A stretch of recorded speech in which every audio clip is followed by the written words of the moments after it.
Um, I don't wanna see you. Can I get this over here? Thank you. Okay, let's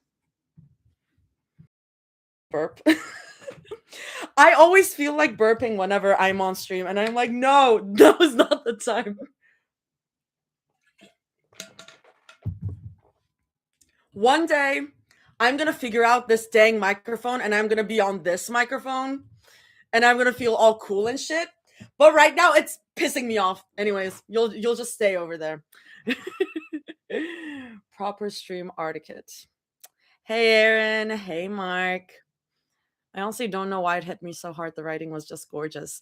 I mean, like right now, what I'm expecting from this chapter is we're gonna find out more Jihoon stuff, probably. Selena's gonna be there. We're gonna deal with that shit, but I don't know what else to expect. I don't know why everyone is crying. Um, thank you, Rachel. I love you guys. Um, I'm gonna This chapter made my tear ducts explode because I cried so much. That's crazy to me. Do we think that this is going to be the time when I cry? Let me drink water so it increases my chances. I mean, I've been crying every day at work. So I think I got my crying out of me for today.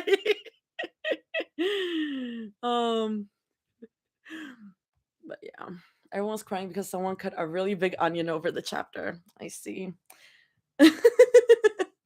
There's a chance you cry. Okay, interesting, interesting. Let's see if that happens, shall we? Okay. Um I'll hold this. I never know where to put the dang microphone. You can be over here for now. Thank you. Okay, so this is Two's Company, chapter 40, not chapter 24.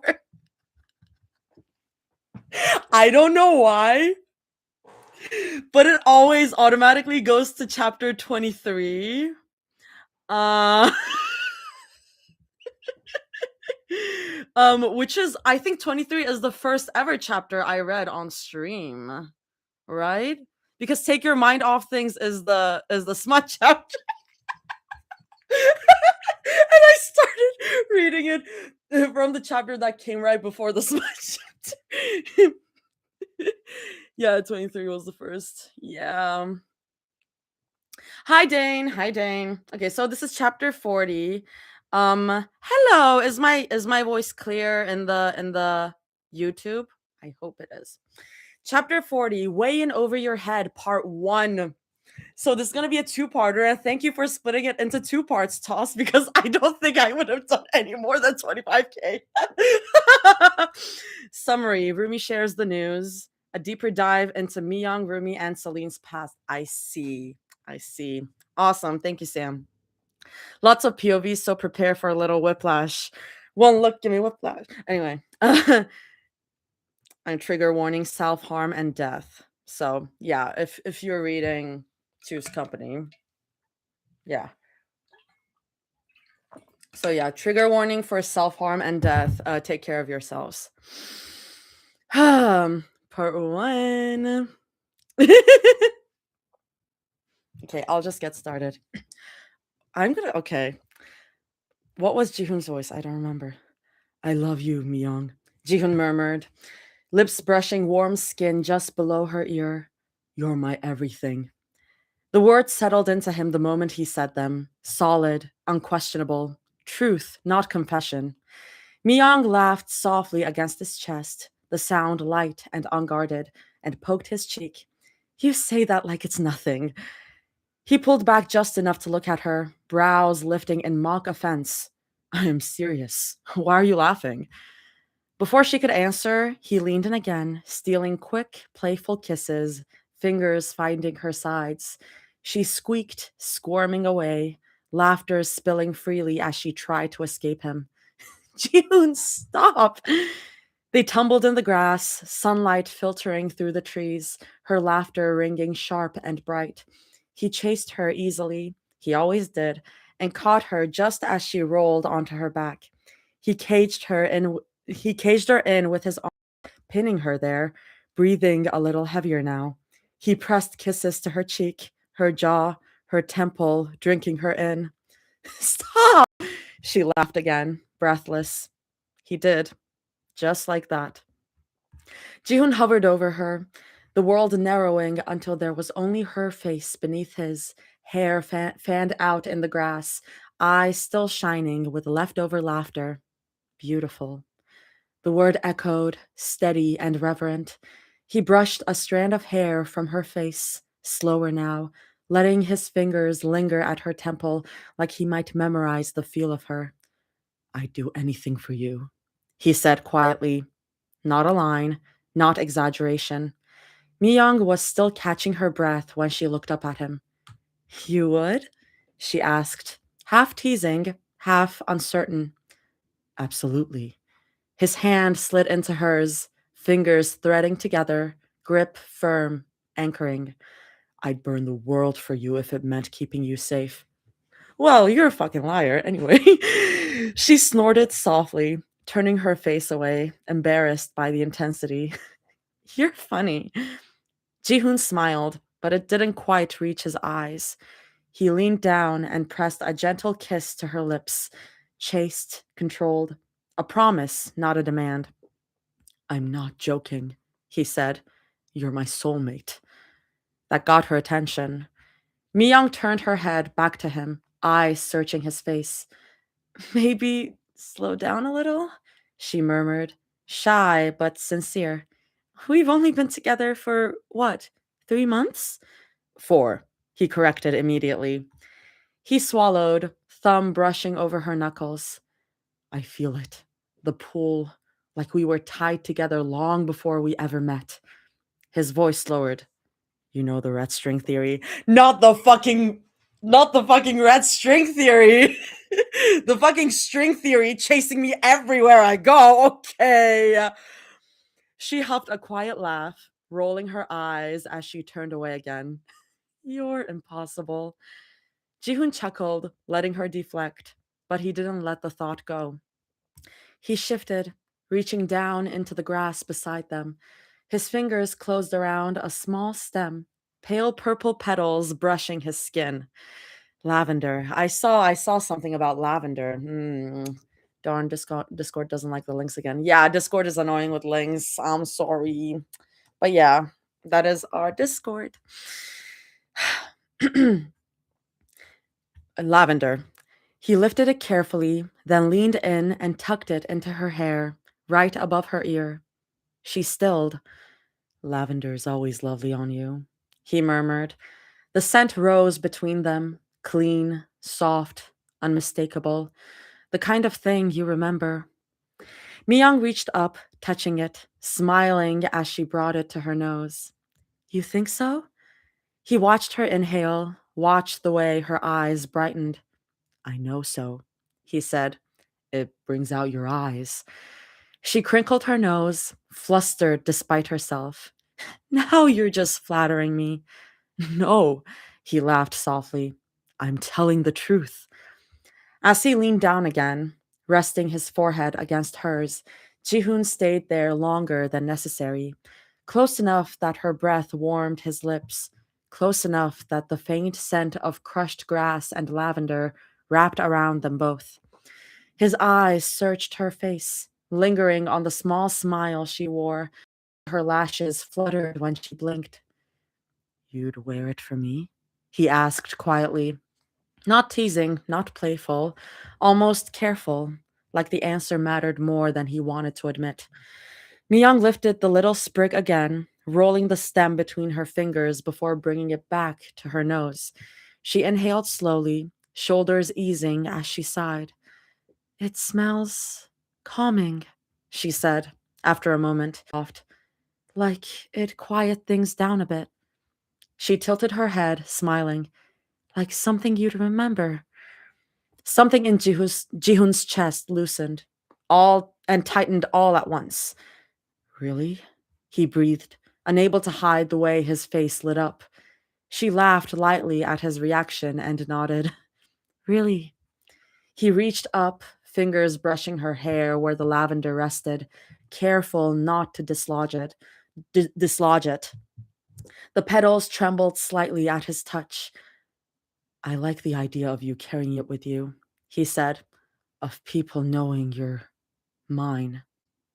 It came out softer than it sounded in his head, almost harmless. We need to kill this guy.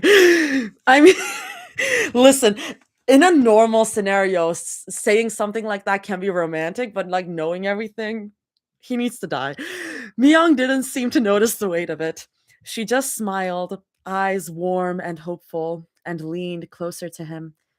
If it makes you happy, she said, like it was that simple. Jihoon smiled back, but inside, something settled into place. Lavender wasn't just a scent anymore. It was a promise, a mark, a way to stay with her even when he wasn't there. Oh, oh, oh. And knowing that Rumi always uses lavender scents, that that makes me sick. That makes me kind of sick, not gonna lie. Gags. That makes me kind of sick. uh I saw that the chat was going. I'll just check out the chat and then I'll go back. That was a small section. Adding lavender to the list of triggers. Smelt it the other day and immediately took psychic damage. We're all in the video game. We're just saying psychic damage. The way this is written is so clever. Myung didn't think he was serious. She couldn't think he was serious. People said things they didn't mean when emotions ran too high, when fear and anger tangled together until they strangled all sense.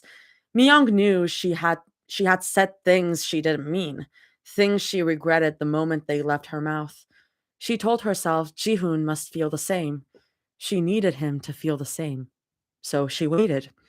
At first, she called it giving him space, letting tempers cool, letting reason return. She counted hours, not days, and every hour that passed felt heavier than the last. Her phone stayed silent on her desk. No missed calls, no messages, nothing.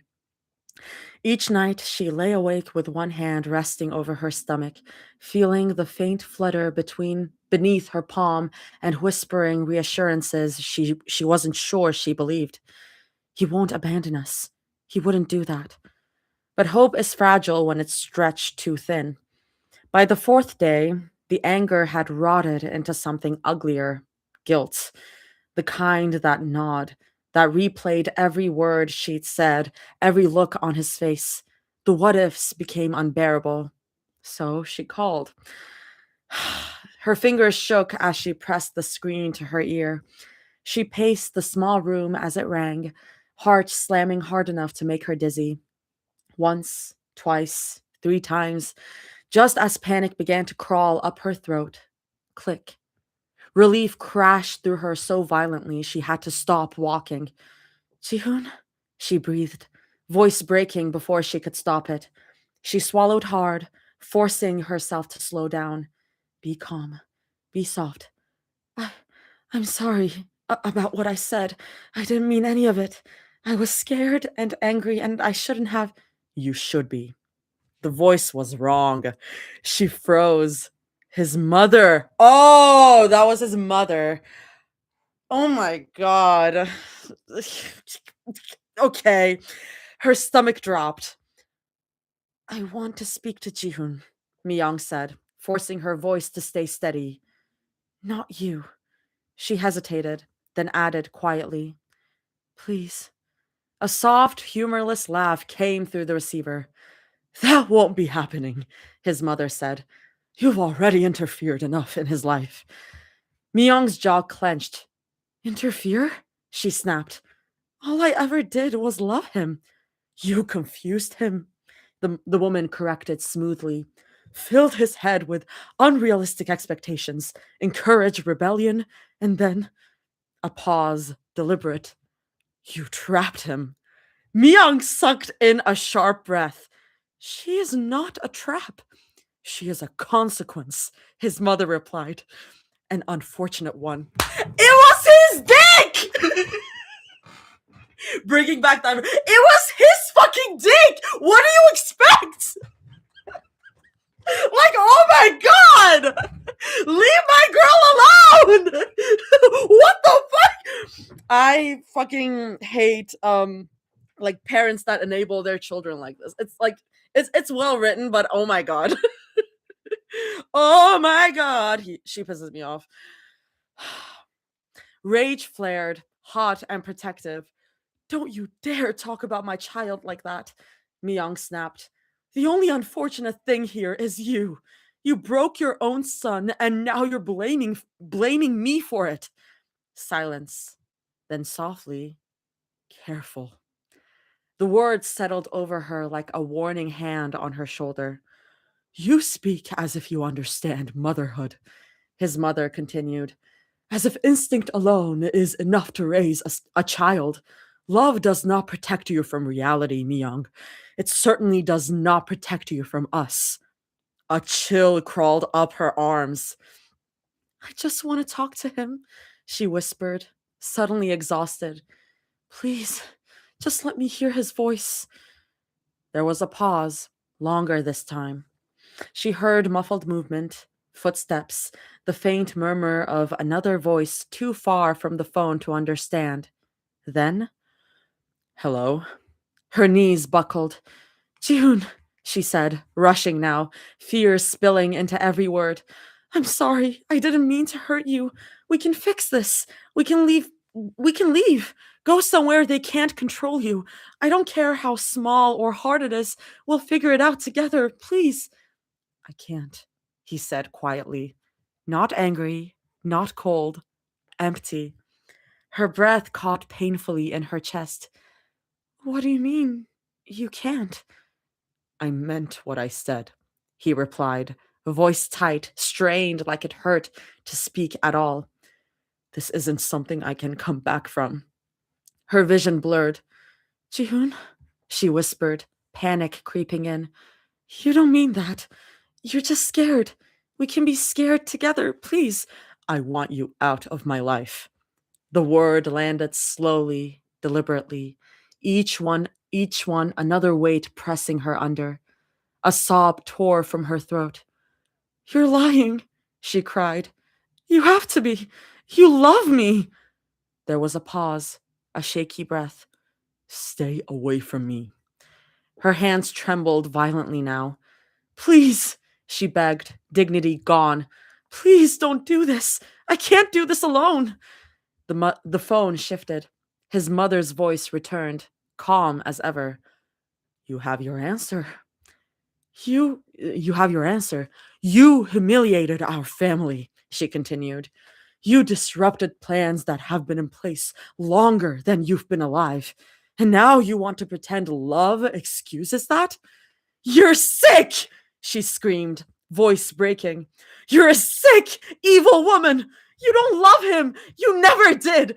You only love what he can give you. One day he'll see you for what you are, and when he does, that day will not come, his mother interrupted gently. Myung went still. Listen carefully, the woman said. You are young, alone, vulnerable. Accidents happen to people like you every day. Opportunities disappear, doors close, support systems fail. Her voice lowered, almost intimate. It would be a shame if your life became more difficult than it already is.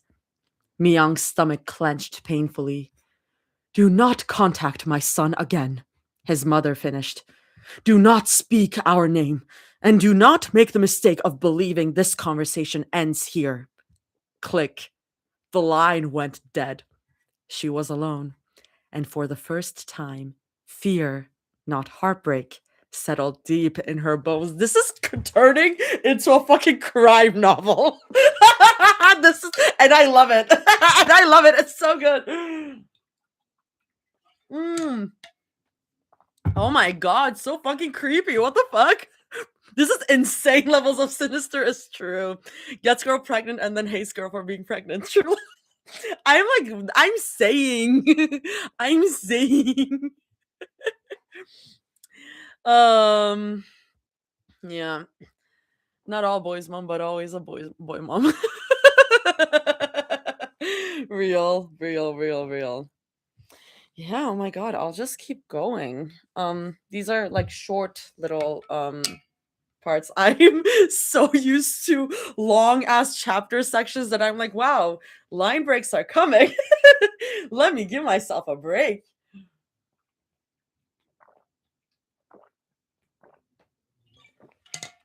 I get so thirsty. Celine didn't know when it started, only that one day Myung wasn't the same. At first, she told herself it was normal. Of course, she was different. She was pregnant, abandoned, drowning in classes she barely had the energy to attend. Anyone would crack under that kind of weight. Anyone would be scared. So, Celine stepped in without thinking too hard about it. She stopped by the dorm every day, sometimes with food, sometimes just with chocolate and a quiet presence. She helped Myung finish assignments when her hands shook too badly to type, sat with her on the edge of the bed when nausea and exhaustion flattened her, reminded her to eat, to sleep, to breathe. She told herself this was what friends did. But there were moments, small ones, that made Celine's stomach twist. Myung flinched at footsteps in the hall, freezing mid sentence when voices drifted past the door, checking the window 3, 4 times before sitting down.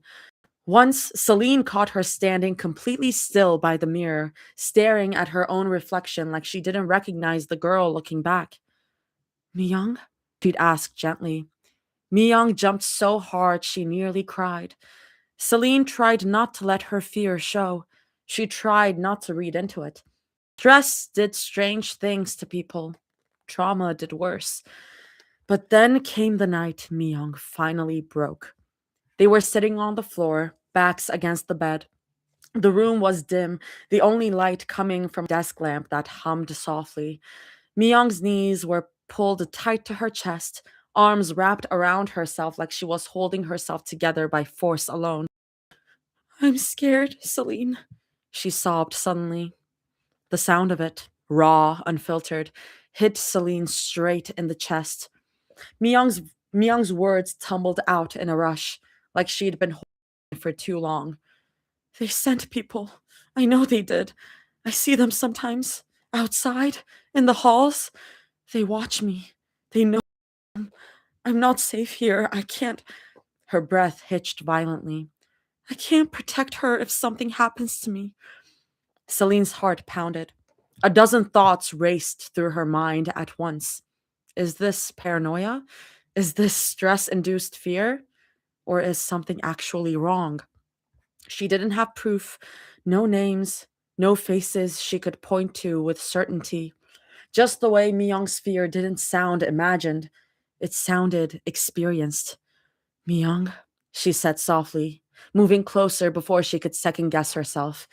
She reached out and squeezed Myung's hand, grounding, firm. Look at me. Myung's grip tightened instantly, like she'd been waiting for permission to cling to something real.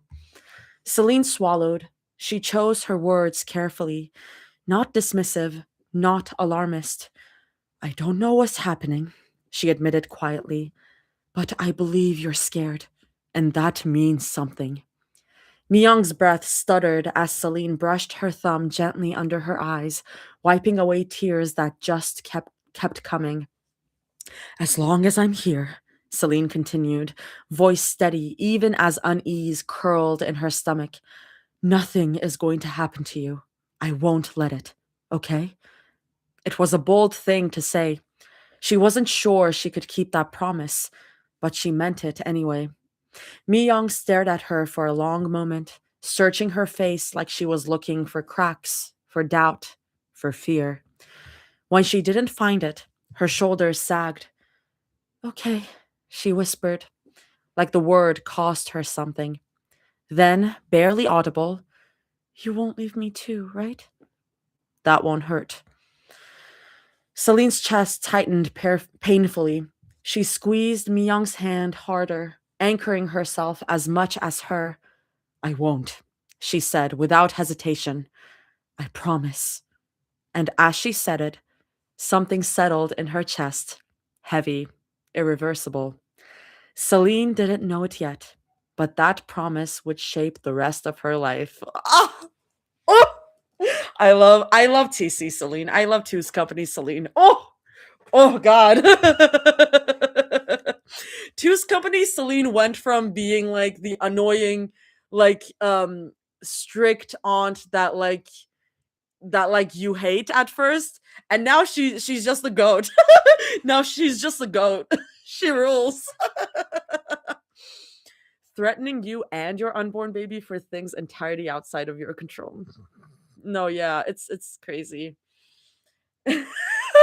That's why I was like, I'm so excited to go to Two's Company, Celine, because like I'm reading like Give Me That Candy Floss, and then on the side I'm reading Rose's fic, and I think Rose's fic has like the evilest version of Celine that I've seen in the fics that I've read, and I'm like, oh God, she makes me sick. This Celine though, this Celine is goat. This Celine is great. I love her. Hello. I am staying hydrated, and Toss is very helpful with that. There are a lot of line breaks, so thank you, Toss. Oh yeah, Rose has a biker tricks fic. It's really cool.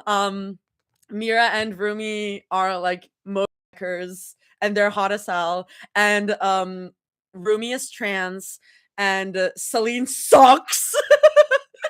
Mira is a fashion photographer. It rolls. It's great. I'm just trudging through it very slowly. But yeah, what I mean to say is that like I've been seeing evil, evil, evil Celine. So I'm like happy to see this Celine. So yeah, Rose's fic is called Just One Look. And her whatchamacallit, her username, AO3 username is As Roses Fall. So it's the same as her other handles. So yeah. I have such a long list, but that's gotta be one I get to soon. It's been on my that one's been on my list since the summer. And I'm like, Rose, I'm so sorry. It's been so long, but I'm finally reading it.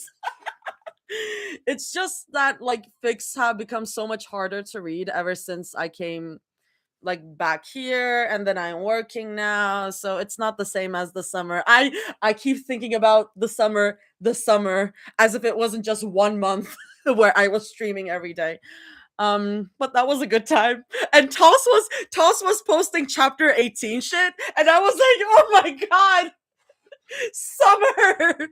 The Two's Company summer was so real for me. It was so real. Take me back. Summer was so silly. It rolled. It was great. Hello. Okay, I'll go back. Oh my God, are we getting the scene? Are we getting the scene? I think we're getting the scene. I think we're getting the scene that Toss posted a snippet of. Oh, I'm so excited.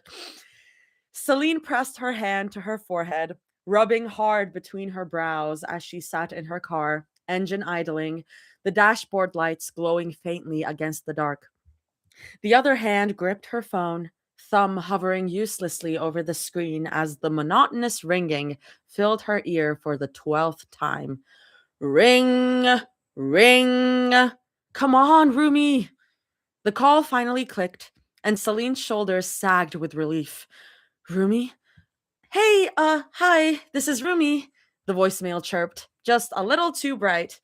I'm probably sleeping or in class or avoiding my phone because I forgot to charge it. A small, awkward laugh followed. Anyway, leave a message and I'll call you back when I'm not being me. Sorry. Okay, bye. The line went dead. Oh, so it's not the scene yet. She's just trying to reach her. Celine pulled the phone away from her ear and stared at it for a long moment before letting out a slow, exhausted breath. She knew she'd been rash, too blunt, too procedural. She should have waited. She should have driven over, sat Rumi down, made sure she wasn't alone when she said it. The fact that Rumi had even answered at that hour should have been her first sign that something was off. Girl, you don't even know. I'm sorry. This is so serious and so silly at the same time. It's like, it's so serious because we're talking about the stabbing of Mira, but also the reason why she was awake at that hour is not like it cracks me up. Tone.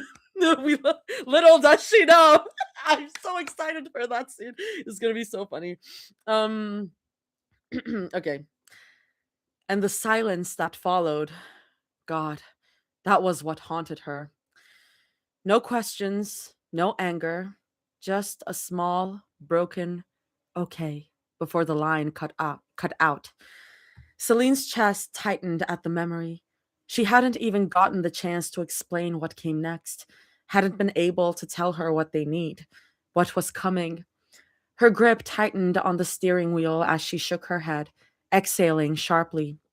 She was 100% sure Rumi wanted nothing to do with that man. Anyone with half a heart wouldn't. Celine certainly didn't blame her. Anyone who had a heart. Anyway.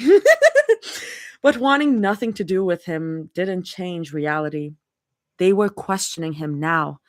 And that meant statements, follow ups, paperwork, reliving things that should never have happened in the first place. I'm getting like When the Sky Breaks West flashbacks because like When the Sky Breaks West gets very like into the like procedural law aspect of things because we're talking about like crimes being committed and it's taking me back. It's taking me back to that. Ooh. Mira as the victim, Zoe and Rumi as witnesses. The thought made her stomach sink. She glanced down at her phone again, scrolling through missed calls like they might magically start returning her concern. She tried Mira too, twice, straight to voicemail. No text back, nothing. Of course not, she thought grimly. It was early. They were probably still sleeping or something. Like, yeah, girl. Still, she needed to tell them. Today, preferably. Celine sighed, long and heavy, then reached down and shifted the car out of park. If they weren't answering, she'd go to them. She pulled onto the road, streetlights streaking past as unease settled deep in her chest, not just about the case or the questioning, but about Rumi, about what this would do to her, and whether Celine had already broken another thing she wouldn't be able to fix. Ugh. Ah. Oh my god, hi. I'm so hi salty rice. I'm so sorry for the crimes I've been committing. I'm glad you're here. Mira was in that post nut bliss. Like literally, they're all like chilling, they're all sleeping in. And then there's this shit happening. Like they're all just like curled up in bed right now. I'm gonna have to die, okay? My lips are so dry. It always gets dry during streams.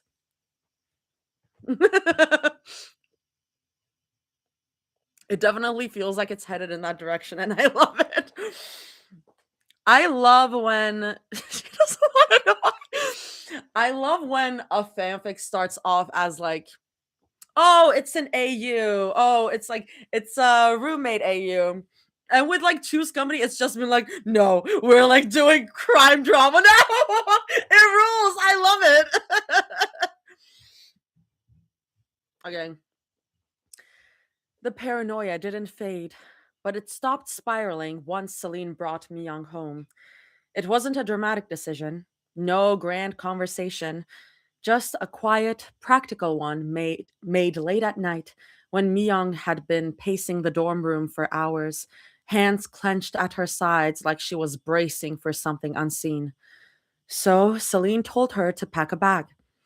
She helped her finish the semester online instead, said it would be easier on her body, on her nerves, easier to avoid the looks, the whispers, the questions no one had the right to ask.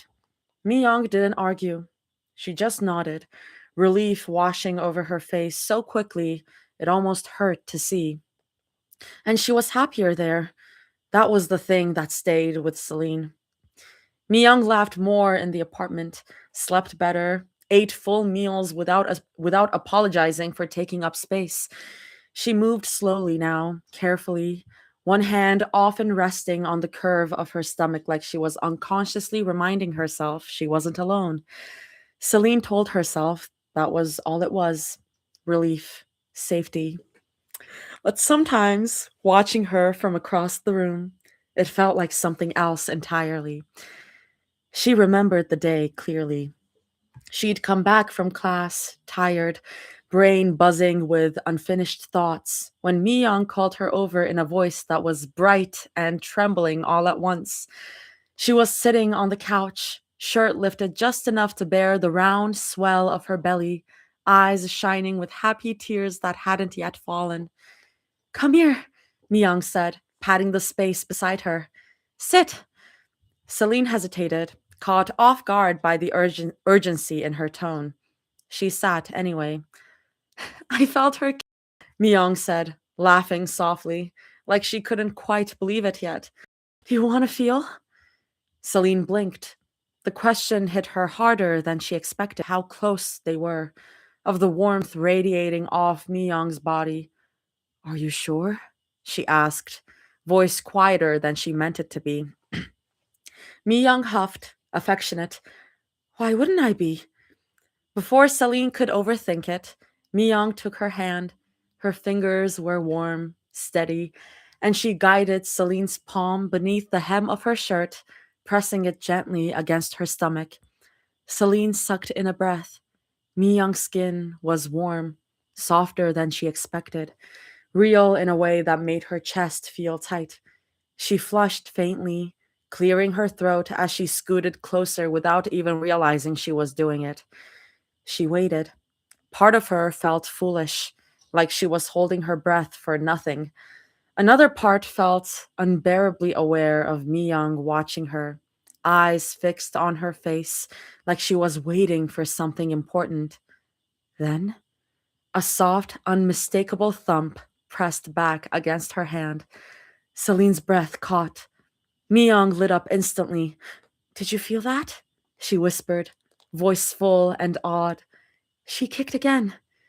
Celine nodded, a small, stunned smile breaking through before she could stop it.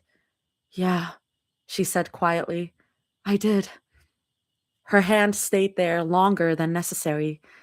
She told herself it was curiosity, that it was about the baby. But something in her chest shifted anyway, warm and frightening and tender all at once. For the first time, it really sank in. This wasn't abstract anymore. This was a life, one she was already part of, one she already cared about more than she knew how to explain.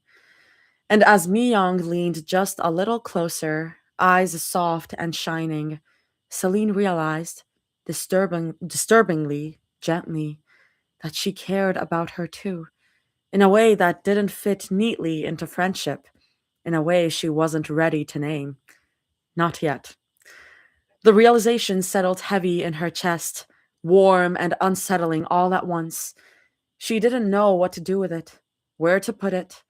So she did what she always did with things that felt too big and too fragile. She folded it inward. "I'm going to go shower now," Celine muttered softly, pushing herself up from the couch before the moment could linger any longer. Mi-young nodded, watching her carefully. "I prepared dinner," she said, a little hesitant. Uh, Sundabujige. Is that all right?" Celine paused, turning back toward her with a tired sigh. I thought I told you I'm fine with cooking," she said gently. "I don't want you tiring yourself out." Mi-young huffed, one hand resting instinctively against her stomach. "I felt bad just doing nothing all day, taking up your space. It's the least I could do." The words tugged at something raw. "You aren't taking up space, me," Celine said quietly. "I like having you here." She hadn't meant to say it so plainly. Mi-young's expression softened immediately, a small smile curving her lips, real, unguarded. I like being here, she said. And if I don't do something, I'll go crazy. Celine snorted softly. Fine, fine. She shook her head. You're impossible. She showered quickly, but her thoughts didn't slow. The steam did nothing to wash away the feeling of Myung's warmth, the weight of her hand guiding Celine's earlier. It lingered in her chest, persistent and quiet. Dinner passed easily, too easily. They talked about nothing classes, mundane things, memories from before everything fractured. It felt domestic in a way that made Celine ache, like she was stepping into a life that didn't belong to her. When it was finally time for bed, she headed toward her room, grateful for the excuse to retreat, only to feel fingers curl around her hand. She stopped. What is it? Celine asked. Myung stood there, nervous in a way that made her look younger, smaller. Would it be all right if I laid with you tonight? She asked softly. Celine blinked, heart stuttering. Uh, yeah, sure. Myung smiled like she'd been holding her breath. They slipped into Celine's bedroom quietly. Myung climbed into bed first, and Celine followed, deliberately leaving space between them. Respectable, careful, necessary. The silence stretched. Celine? Myung's voice was barely above a whisper. Hmm? Can you hold me? The words hit harder than Celine expected. I just, Myung added quickly, baby hormones or whatever. I just want to be held. Celine swallowed. She told herself this was harmless, that this was comfort, that Myung needed this, and that was all. Okay, she said softly, scooting closer until her front pressed gently against Myung's back. Myung exhaled, deep and relieved. She reached back, threading her fingers through Celine's and pressing their joined hands against her stomach. The warmth there was immediate, grounding, real. Thank you, Myung whispered. Of course, Celine replied, voice low. She lay there, perfectly still, afraid to move in case the moments shattered. Her arm curved around Myung's waist. Her arm curved around Myung's waist felt like a vow she hadn't meant to make, one she wasn't sure she could ever take back. Celine stared into the dark, heart aching with something tender and terrifying. She held her anyway. They're so cute. do we have a Celine Myung tag on this? Because if we don't, we must. We simply must. Oh, I love Selena Myung. I love I love Sunlight Sisters, Yuri. I just love it so much. It's so good. She was afraid to admit she was falling for her. Oh, they're really sweet. Yeah. Oh my god, Toss, by the way, I hope you're feeling better. I hope you're feeling better. Everyone is getting sick. I hope you're doing better and I hope you're resting a lot. Hi, Coquito.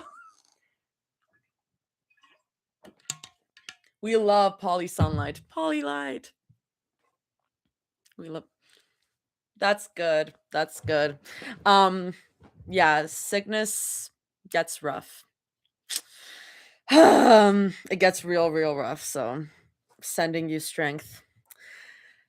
Yeah, I don't know. I let me read the chat.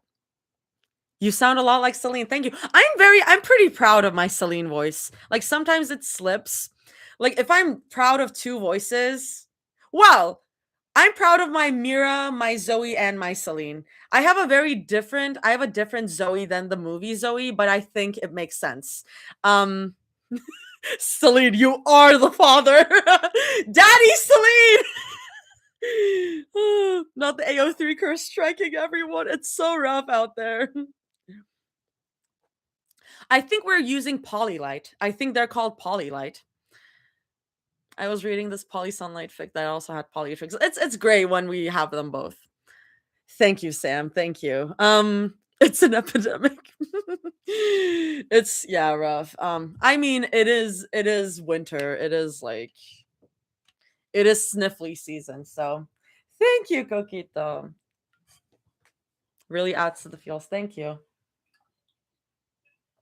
Ah, okay. I'll just keep going.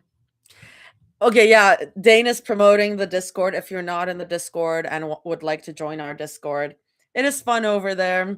I've not been in the Discord a lot because work and I get overwhelmed and I'm doing other things usually.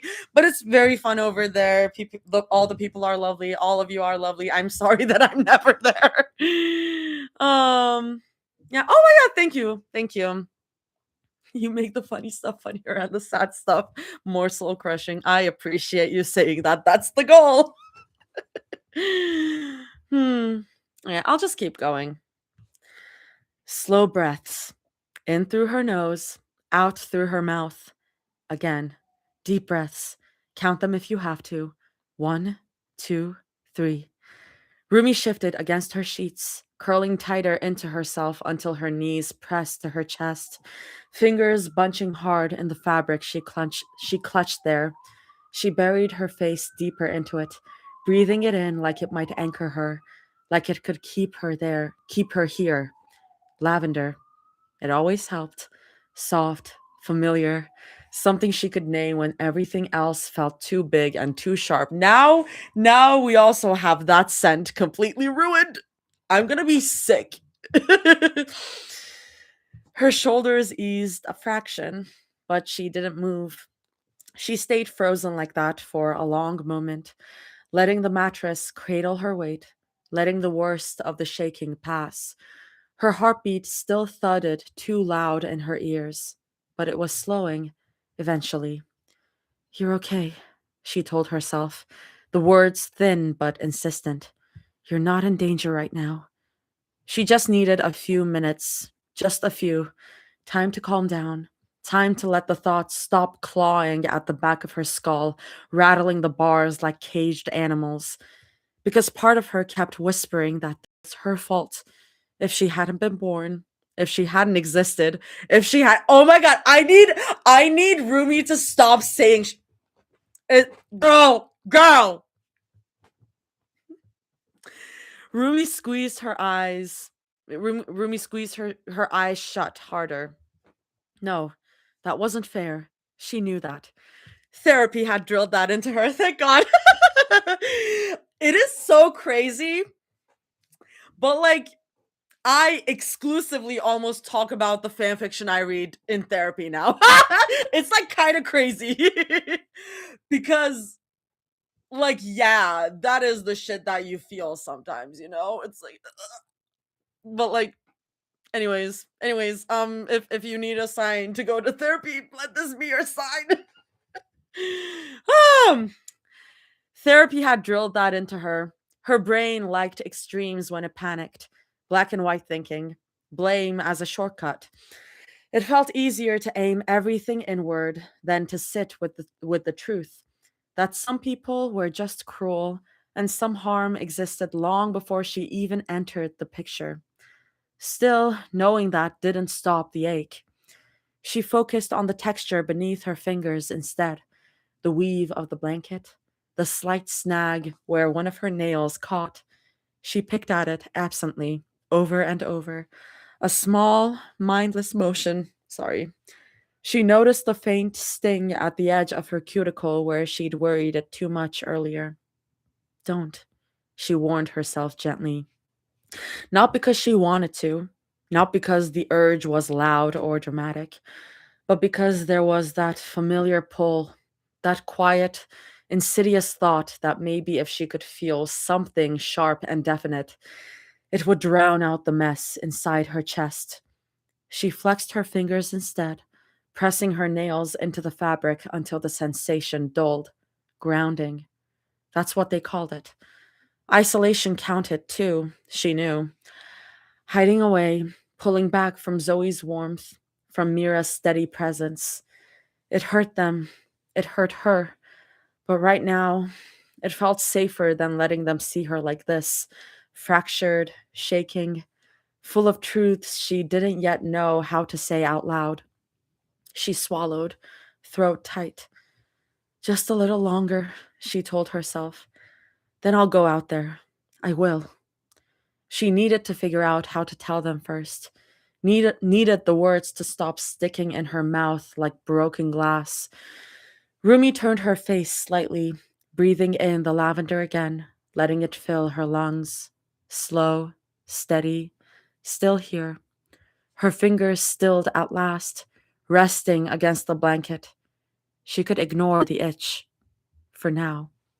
I just started thinking about, because early on, the impression of Two's company Celine was like the whole like um Rumi, like you are, oh sorry, the early Two's company Celine was like, oh my god, how dare you, like self-harm, like you are like like you are an embarrassment just for that, you should cover those up, you should cover that up. um getting the perspective of like Myung was like completely abandoned and Celine was taking care of her. It provides a different perspective to how Celine must have been feeling when Rumi was doing that to herself. Still, I don't think here's the thing. We don't have to give it to Celine. We don't have to give it to Celine. I think she was very fucked up. She was she did she said bad things early on in the story. But I'm glad she came around and now we have better Celine. But it is interesting to see that perspective of like, you came into this world and your mother did everything for you and she was abandoned and she kept you and you do this to yourself. It's interesting for sure. Still, we don't have to give it to her. Better Celine. um let's just say I am glad that she changed. Context is everything. Context is everything. Yeah. So getting that backstory definitely provides a different side to things, provides a different context. I'm gonna turn up the hello.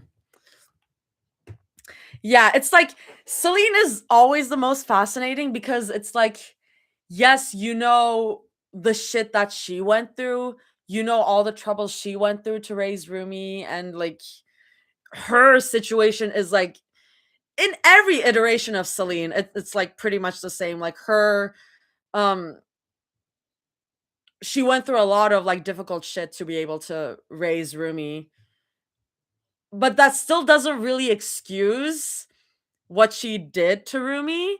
But still, it provides some context, and people can change, people can get better, people can learn to get better.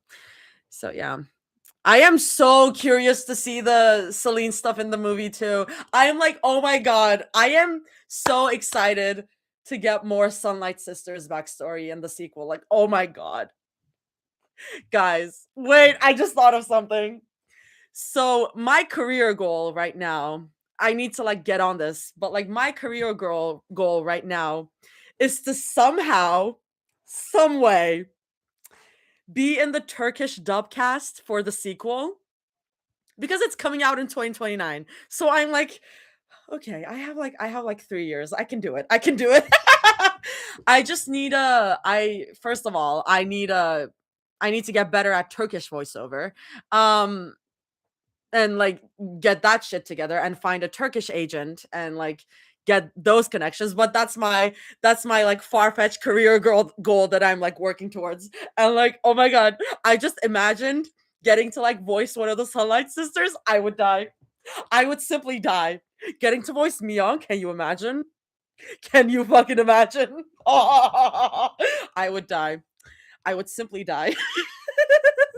Manifesting. Thank you.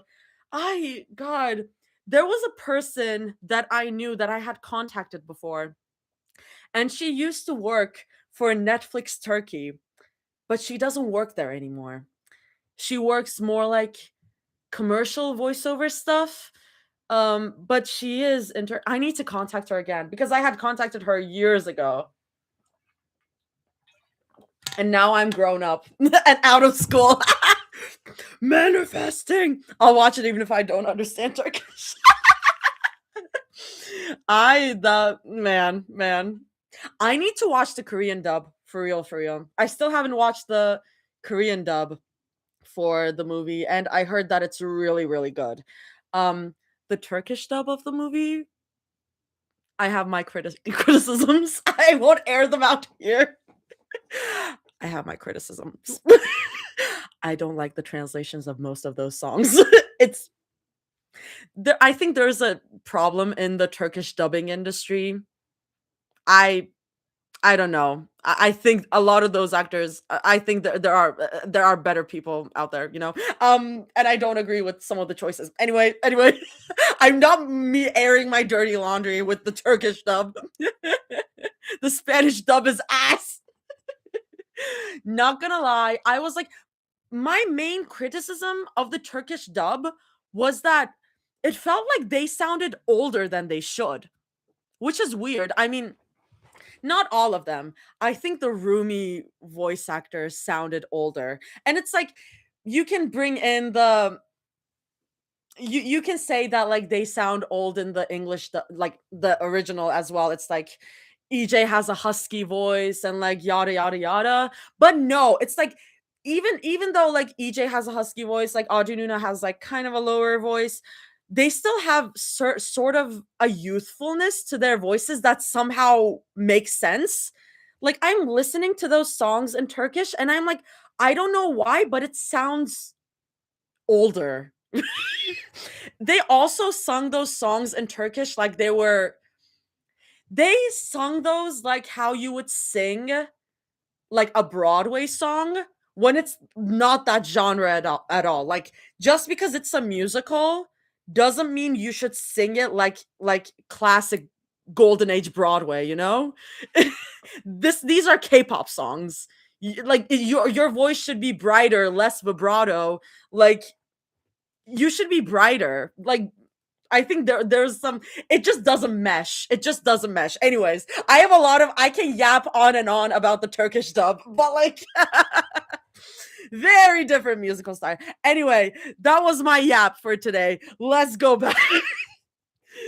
um me I'll keep subjecting you to my yaps all the time if you're coming here. I'm sorry. I can too for the Spanish version. You get it. After 19 long, grueling hours, Rumi was born. 19 hours of labor. Jesus Christ. 19 hours of pain that hollowed Myung out, left her shaking and raw and barely tethered to her own body. The room smelled like antiseptic and sweat and fear. Her throat burned from screaming. Her hands ached from gripping the bed rails because there had been no one else to hold, no familiar voice, no warm palm laced with hers, just nurses with steady hands and practiced smiles, and the cold, clinical hum of machines that didn't care whether she broke under the strain. She had done it alone, utterly, devastatingly alone. And still, she pushed. When it was finally over, when the room filled with a thin, fragile cry, something inside Myung collapsed and reformed all at once. They placed the baby into her arms, small and slippery and impossibly light, like she might vanish if Myung didn't hold her carefully enough. Her arms trembled as she gathered her close, exhausted muscles screaming in protest as she adjusted her grip, terror blooming in her chest at the idea that she could fail her in this first, most important moment. Her eyes flooded instantly. Oh, she breathed, the sound breaking apart. Oh, my baby. Rumi's skin was warm and damp, her little chest fluttering with shallow, uncertain breaths. Mi Young stared down at her, memorizing every detail like her life depended on it. The tiny clenched fists, wrinkled skin, the soft curve of her cheek pressed against Mi-young's heart. And then she saw it. Wisps of hair already visible beneath the harsh hospital lights. Purple. Her breath hitched painfully, just like his. Oh! The realization cut sharper than she expected. I love how that connects to the original canon because you can assume that the purple comes from the demon side. Throwing up. The realization cut sharper than she expected, grief flaring hot and sudden, stealing the air from her lungs. Tears spilled freely as she brushed her thumb over the soft strands, guilt and anger tangling painfully in her chest. She hated that she had left a mark here, hated that even absent, he had managed to echo himself into this moment. But Rumi stirred, making a small, fragile sound, and Mi-young's focus snapped back where it belonged. Not him, she thought fiercely. Never him. Mi-young swallowed, wiping at her cheeks with the back of her hand, furious at herself for letting him intrude even now. This moment wasn't his. He didn't get to take up space here. Not anymore. She bent forward and pressed a trembling kiss to Rumi's temple. The baby settled slightly at the contact, her tiny body molding instinctively to Mi-young's warmth, as if she already knew this was where safety lived. Mi-young broke. A sob tore from her chest as she curled around her daughter, one hand cradling her head, the other spread protectively across her back. "I'm here," she whispered hoarsely. "I've got you." Her body felt wrecked, empty and aching in a way that went deeper than muscle or bone, but the weight of Rumi in her arms anchored her, grounded her to something real, something worth surviving for. "I'll do whatever it takes," she murmured, voice shaking but resolute. "I swear I will." She swallowed hard, pressing her forehead gently against Rumi's. I won't abandon you. I'll never leave you the way he did." The words settled heavy in the air, sacred and desperate all at once. Some small, quiet part of her, one she refused to listen to, ached with a strange, fleeting fear, a whisper of fragility, of how thin life felt sometimes, how cruelly it could be taken. She pushed it away. Rumi's fingers curled weakly into the fabric of Mi-young's gown, a reflexive grasp that stole the breath from her lungs. Mi-young laughed softly through her tears. "You're not alone," she whispered. "Not ever. As long as I'm breathing, you'll have me."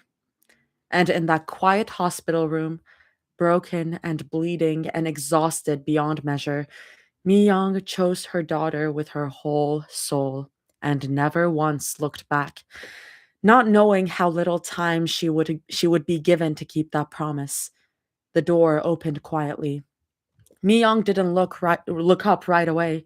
She was still memorizing the shape of her daughter's face, the curve of her cheek, the tiny crease between her brows, the faint hint of purple in her hair that made her chest tighten. Footsteps hurried in. "Mi-young?" Celine's voice cracked.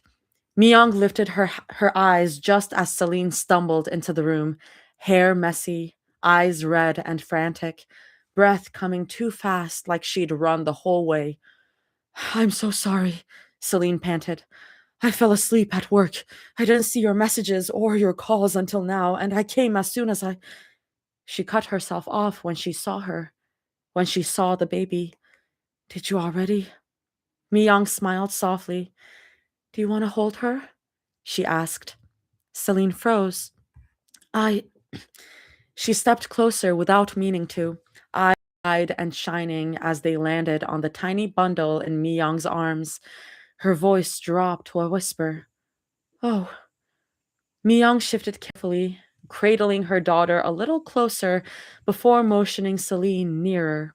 Her arms felt heavy now, not tired exactly, let go. Celine reached out hesitantly, like she was afraid she might do something wrong, and Mi-young guided the baby in her arms. The second the weight transferred, Mi-young's chest tightened painfully. Celine looked down at the baby, blinking rapidly as if trying not to cry. She's beautiful, she breathed. Me. Mi-young let out a quiet, exhausted laugh, the kind that came out more like a sigh. She watched the way Celine adjusted her hold instinctively, how gentle her hands were, how careful her breathing became. Watched the way her own daughter fit against her like she belonged there, too. Yeah, she said softly. She is. Mm. The father is here. Correct. Daddy Celine. Mm-hmm. Mi-young, you have a lesbian lover now, sweetie. um, that might be the reason Rumi does her mom's braid in the movie to take over the demon side of it. Mm. Perhaps. Interesting. Interesting.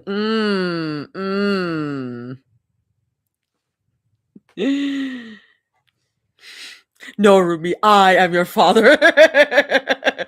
I am your father. uh I mean,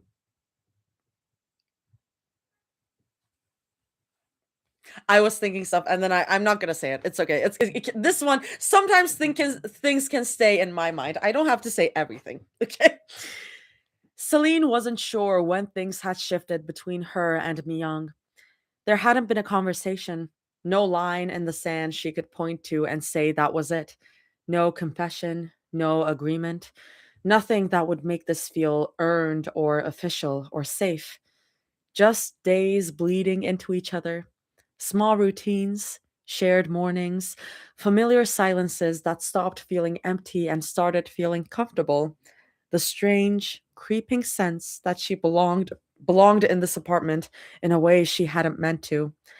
It felt uncomfortably domestic, the kind of domestic that snuck up on you, lingering touches that lasted half a second too long, adoring looks Mi-young didn't seem to realize she was giving, soft smiles that tilted Celine's entire axis and left her slightly breathless, like she'd forgotten how to stand upright in her own body.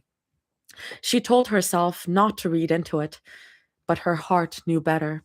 It thumped too fast whenever Mi-young was near, loud and traitorous, like Mi-young was the only thing in the room worth being alive for, like everything else blurred at the edges when she smiled. Mi-young had started sleeping in her room most nights. Sometimes they cuddled, loose, careful, as if either of them might pull away if the other breathed wrong. Other times they didn't touch at all, just lay close enough that Celine could feel Mi-young's warmth radiating toward her, could feel the faint brush of hair, the shared rhythm of sleep. Close enough to count, close enough to hurt. At some point, Mi-young had moved Rumi's crib into Celine's room. She hadn't asked, she hadn't announced it. One day it was just there, like it had always belonged. Celine hadn't said anything. She often found herself like this, awake while the world slept, watching Mi-young's chest rise and fall, memorizing the way her face softened in sleep, the way her lashes cast faint shadows against her cheeks. There was an ache in Celine's fingers to reach out, to brush stray strands of hair from Mi-young's face, to do something tender and irrevocable. Irrevocable? Is that how you read? That is one of the words that I keep reading, but I never read out loud. Irrevocable? She never did.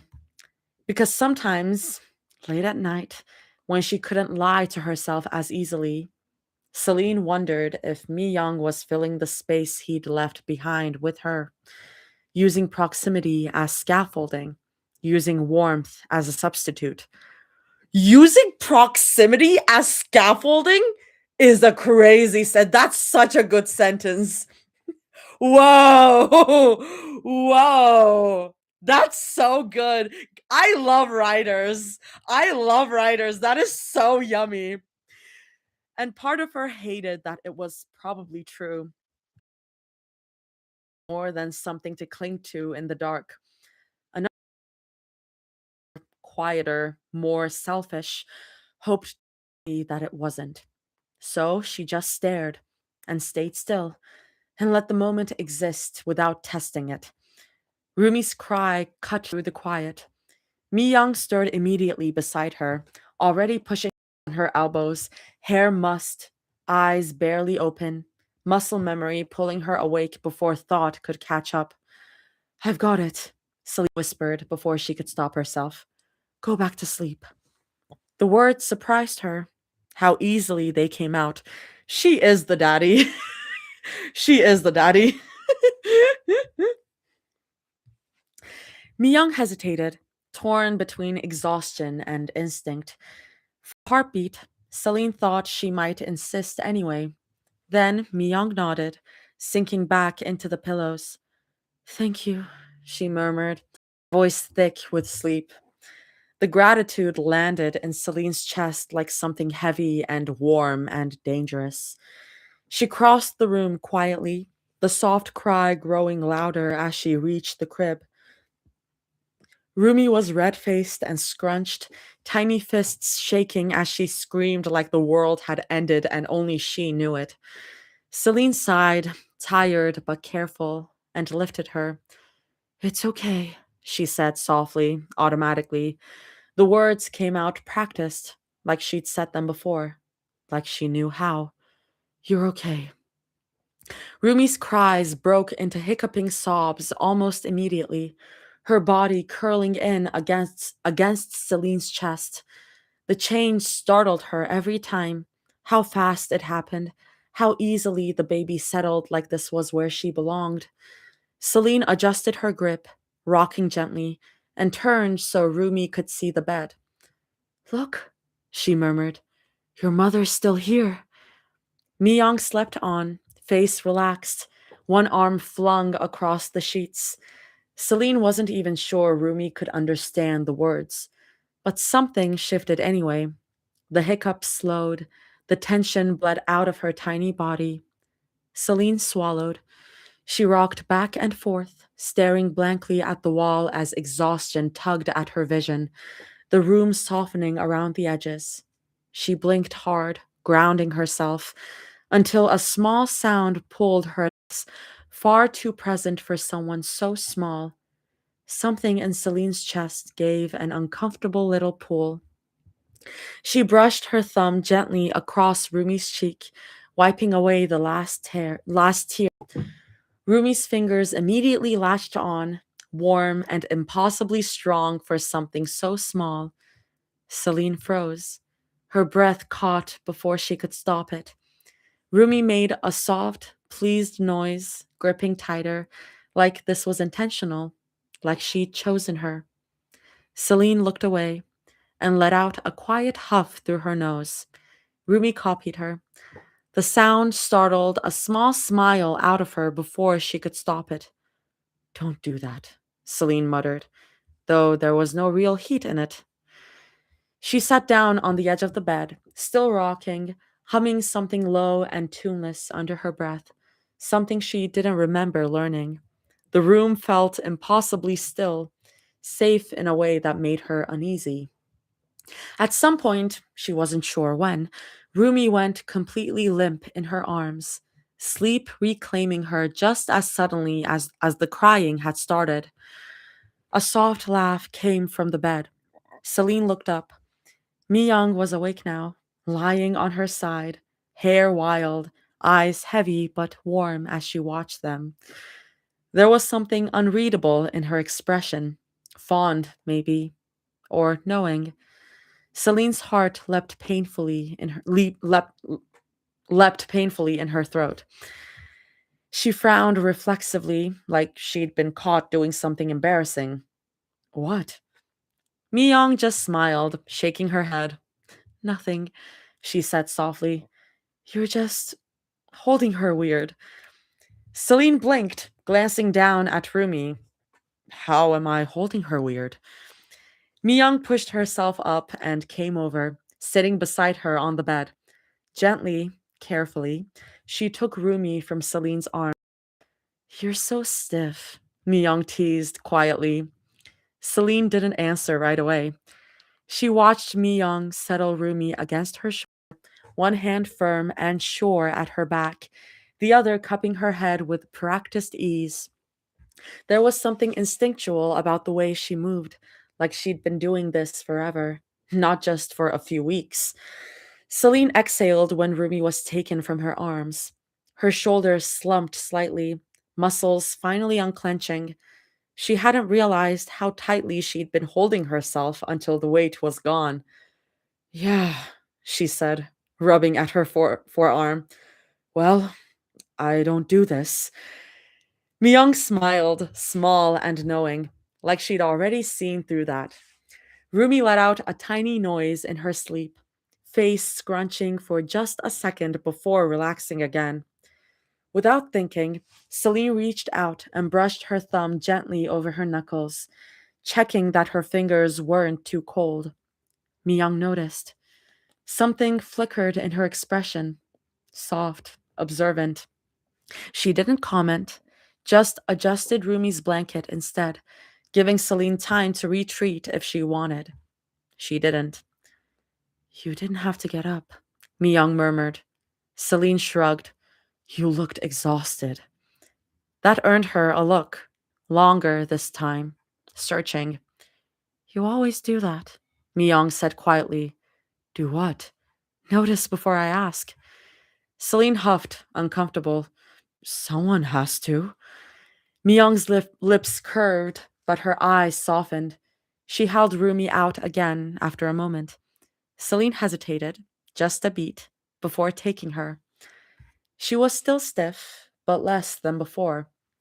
Myung watched closely. See? She said gently, shifting closer.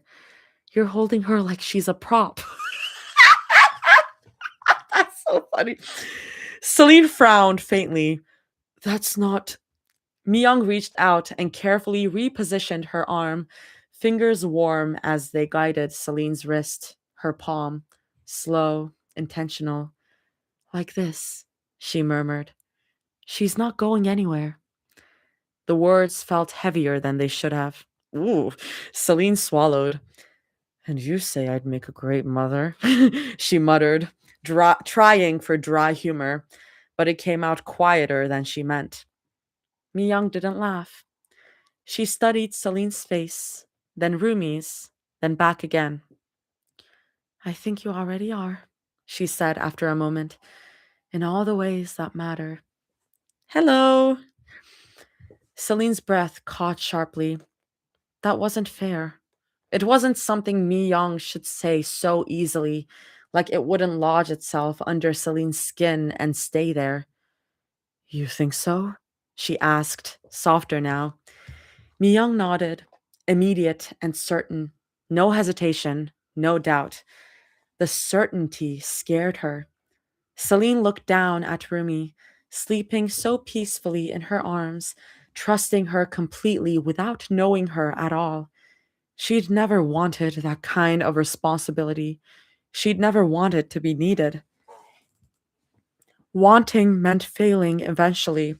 It meant being the thing someone reached for, and someday, the thing that wasn't enough. Mi Young scooted closer, close enough that Celine could feel her warmth through fabric and shared air, close enough that her body reacted before her mind did, shoulders tightening, breath catching, instinct screaming, move back or lean in. She didn't do either. She stayed frozen in the space between. You don't have to be perfect, Mi Young said quite quietly. Her voice wasn't demanding. It wasn't even hopeful, just steady. You just have to say it.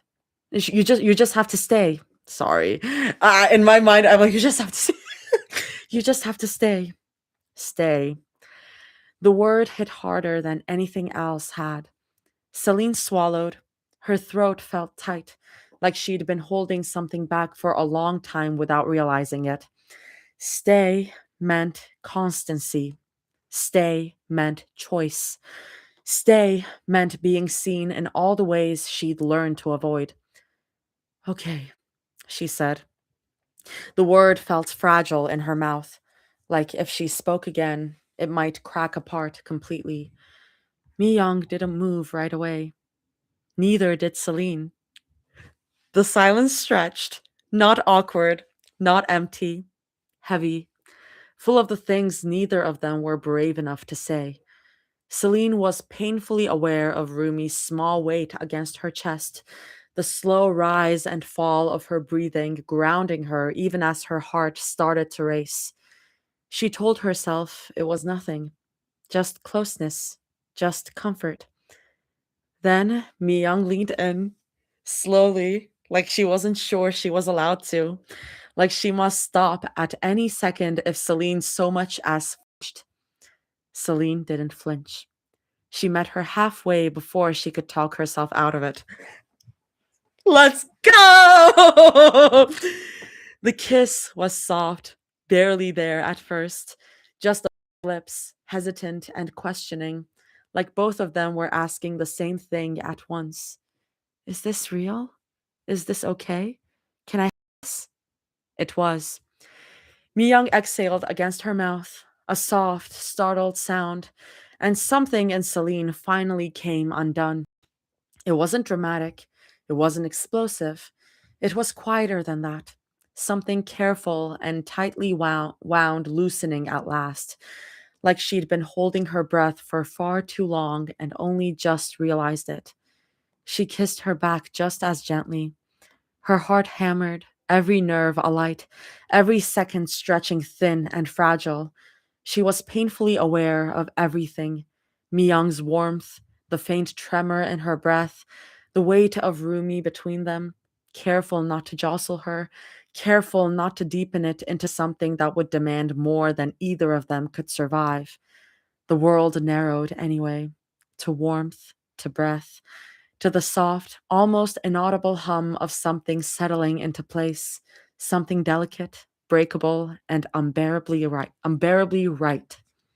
Then, too soon, or maybe exactly when it had to, they pulled apart. They stared at each other. Celine's lips tingled. Her pulse roared so loudly she wondered if Mi-young could hear it.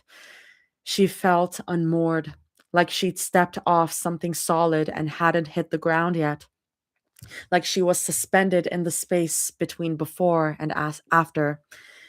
Mi-young parted her lips, clearly about to say something, and then Rumi stirred, her face scrunched, a small, unhappy sound tearing cleanly through the moment. Mi-young moved instantly. She reached for Rumi with practiced ease, taking her from Celine's arms and standing, shushing softly as she rubbed gentle circles into her back. The intimacy of it, the familiarity, hit harder than the interruption itself.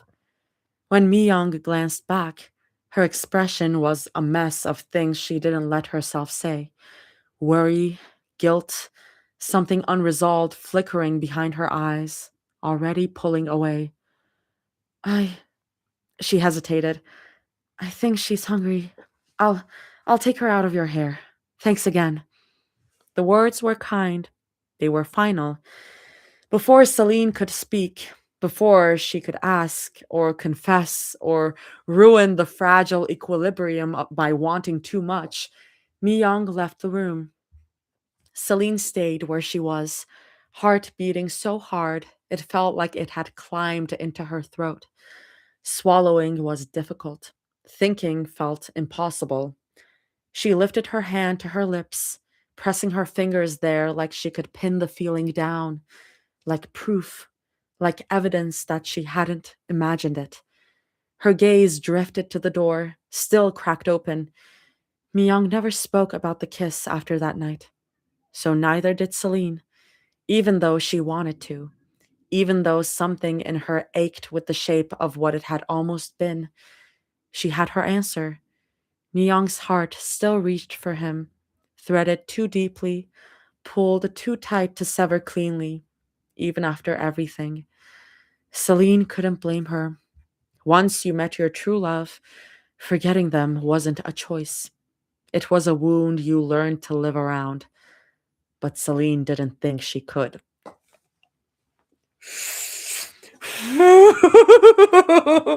Lighting up two for you, sitting. Psh, psh, lighting up 2 cigarettes for you. Oh, Celine. Ruby went gay that day. Ruby was like, yay, gay people. Mm.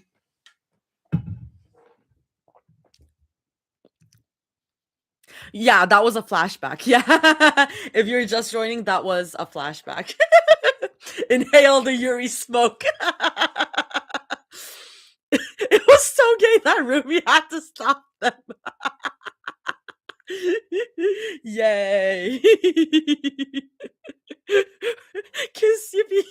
Ruby, don't look, mom and dad are kissing. Yes. Doomed Yuri smoke. Ow, my heart. Yeah. Doomed Yuri. That kind of, well, it's not the same. I love reading about lesbian Celine. I love reading about lesbian Celine. I love it so much. Like, I have talked about this on my Twitter, but if you haven't read uh uh uh oh my god, Demo's like little fic that like accompanies When the Sky Breaks West, but it's Celine and Zoe's mom, and it's such good old woman Yuri. It's so good. It hits so right. Coraline, Coraline, it's so good. It's so good. Oh my god. Yeah. Our hearts dance in parallel. Our, I think it's our lives dance in parallel planes. It wasn't hearts. Wait, let me actually search it up. Yeah. Our shadows dance in parallel planes. Sorry. Our shadows dance in a parallel plane, just 2 different endings. That's what it's called. But yeah, it is like, it is so good. It's like written in a way that like in a way that like Celine's early life echoes Cora's early life. It's so good. It's just written so beautifully. I need to check out Demo's new fic, the Vegas fic. I need to, but oh guys, I have no energy. I like I my fic reading time is like at work when I like have my when I'm able to have any kind of screen, or on the subway, but even on the subway I'm like usually editing videos. So I have not been reading a lot of fics. I just rarely have the time. Yeah, I need to check out the Vegas fic. Everyone is talking about the Vegas fic, and I'm like, I'll get there. You're good. You're good. Oh my god, you need to check out Demo. You need to, the thing is like Demo's like big fic is When the Sky Breaks West, and that is like if you want angst upon angst upon angst. And I think the Vegas fic is going to have Mira angst, like a lot of Mira angst. I don't know what exactly is happening there, but Demo likes to be angsty. If you want fluff from Demo, read Our Shadows Dance in a Parallel Plane. That's like the fluffiest you'll get. My baby Mira. Yeah, When the Sky Breaks West, I've said this before, but When the Sky Breaks West is like the hardest thing I've ever read, period. I haven't read I still haven't read They Find Her in the Dirt by the Tree. I still haven't read that. I should. That is one that I'm like, I need to read. I need to read it. I need to read it. You know how sometimes there are like certain classic books or like classic movies that you like just don't end up seeing or like reading. Like for example, I've never seen The Godfather. And They Find Her in the Dirt by the Tree is kind of like that. It is like a classic. Like even the creators know about it, and I haven't read it. I just haven't. Like Eventually, eventually it will happen. Eventually it will happen. When the sky breaks west, is it that bad? Dude. Nah. Mm-mm. Mm-mm. Mm-mm. Mm-mm. Mm-mm. Mm-mm. Mm-mm. Mm-mm. Mm-mm. It's bad. Sam. I mean, everyone has different experiences. Some people are like, oh, like that kind of thing doesn't really affect me. When the sky breaks west made me feel sick multiple times. Look, I've read some things in my time. Takes drag of cigarette. Okay, I think I'll go back. My favorite KPDH character is Rumi. I'm a Rumi girl. Yeah, it's Rumi. I love them all. What if I had to pick? It's Rumi. Yeah, when this guy. Here's the thing: people were being like mean about when the sky breaks west as if it wasn't tagged, like heavily tagged. Read the damn tags. Oh my god. Like all the authors went through so much shit in like during a period of time where it was like angst upon angst, and I'm like, guys, guys, guys, read the tags. Anyways, like, oh my god, don't get me started. I'll go back. I'll go back to the fic. Yeah, that's just people's own faults. Warmth seeped against her from every direction. Too much warmth, actually, heavy and enclosing in a way that made Zoe blink awake with a soft groan, her body protesting as consciousness dragged her up to the surface. Morning light filtered through the blinds in pale stripes, dust motes drifting lazily in the air. Zoe squinted, shifting slightly, and immediately felt an arm tighten around her waist. Mira curled into her like she belonged there, face tucked into the crook of Zoe's neck, breath warm against her skin, familiar, comfortable, real. Zoe smiled despite herself, a sleepy little curve of her mouth. God, she's so clingy. Affectionately so. She lifted herself just enough to peek over Mira's shoulder, scanning the other side of the bed. Empty. Zoe frowned faintly. Huh, Rumi wasn't there. No messy tufts of hair peeking out from the blankets, no quiet breathing, no feet inevitably kicked too far over to Zoe's side. Weird. Before she could think too hard about it, Mira made a small, displeased sound and tightened her hold, like Zoe had personally offended her by daring to move. You move too much, Mira muttered, voice low and rough with sleep. That soft, almost husky tone Zoe never got tired of hearing. Zoe grinned, settling back down and instinctively running her hand along Mira's side, slow and soothing. Good morning, Mimi. Mira laughed quietly and nudged her away with minimal effort. Trying to get a rise of me this early? Always, Zoe thought. She leaned in anyway, kissing along Mira's jaw, then down the warm line of her neck, enjoying the way Mira hummed despite herself. Maybe, Zoe murmured, lips brushing skin. I'm still revving up to go. Mira snorted. You're horny before breakfast. Incredible. Zoe just laughed and pulled her closer, stealing a lingering kiss that made Mira sigh into it. She pressed in, throwing one leg loosely over Mira's waist. Mira pulled back with a huff, but she was smiling. Feisty, she muttered. Zoe groaned dramatically and buried her face into Mira's neck, inhaling her. God, last night. Her muscles still ached in that pleasant, boneless way, her stomach tight when she shifted. Mira laughed and gripped Zoe's hips to still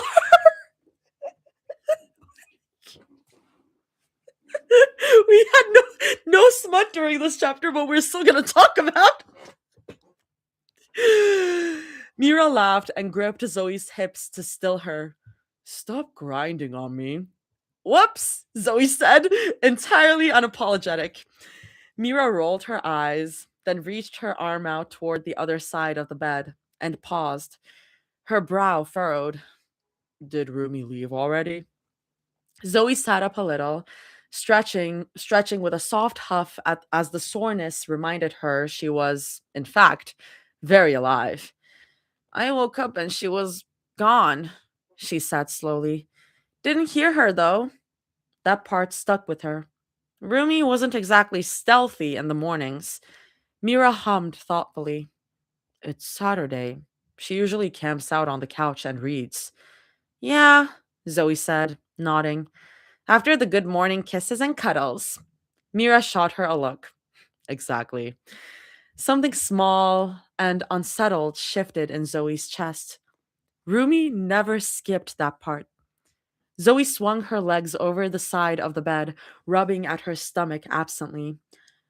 I'll go check, she said, trying to keep her tone light. She didn't wait for Mira to answer. She's fine, Zoe told herself as she stood. Rumi just wakes up early sometimes. She likes quiet mornings. She likes... Still, the quiet lingered longer than it should have. She padded out of Mira's room, the floor cool beneath her feet, and glanced down the hallway. The bathroom light was off, empty. Her gaze slid farther, settling on Rumi's door, closed. Zoe slowed without meaning to. She stopped in front of the door and lifted her hand, then hesitated.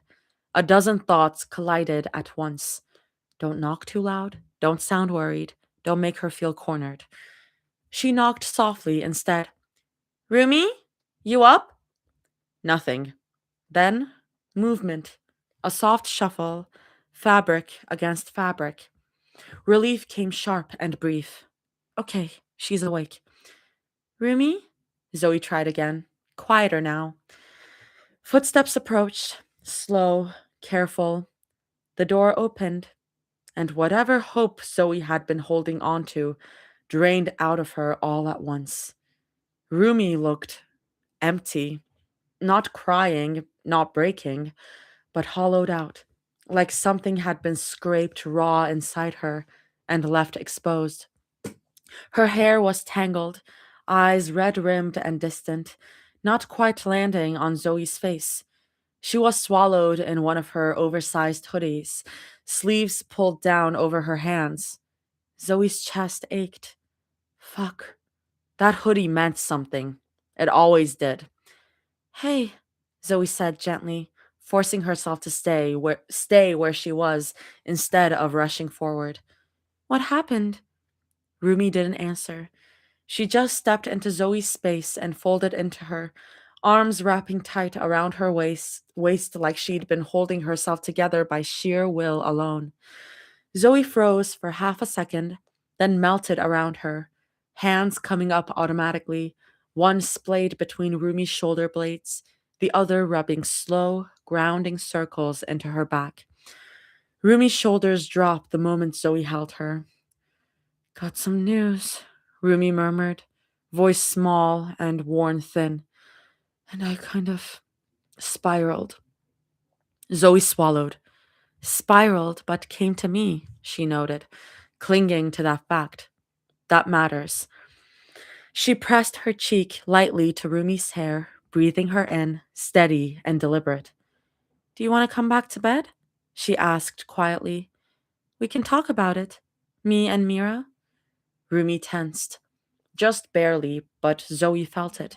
The way her breath caught, the way her arms tightened, like she was bracing for something. Zoe didn't rush it, didn't add anything. She just stayed. After a long moment, Rumi exhaled and nodded, small and reluctant, but real. Okay. Something in Zoe's chest loosened painfully. Okay, Zoe echoed, soft with relief. She scooped Rumi up without thinking. Rumi startled, letting out a quiet, surprised laugh as she wrapped her legs around Zoe's waist. She just picked her up. Oh my god. Arms tightening around her shoulders. There it was, that tiny spark of normal. Zoe smiled into it, pressing a gentle kiss to Rumi's cheek. Got you, she murmured, meaning more than just the literal words. She carried her back down the hallway, every step careful, like she might drop something fragile. Mira was still in bed when they came in, phone in hand. She looked up, and the smile that formed died instantly when she saw Rumi's face. Concern took its place just as fast. Rumi slid down from Zoe's arms and collapsed face first onto the bed, like the strength had gone out of her all at once. Mira didn't let her stay there. She reached out and pulled Rumi upright, drawing her in against her chest, one hand cradling the back of her head without hesitation. Zoe climbed onto the bed on Rumi's other side, close enough that their shoulders touched, close enough that Rumi was held on both sides. They didn't speak. They didn't have to. Zoe stayed still, breathing slow, heart pulled tight and attentive, like something fragile had been set between them. She was ready to listen, ready to hold, ready for whatever truth Rumi was about to trust them with.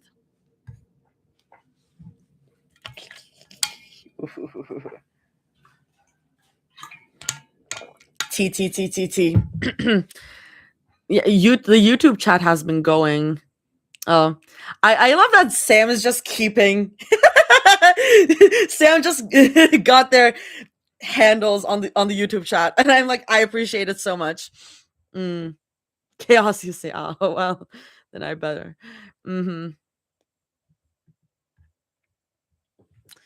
I love the lives. Yay! Guys, hold my hand. Oh, are we getting to are we getting there?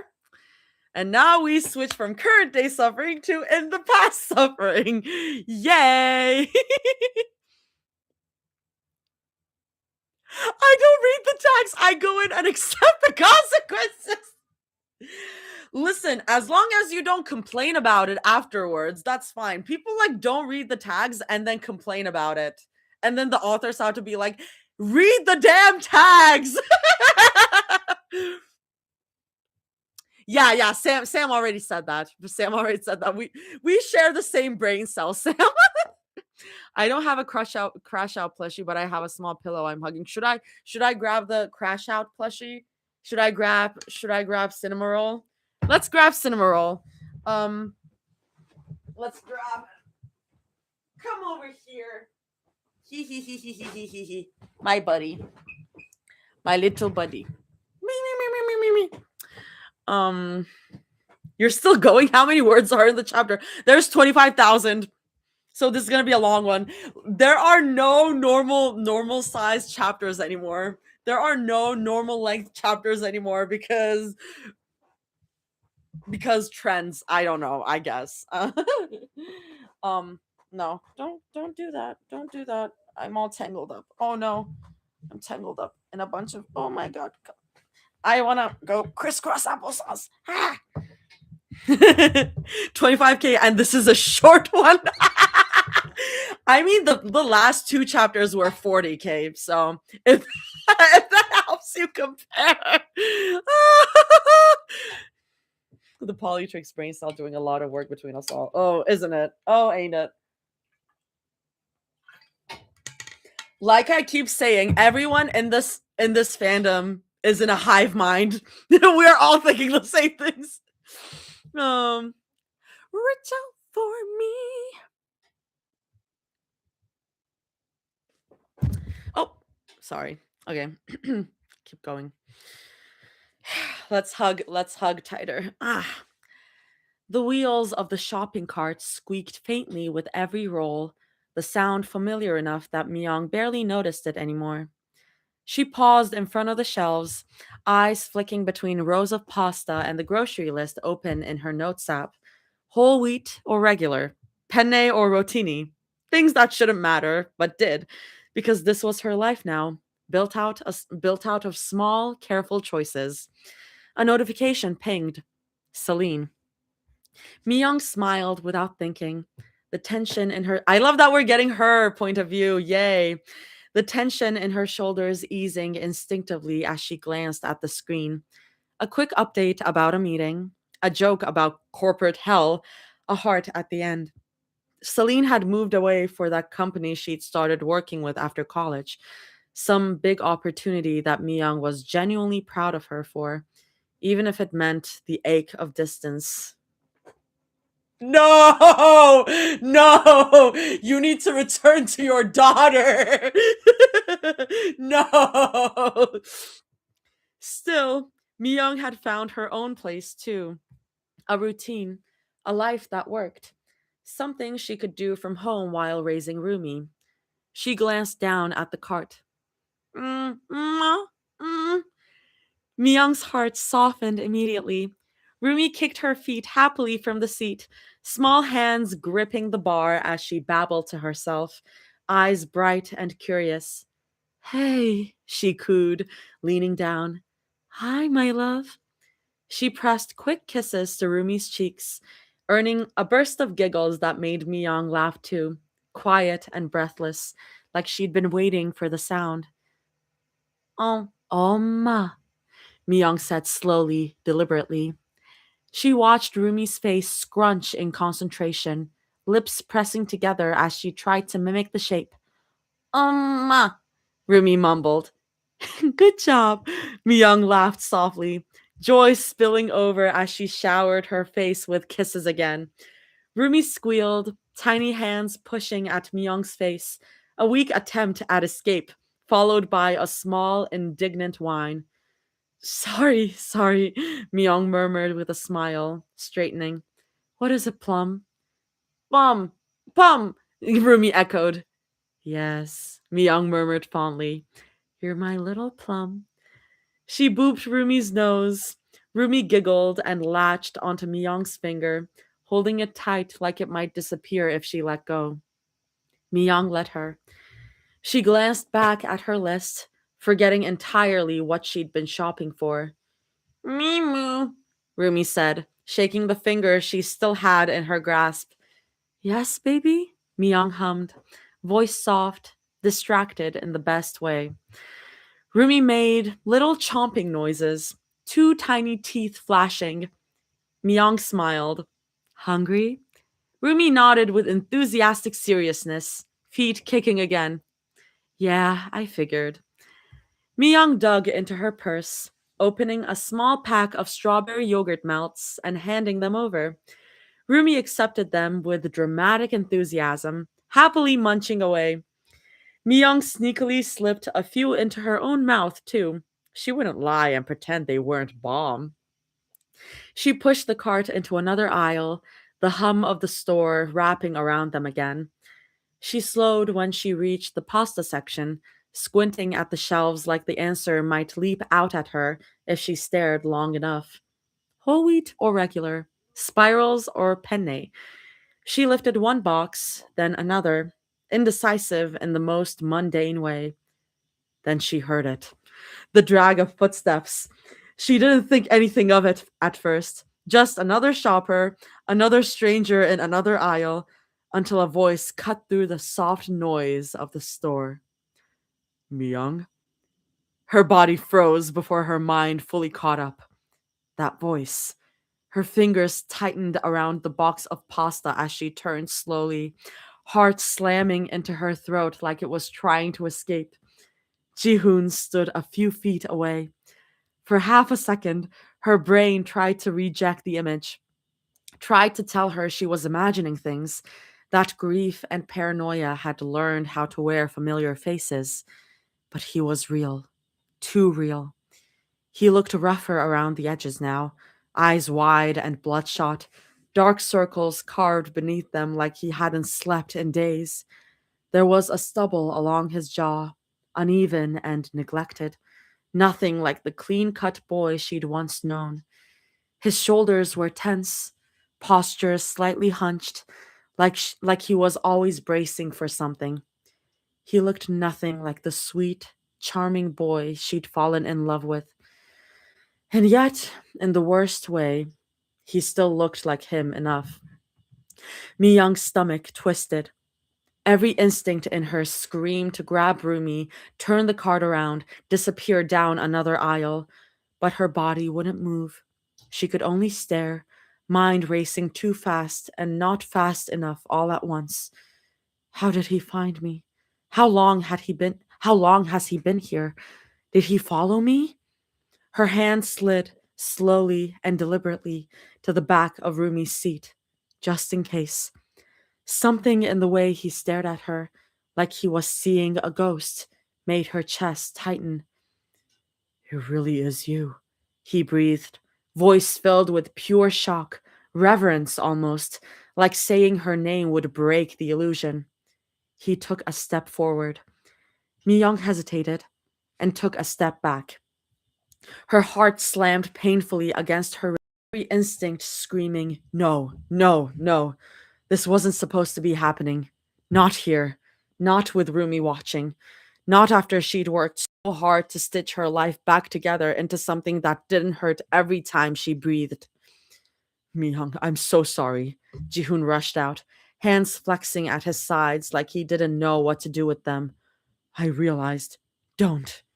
Her voice came out thicker than she wanted, rough with something raw she hadn't let herself touch in a long time. She shook her head hard, like she could physically dislodge him from her reality. You left me when I needed you most, she said. So don't come crawling back like you didn't choose this. The words tasted bitter on her tongue, old, rehearsed in her head on nights she'd cried herself to sleep. Ji-hoon flinched, eyes flying up to rake through his hair. I know, and I'm sorry. They told me that you. I told you!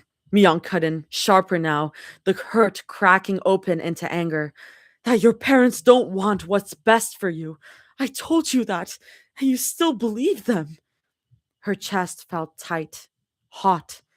He stepped closer again, desperation pushing him forward like he couldn't help himself. Mi-young backed up instinctively, her spine brushing the cold edge of the cart handle. Mi-young, I'm sorry, he pleaded. You know how they get. He gripped his head, fingers digging into his scalp. They get in my head.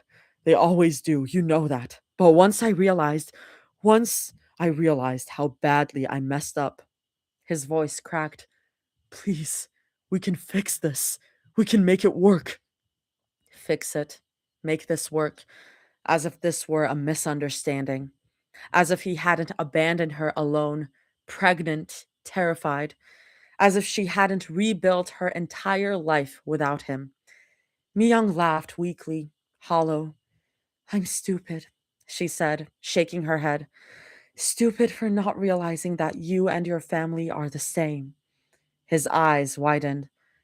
I still remember the phone call, she continued, voice rising despite herself, where you said you wanted nothing to do with me. Your mother threatened me. Tears blurred her vision, but she didn't wipe them away. I don't even know who you are anymore. Ji-hoon's face twisted like she'd struck him. I'm still your Ji-hoon, he said desperately. Please believe me, baby, I can't. He stepped closer again, and before she could stop him, he dropped to his knees in front of her. I can't live without you, he whispered, eyes shining, feverish. You're my other half. You know this. I love you. For a heartbeat, Mi-young could only stare down at him. This wasn't the man she'd loved. The man she'd loved had held her hand and promised her safety. The man she'd loved had chosen her. Are you done? Are you done?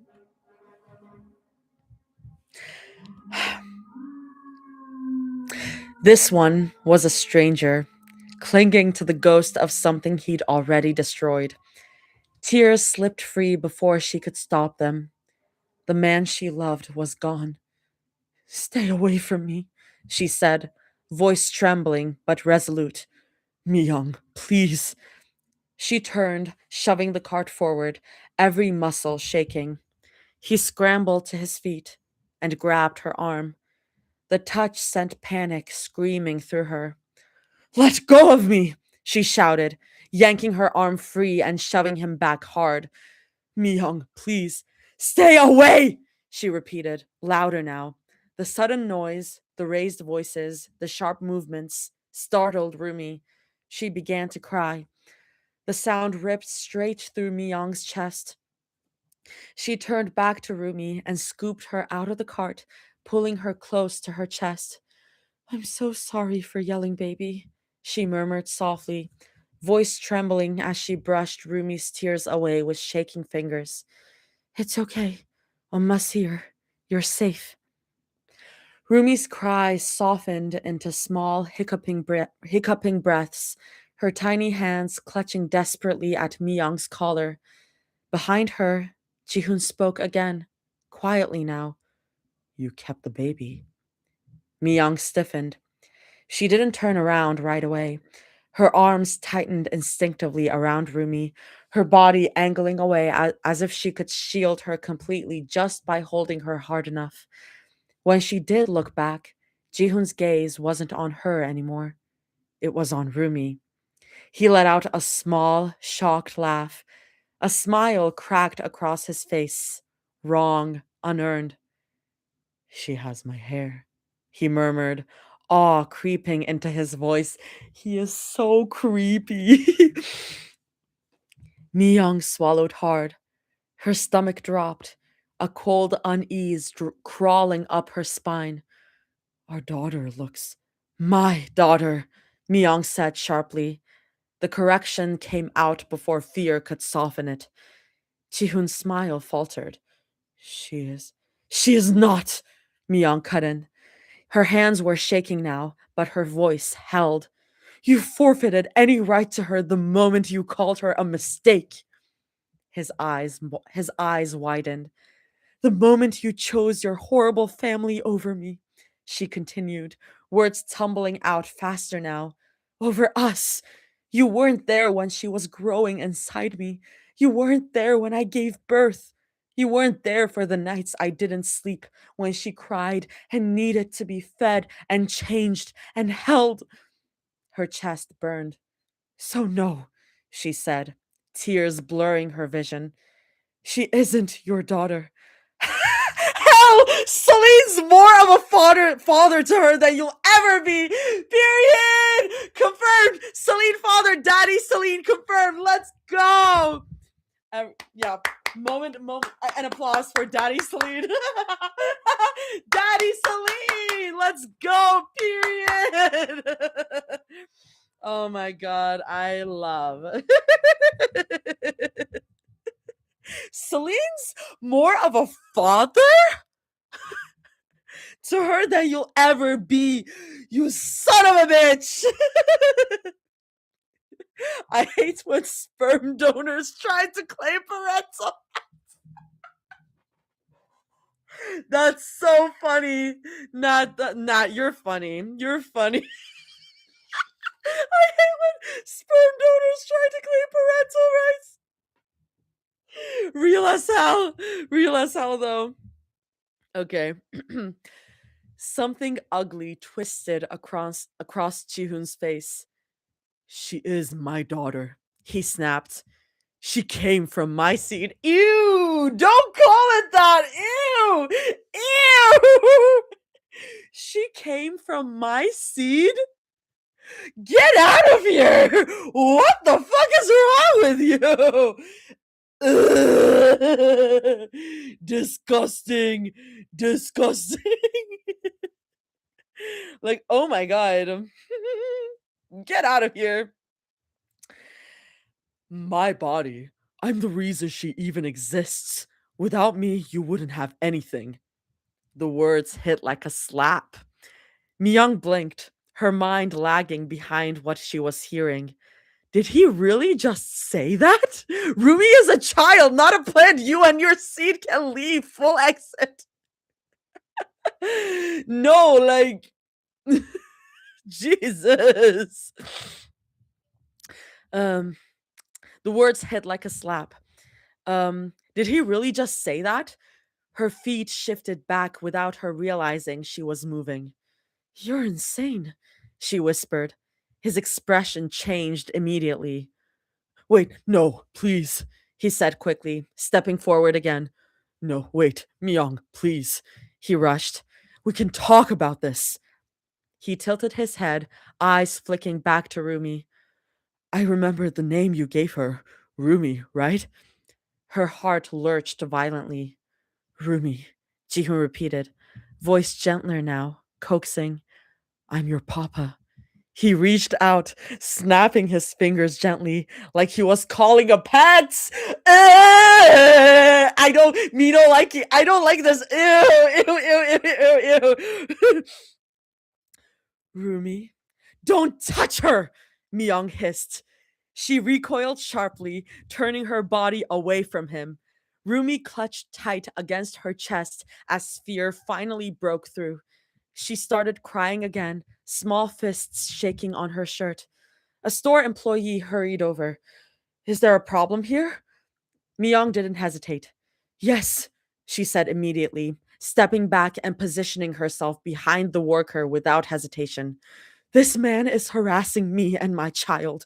He won't leave us alone. She shushed Rumi softly, rocking her. It's okay, baby. You're okay. Jihoon lifted his hands, panic creeping into his voice. This is a misunderstanding. I just wanted to talk to her, that's all. The worker didn't look convinced. You can continue shopping, ma'am, they said firmly, stepping between them. I'll make sure he leaves his way out. He sees his way out. Thank you, Myung breathed, bowing her head quickly before turning and walking away. She didn't look back. She didn't look back right away, but she felt it. That burning, heavy stare. When she finally glanced over her shoulder, Jihoon was still watching her. Not her, Rumi, as the worker argued with him near the aisle. Her stomach dropped. She didn't feel safe here anymore. She rocked Rumi gently as she hurried away, heart hammering. It's okay, baby, she whispered, voice shaking now that the adrenaline was crashing through her. I got you. But even as she said it, she knew this wasn't over. Fucking crime drama we got over here. Yes. Yes. And you know what? I think we should bring out the charger. My dog felt personally offended. Myung, go to your real partner. Go to your husband, your real husband. Don't treat me like a dog.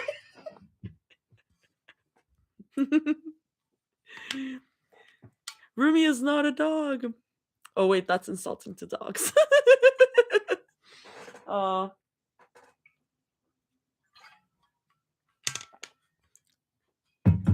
Wait, what are you guys saying?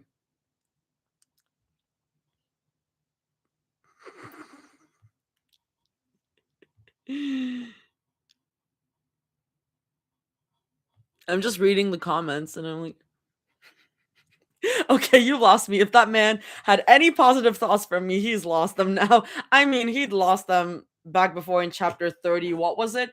30. Was the Rumi stuff 35? The Rumi backstory, was it 35?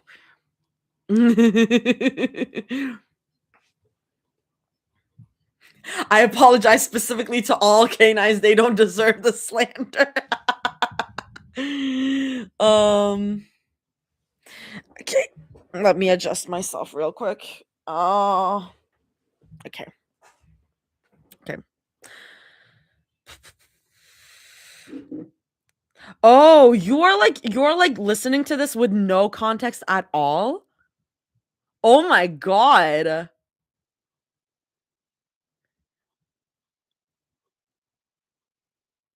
Wait, so what AU is this? Oh, it is to his company, in fact.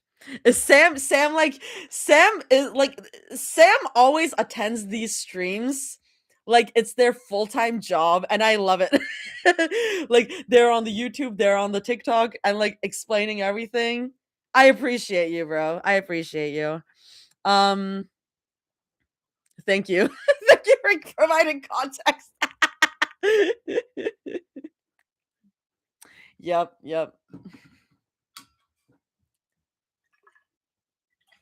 Oh my god, is Sydney here? Sydney from the Polytrix photo? I don't know if she's actually here. He no longer has it, yeah.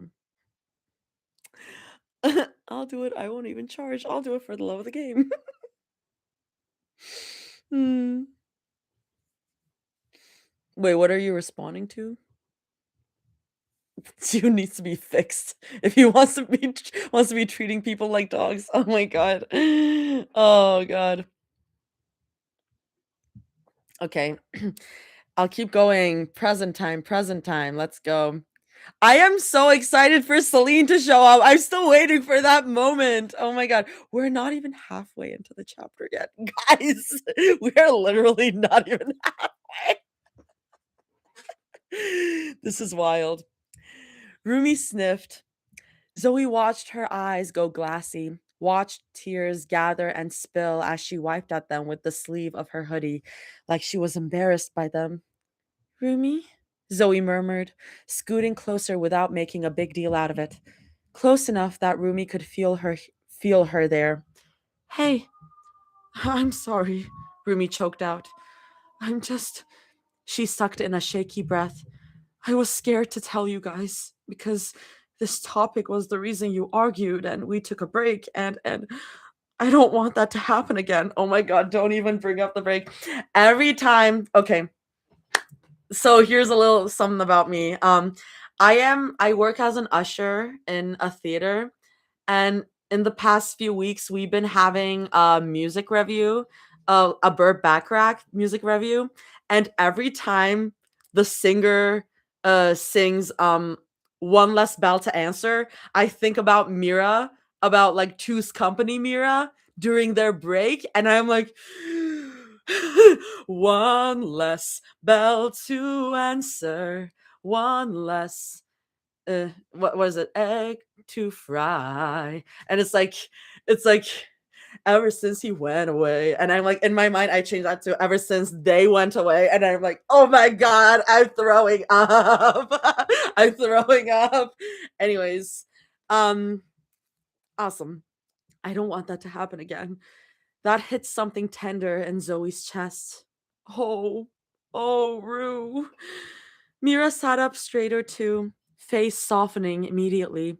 The worry etched there so painfully it hurt to look at. That wasn't your fault, she said, firm but gentle, like she needed Rumi to believe it. Right, Zoe echoed quietly, brushing her thumb under Rumi's eye, catching a tear before it could fall. She leaned in and pressed a soft kiss to her cheek, more instinct than decision. Rumi leaned into it, shoulders trembling as she sniffed again. Zoe swallowed around the lump in her throat. Rumi looked between them, eyes wide and fragile. Promise you won't be mad at me? Zoe didn't hesitate. I'd never, she said immediately, squeezing Rumi's hand like she could transmit certainty through skin. Promise.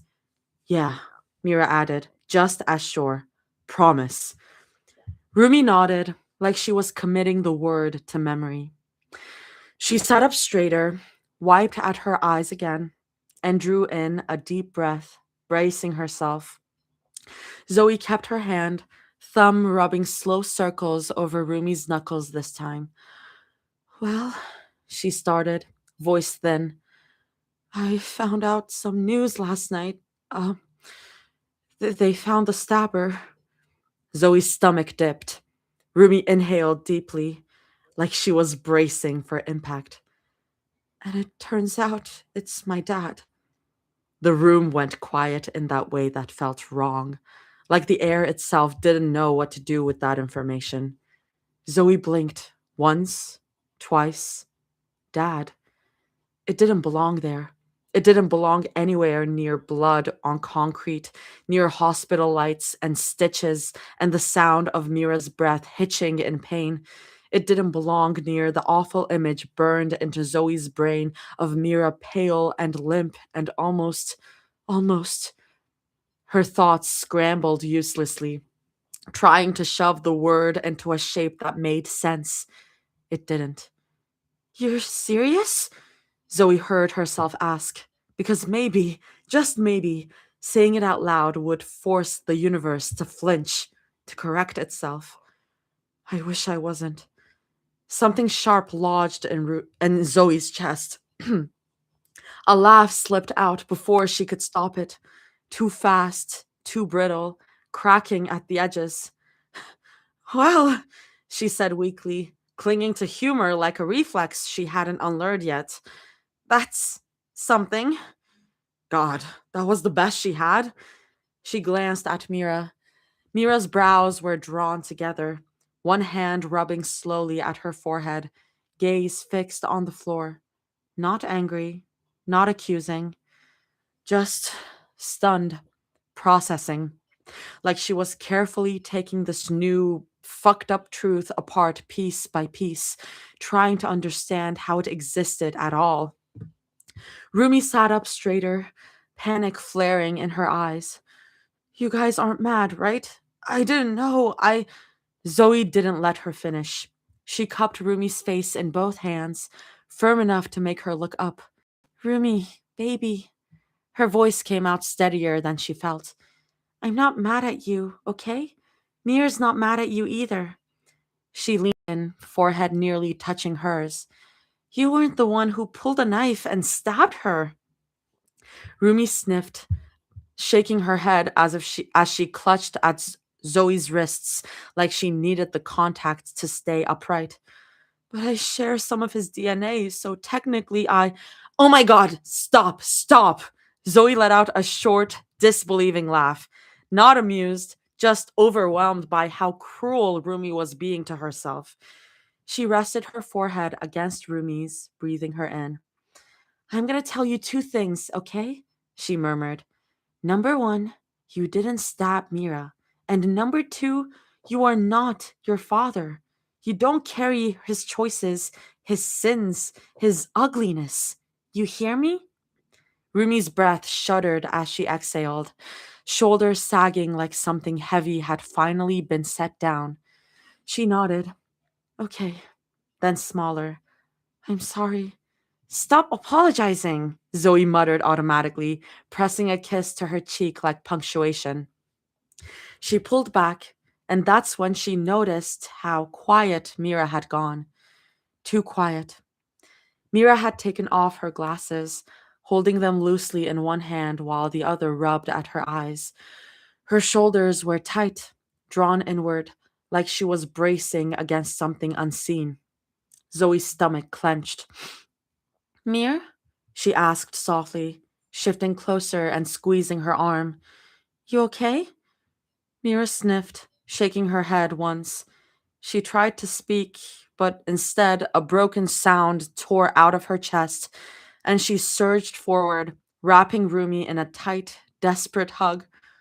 I'm sorry, Mira sobbed. Rumi stiffened in surprise, glancing helplessly at Zoe before looking back at Mira.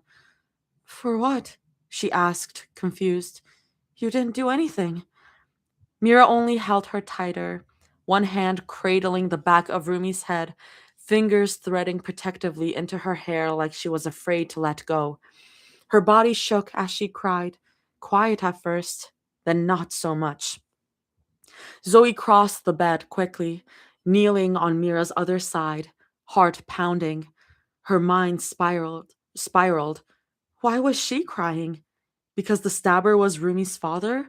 Because Rumi was hurting and Mira couldn't stand it? Or, he was aiming for you, Mira choked out. Rumi, he was aiming straight for you, and I. Her breath hitched violently. I'm so sorry. The room tilted. Zoe blinked, her brain scrambling to keep up.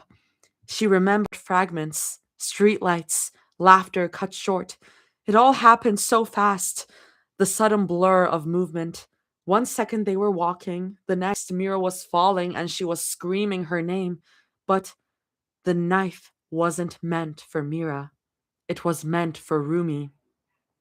The realization slammed into Zoe's chest, knocking the air out of her lungs. A cold wave swept through her, sharp and nauseating. She let out a shaky breath, fingers curling over her mouth. Rumi's breath hitched, tears flooding her eyes as the truth settled in. I, she started, then stopped, voice breaking completely. Mira pulled back just enough to look at her, eyes red and wild with grief. Who tries to stab their own child? She whispered, hands trembling as she gestured helplessly. I can't even fathom that. I'm so sorry, Rumi. I'm so sorry. She pulled her back into her chest again, holding her like a shield, like her body alone could undo what almost happened. You are so loved, Mira continued, almost pleading. You are gentle and kind, and you try so hard for everyone around you, and the idea that someone who made you could want to hurt you like that. She broke off, choking. I'm so sorry, she whispered again, pulling Rumi back into her arms. Zoe moved closer without thinking, wrapping both of them wrapping both of them up now, her arms tight around Mira and Rumi alike. Her jaw clenched. Some people shouldn't get the privilege of being called parents, and Zoe swore, silently, fiercely, that whatever Rumi had lost in that man, she would never lack it here. Not with them, not in this bed, in these arms, in this small, hard earned family they were building together. Never. Sorry. I would die before I ever let anyone touch you, either of you, like that, Mira whispered hoarsely. The words landed clean and final, like a line drawn in the ground. They lodged in Zoe's chest and stayed there, not dramatic, not poetic, just true in the way the most dangerous promises always were, the kind you didn't say unless you'd already made peace with it. Mir, Mir, Rumi sniffled, the sound small and fragile. Zoe's arms tightened around them both without her thinking about it, muscles locking instinctively. She buried her face into the curve of Mira's neck, grounding herself in warmth, in alive. She could still feel the phantom memory of blood on her hands, still remembered sirens, still remembered the cold, nauseating thought of, this is it. This is how I lose her. Don't talk like that, Zoe murmured, voice breaking despite herself. Because you almost did. I don't care, Mira cut in firmly. Zoe stilled. Mira's voice wasn't careless. It was steady, grounded, like she was stating a fact she'd already accepted and didn't want to argue about. It's the truth, Mira continued, quieter now, like she was afraid saying it too loud might make it real again. I take it, again, as many times as it took. Her breath hitched. I'd rather bleed. I'd rather break. I'd rather lose pieces of myself than watch either of you get hurt. She swallowed, jaw tightening. Even if it meant relearning everything, she added. Even if I never held a knife the same way again. Even if it hurt every day.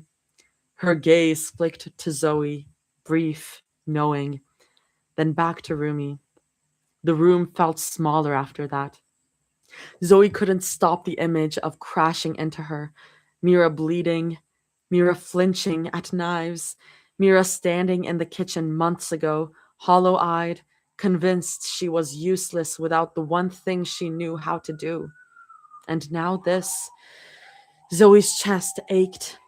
Now she was offering herself up like it was easy, like it was nothing. The growth hurt to look at.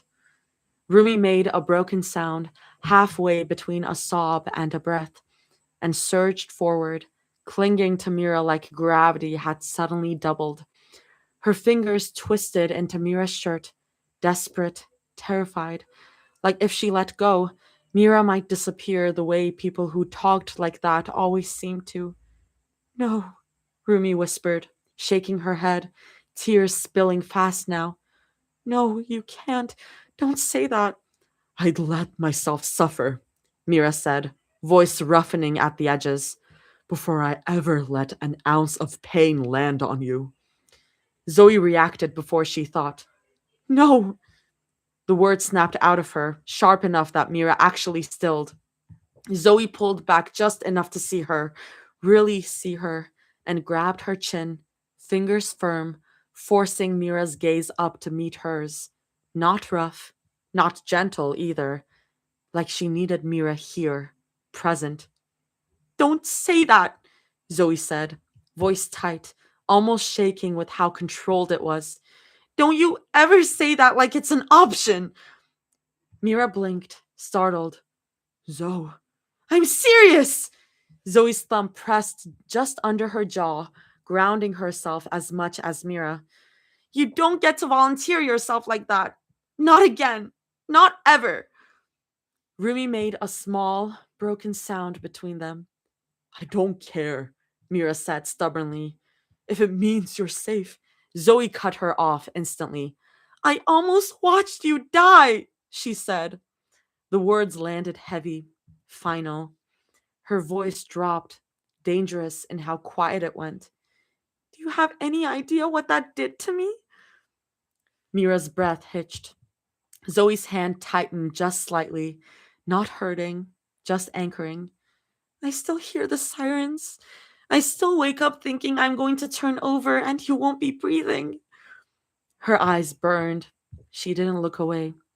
So don't stand there and tell me you do it again like that makes it okay, Zoe said, voice breaking despite her effort to keep it steady. Like that wouldn't destroy us. Rumi clung tighter to Mira's shirt, shaking. Please, she whispered. Please don't. Mira swallowed hard, jaw tense under Zoe's grip. You don't get to decide that your pain is cheaper than ours, Zoe said. You don't get to hurt yourself and call it protection. A tear slipped down Zoe's cheek, unbidden. It would still hurt, she said. It would still count. It would still take you away from me. Her grip softened then, but she didn't let go. I love that you protect us, Zoe said quietly. I do. But if you ever put yourself in front of a knife again for us, I will lose my mind. Her voice dropped into something raw and honest. Because I can't go through that again. Mira's composure finally cracked.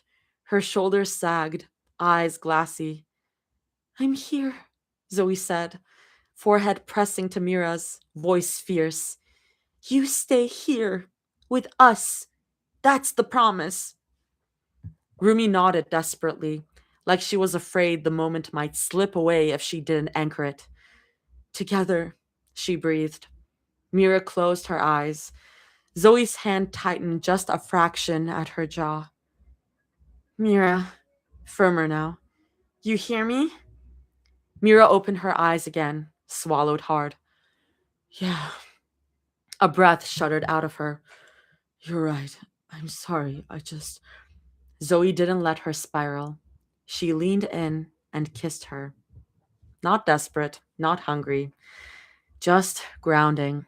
A soft press of lips that said, stay. Mira melted into it immediately, tension bleeding out of her like she'd been holding herself rigid on borrowed time. When she pulled back, her eyes were wet again. Alexa played Borrowed Time from Death Note the musical. Holy shit, sorry. Whoa. I haven't seen those words together in a long time. Mira sniffed, voice breaking as the words finally caught up to the fear. The fact that it was Rumi's father, someone who was supposed to protect her, someone who was supposed to... Her voice collapsed. Zoe felt something twist hard in her chest. Rage, grief, helplessness, all tangled together. I get it, Mira continued, wiping angrily at her tears. I get hating your kid, or ignoring them, or pretending they don't exist. Zoe's heart lurched. She was talking about herself. Rumi pulled Mira closer before Zoe could interrupt, gentle and sure. You're more upset than I am right now, she said softly, not accusing, just stating it. Mira let out a weak, watery huff. Sorry, I'm not trying to make it about me. You're not, Rumi murmured immediately, pressing her palm flat to Mira's chest, right over her heart. You just feel a lot, right here. Mira glanced sideways at Zoe then. Mira glanced sideways at Zoe then, a stupid little smirk breaking through the tears.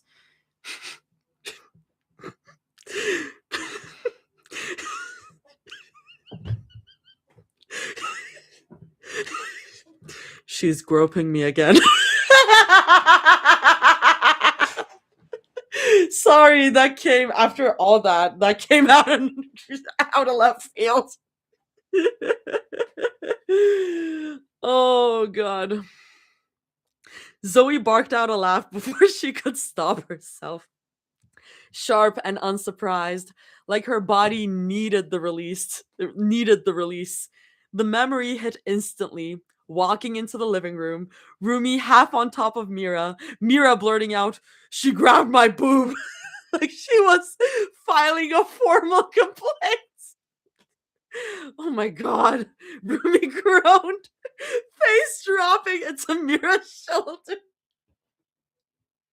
She was putting her hand on your heart.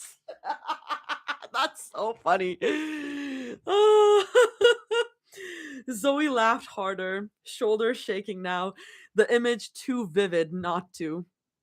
Mira chuckled too, the sound small but real. Tension finally cracking as their laughter dissolved into quiet, shared breaths. I love you guys, Zoe said softly. I love you both so much, Mira murmured. I love you too, Rumi added, voice steadier now, like she believed it could be true without breaking something. They stayed like that, pressed together, breathing each other in, until the tears slowed. Not gone, just manageable, livable, safe.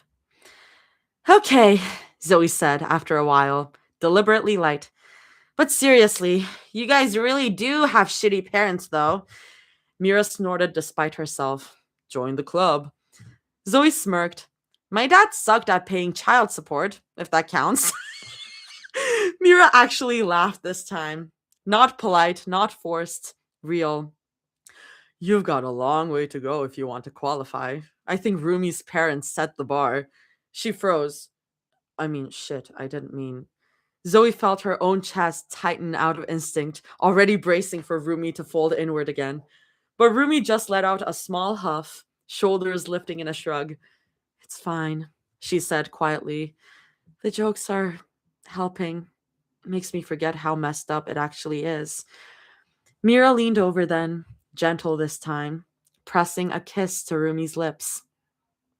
Not frantic, not hungry, just reassurance. Rumi smiled into it, something easing in her shoulders, and kissed her back harder, arms sliding up around Mira's neck like she was anchoring herself. Mira made a soft, surprised sound when Rumi deepened it, pulling back just enough to breathe, forehead resting against hers. Okay, Rumi murmured, eyes low now, voice barely above a whisper as she glanced between the two of them. But can we make out until I forget about it completely?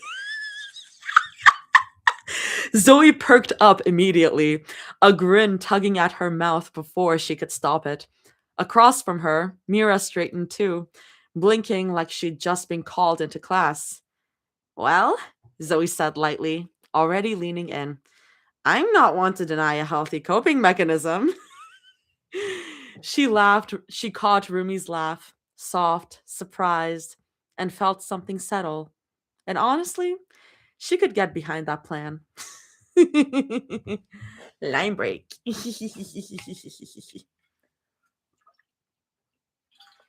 And the next part is gonna be real fun. The next part is gonna be real fun. I feel like I was locked the fuck in. I was locked the fuck in there. The voices might have slipped. The voices might have changed, but I was locked the fuck in. Toss you broke, Artie. LMFAO. Oh, of course I've seen Death Note the musical. Listen, Death Note the musical. You wouldn't think that Death Note the musical is one of the greatest things ever, but it really is. They did Death Note the musical in London, and I was like, when is it coming to New York? I need to see it in New York. I need to see it. I need to see it so bad. Anyway, love Death Note the musical. Oh my god. Dying for someone is romantic and can be easy, but living for others can take more strength than God's. Why are you spitting Hamilton shit? Dying is easy, living is harder. Jesus. Yeah, okay. Little Death Note the musical tangent. What is it coming to New York? Like everything comes to New York, center of the world for real. Apparently not for Death Note the musical. I need Death Note the musical on Broadway stat. I need it so bad. If you are a musical person and you haven't listened to Death Note the musical, you don't need to know Death Note. Please, you don't need to know Death Note. It has Yuri! It has Yuri, guys! Death Note the musical has legit Yuri. Like, actual Death Note also has Yuri, but, like, it is more pronounced in Death Note the musical. Like, oh my god. Rem and Misa were in love. Like, my god. Yuri, you say? Oh, yeah. I mean, in the actual... Does anyone care for Death Note spoilers? And toxic MLM, of course. I mean, it's fucking Light and L. Like, of course. Sorry. Playing his game, the most... why are they singing the most homoerotic songs of all time? It's so gay. It's crazy gay. But yeah, Death Note spoilers, just Death Note in general spoilers. Cover your ears if you care.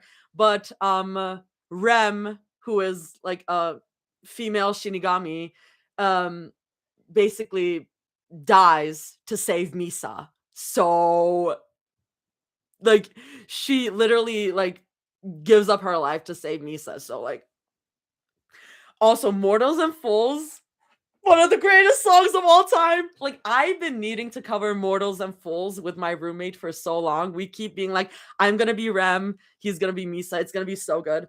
I need to make that happen so bad. We need to cover that so bad.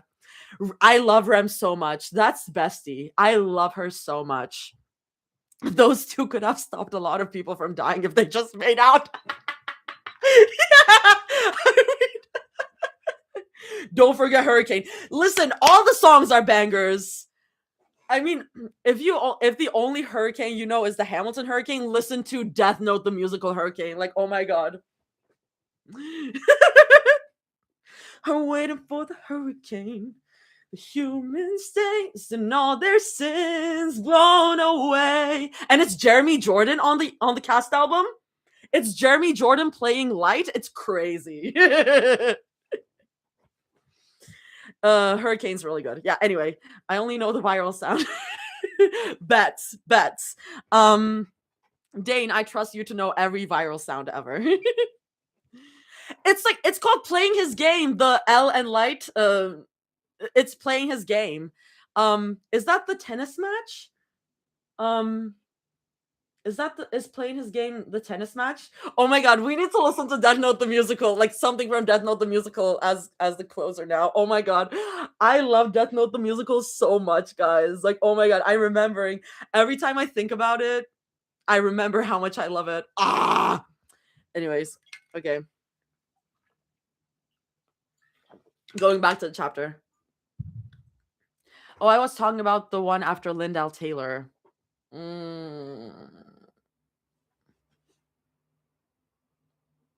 Then is it not playing his game? I don't remember the exact. Sorry. Let me search this up. I'm just gonna search up the song list. And then I'll go back to the chapter. I swear. I just love Death Note the musical so much. Um. Uh. Is it no? No. No. No. That's the game begins. The game begins. The game begins. That's the one you're talking about. The game begins. Yeah. Oh God. God. Where is the justice when the guilty all go free? Why don't we lock him up and throw away the key? I see a young man's what is it? I see a young man's anger burning in your eyes. What you see is my impatience with your noble compromise. It's so good, guys! Guys, it's so good! Oh my god. Okay. The game begins on Secrets and Lies goes so hard. Oh my god, guys! Listen to Death Note the musical like low-key. Best thing ever. It's so good. Anyways, I'm back. I'm back. I'm back. The scene time. Celine lifted her hand and knocked. Once, twice, then waited. She smoothed her palms against the sides of her coat, shoulders squaring automatically. Old habit. Appear calm, appear respectful. Don't come in like a storm. This wasn't a boardroom or a courtroom or one of those tense family meetings where everyone already knew what they were there to argue about. This was Rumi's home. Footsteps sounded on the other side, light but quick, and Celine straightened instinctively. The door opened. It wasn't Rumi. It was one of her girlfriends instead. Zoe, if Celine wasn't mistaken. The shorter woman looked up at her, dark hair mussed like she'd run her hands through it one too many times. Her grip tightened on the edge of the door as if she were bracing herself. Her eyes flicked over Celine's face, assessing, measuring. Hi! There was a smile there, technically. Small, careful, like it had been practiced in the half second before opening the door. Celine hesitated for half a second, then inclined her head. Hi, good morning. Right. Zoe rubbed the back of her neck awkwardly. Good morning to you too. Celine noticed then, just barely, the red rim around Zoe's eyes. Not enough to be obvious, enough that someone who was already looking for signs would catch it. So she told them, Celine thought, chest tightening. She found herself studying Zoe more carefully now. This was one of the women Rumi loved, one of the people who stood between Rumi and the world now. That should have made her feel relieved. Instead, it made her feel judged. Not openly, not cruelly, just quietly. I was wondering if Rumi was up, she asked, keeping her voice even. She glanced back. Glanced past Zoe into the apartment without meaning to. Only the quiet of morning, the stillness of a place that hadn't quite shaken off something heavy yet. Zoe didn't move aside. Instead, she studied Celine openly now, long, scrutinizing. Why? The single word wasn't hostile, but it was firm, protective in a way Celine recognized it immediately. Celine blinked, adjusted. I need to talk to her, and to you both, about the current situation, she said carefully. She did tell you, right? Zoe bit her lip, eyes flicking down for a second before nodding. Uh, yeah. She glanced back over her shoulder, then returned her gaze to Celine. Give me 1 second. Before Celine could respond, the door closed, gently but decisively, in her face. Celine stared at the door for half a second longer than necessary. Twice now, she thought dryly. If this becomes a habit, we're going to have words about hospitality. Still, she exhaled slowly instead of bristling. This wasn't about her pride. It was about Rumi, and about the fact that, like it or not, these women were her shield now. The door opened again. This time, Celine? She took in how worn Rumi looked, the shadows beneath her eyes, the stiffness in her shoulders like she hadn't let herself properly rest. Guilt settled heavy in her stomach. She'd known this would be hard on her. She hadn't known it would show this much. Celine inhaled softly. Rumi. Her hands twitched at her sides before she could stop them, an instinct to reach, to anchor, but she kept them still. She didn't know what kind of contact she was allowed anymore, if any. I'm sorry for putting that on you so suddenly, Celine said quietly. I should have come to see you in person to tell you the news. Rumi blinked, then shrugged, small and tired. It's okay. It didn't sound like it was. She searched Rumi's face for any sign she was pushing too hard, too fast, for any trace of the little girl she'd hurt once, years ago, who still lived behind Rumi's eyes sometimes. Can I come in? She asked gently. I need to talk to all of you. Rumi hesitated, just a fraction of a second, then nodded. Okay, you can sit in the living room, she said. I'll go get them. Celine stepped inside slowly, like she was afraid any sudden movement might shatter the fragile permission she'd just been given. As Rumi disappeared down the hall, Celine stood there alone for a moment, breathing in the quiet. The apartment felt different without anyone in front of her, lived in, warm, the kind of quiet that came from people who actually belonged in a space, who left pieces of themselves scattered in it without thinking. She exhaled, then moved toward the living room. She chose the single chair facing the couch, lowering herself into it with deliberate care. The position made something in her chest tighten. Deja vu washed over her. The last time she'd sat here, the room had felt heavier, more brittle, all sharp edges and unspoken resentment. She barely had time to sit with the memory before she started, flinching as something soft brushed against her ankle. She looked down sharply. A gray cat stared back up at her, unblinking, judging. Oh, she breathed, heart still thudding stupidly as she crouched a little. Hey there. She leaned down and gently brushed her fingers over its head, surprised when it leaned into her touch, purring loudly. The vibration buzzed through her fingers, grounding her in a way she hadn't realized she needed. The last time she'd seen this cat, it had been a tiny ball of fur tucked into Rumi's lap, more ears than body.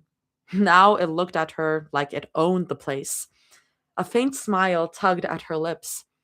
Then the cat abruptly bit her hand and trotted away. Celine stared after it, stunned for half a second before rubbing her fingers with a small huff. Well, that wasn't very kind. Footsteps approached down the hall. Rumi reappeared first, followed closely by Zoe and Mira. Celine straightened automatically. Mira looked the worst of them, eyes red and puffy, exhaustion etched into her face in a way that went beyond lack of sleep. Understandable. No one walks away from something like this untouched. She dropped onto the couch, arms crossing tightly as her gaze fixed on the coffee table. Rumi sat beside her, shoulders curling inward, and Zoe followed, close enough that their knees brushed. They were arranged like something fragile that needed guarding. Celine cleared her throat and sat up. All three sets of eyes snapped to her. Well, she began, then paused, suddenly acutely aware that she hadn't rehearsed this part nearly enough. As you all know, Rumi's father was found to be the stabber. Rumi stiffened. Zoe's hand tightened around hers immediately. Mira nodded once, jaw clenching as she shifted her weight. I came because I was worried, Celine continued, gaze moving between them.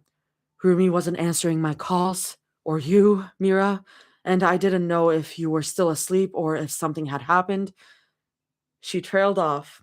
Not because she forgot what she was saying, but because she finally really looked at them. At Rumi's hoodie, slightly crooked at the collar, at the faint discoloration just beneath her jaw, half hidden by fabric. For a split second, panic spiked until her mind caught up. A hickey. Oh, her expression didn't change, but something in her eyes did. A flicker, a recalibration. Her gaze shifted. Mira.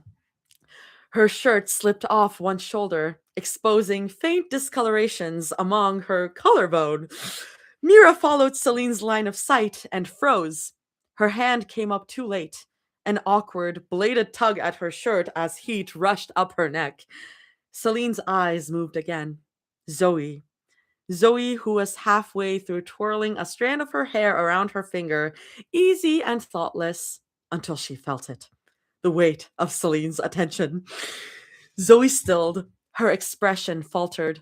Her sleeve had ridden up just enough to reveal a fading bite mark on her shoulder. She stared at it, then at Celine, then very deliberately pulled her sleeve down and cleared her throat, suddenly fascinated by literally anything else in the room. Celine blinked. Once. Twice. She wished, deeply, profoundly, that she had not noticed any of it. Rumi, unfortunately, did notice, because she followed Celine's gaze in real time and realized, with sinking horror, exactly what she was seeing. Her face went scarlet. She yanked her hood on and pulled the strings, shrinking into herself like she could erase the last 24 hours by force alone. Too late. Way too late. Celine turned her head, lips pressing together with the strained neutrality of someone who very much did not want to acknowledge the situation out loud. God, Mi Young would have laughed at this. A quiet, knowing laugh, sharp and fond all at once, and the thought made something ache low in Celine's chest.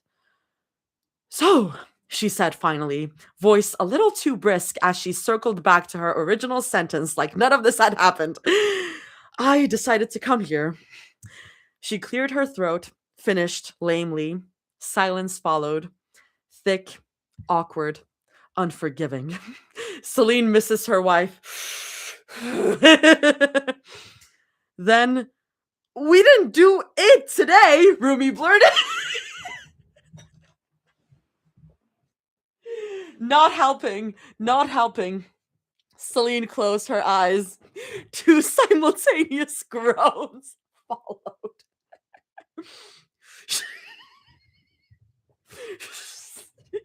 She didn't need to note that, Rumi, Mira hissed, dragging a hand down her face. I'm sorry, Rumi rushed on, mortified. I've never been in a situation where a parental figure saw my... Her voice dropped lower and lower as she tugged more on the strings of her hoodie, face burning. Subdermal contusions. Well, that explained why Rumi had been awake when she'd called. Zoe leaned in towards Rumi's ear, whispering in what she clearly believed was a discreet tone. You know you can just say hickeys, right?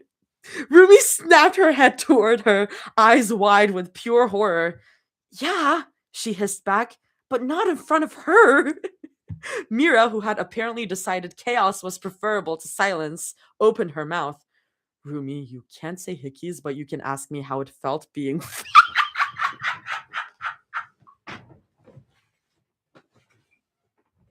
Mira! Chaos Gremlin! Chaos Gremlin, Mira! Oh my god, oh my god. God! Mira! In front of Celine!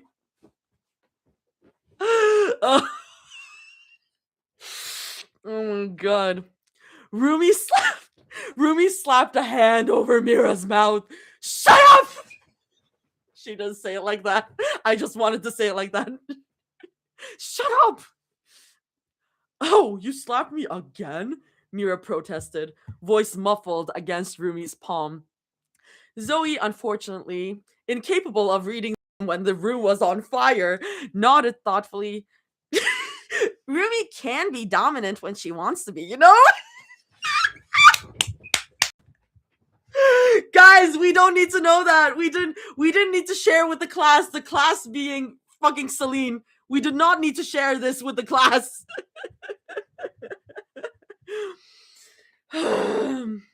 She paused, froze. Too loud? She added weakly. Selena's officially the dog in the burning house meme. Exactly. Zoe, Rumi whined, face fully aflame now, tugging her hoodie up like it might swallow her whole. If embarrassment were fatal, she would have been gone. Celine purposely started to dissociate. just like goes, just like starts going to another world, going to her own world. Celine purposely started to dissociate. Pretend you didn't hear that, Zoe coughed, glancing nervously at Celine. I meant dominant, like in games, like rock, paper, scissors, she finished weakly. She always wins. Zoe, Mira said flatly, still partially smothered. You are making this so much worse. Celine let out a long, tired sigh, rubbing her face slowly like she could wipe the last minute from existence. She was glad, really, that Rumi was happy, clearly showing signs of a healthy sex life. It was normal for adults her age to partake in. She just hadn't expected to be this aware of it. Celine cleared her throat and shifted her weight, suddenly unsure where to put her hands. Her eyes fixed on a neutral point somewhere above Zoe's shoulder, anywhere but the constellation of flushed faces and badly hidden marks. Well, she said, because silence felt dangerous, then immediately regretted it when no other words followed. Celine inhaled, slow, reset, start over. That was when her gaze dipped, only for a second, and snagged on something small and unmistakably out of place. A glint of metal. She frowned before she meant to. A ring. Her breath hitched, sharp and involuntary. Her eyes lifted, too fast this time, to Mira's hand, to Zoe's. Matching rings. Her chest tightened, a strange, quiet lurch pulling somewhere behind her ribs. Rumi? Celine said at last, carefully, like she was stepping onto thin ice.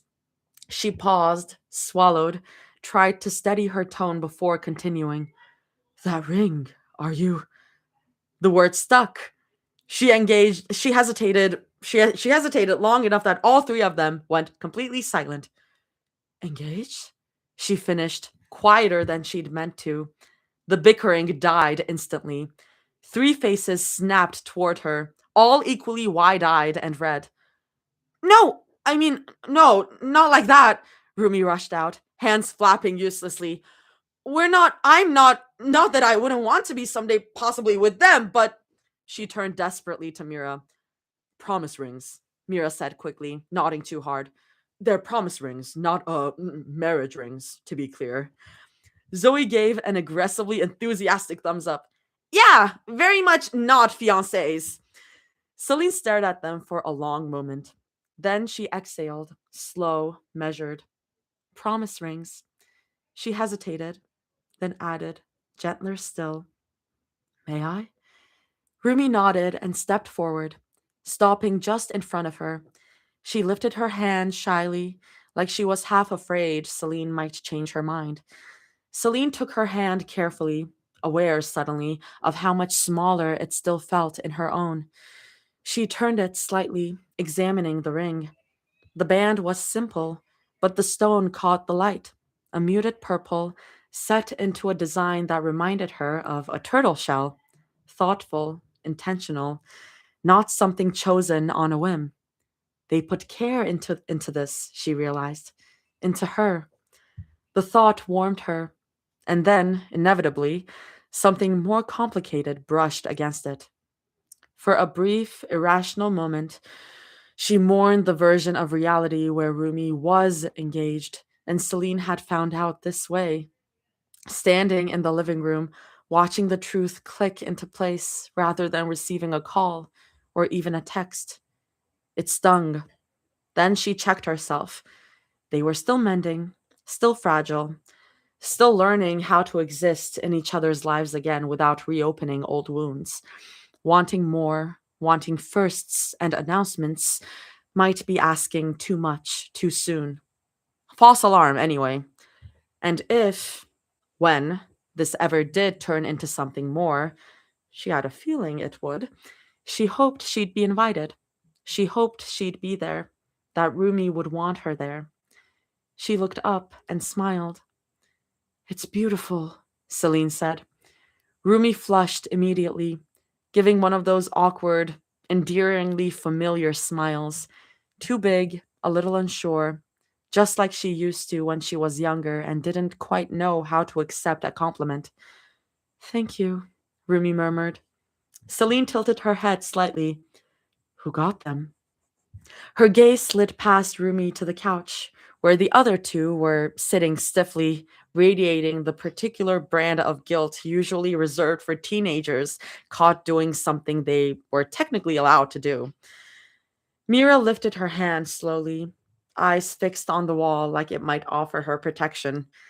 Celine huffed softly, shaking her head, not disapproving, just amused, fond even. She released Rumi's hand, and Rumi retreated back to the couch, practically collapsing between Zoe and Mira like she'd been holding her breath the entire time. Why are they so shy about this? Celine wondered. They love each other. That's not something to be embarrassed by.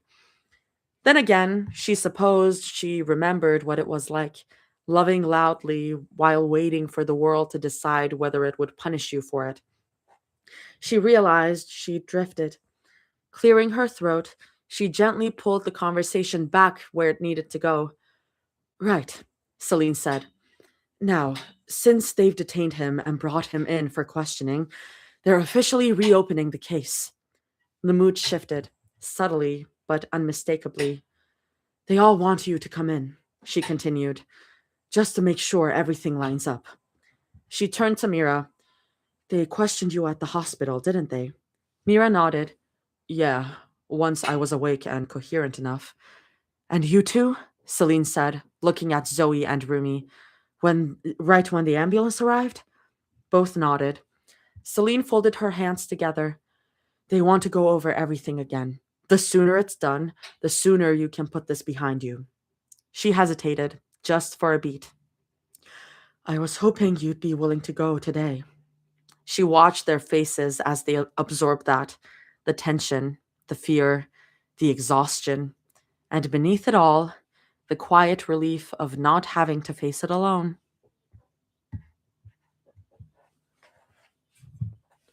Mm-hmm. Good scene. We got everything. That was loaded. Celine, Mira Lover Girl, Uranotron 5000. I love Selena Mira so much. I love Selena Mira, um, the Selena Mira dynamic always, because it often feels like they parallel each other in ways. It's some good shit. It's some good soup, as you would say. It's some good soup. Enjoying the soup. Thank you, chef. All compliments to the chef. Yeah. Are people saying that? Are people still saying that? I feel old. Are people still saying that?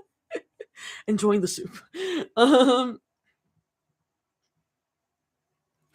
Rumi is gonna have to identify her dad, but as the perpetrator and not as her dad. Ouch. What are you talking about? Selena's right in front of her. Many compliments, many compliments. Delicious, delicious brick soup.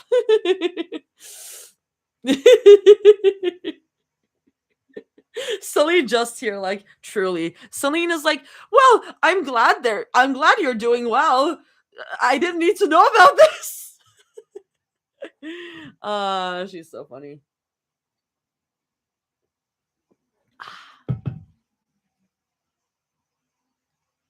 Artie, you're the youngest person. I'm jokingly calling myself old. I'm old within the polytrix fandom because, like, especially the older chapters of Two's Company would be like, hope you enjoyed the soup, hope you enjoyed the soup. And I'm like, I enjoyed the soup. Are we calling it soup now? Are we still calling it soup? I hope we're still calling it soup, or else I'm gonna feel old. That's what I was talking about. I'm glad you're doing well, but I don't require these details. No. Yeah. Oh my god, hi, Tegan's here now. Bye, Rex. I am back from my chapter for school, and this wasn't meant to come back to. Yay, I'm glad.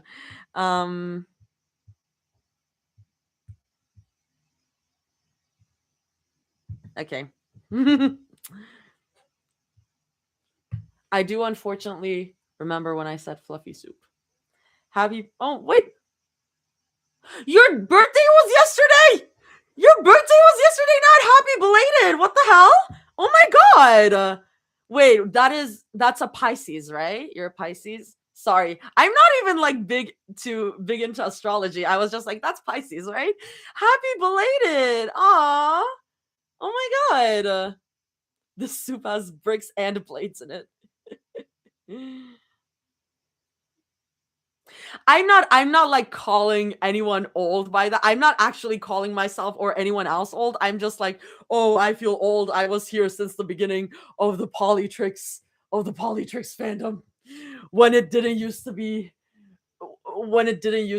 the biggest poly ship on AO3, when we called it soup, when I was like going like in this fandom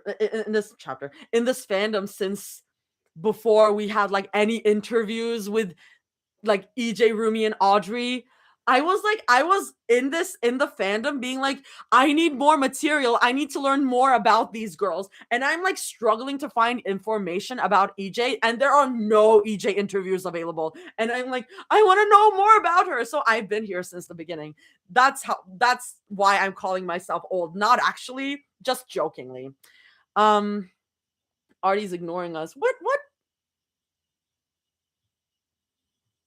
I'm not ignoring anyone. And now we're in awards season. Yeah.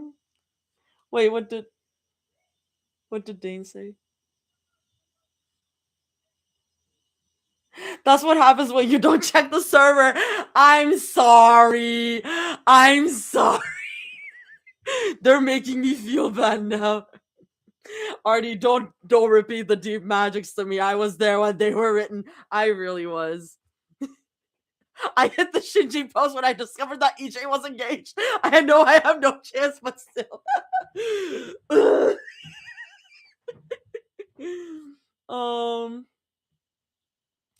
Sorry for not being in the Discord. In my defense, I have no defense because everyone works and everyone's tired, but I don't know. I get overwhelmed. Alas.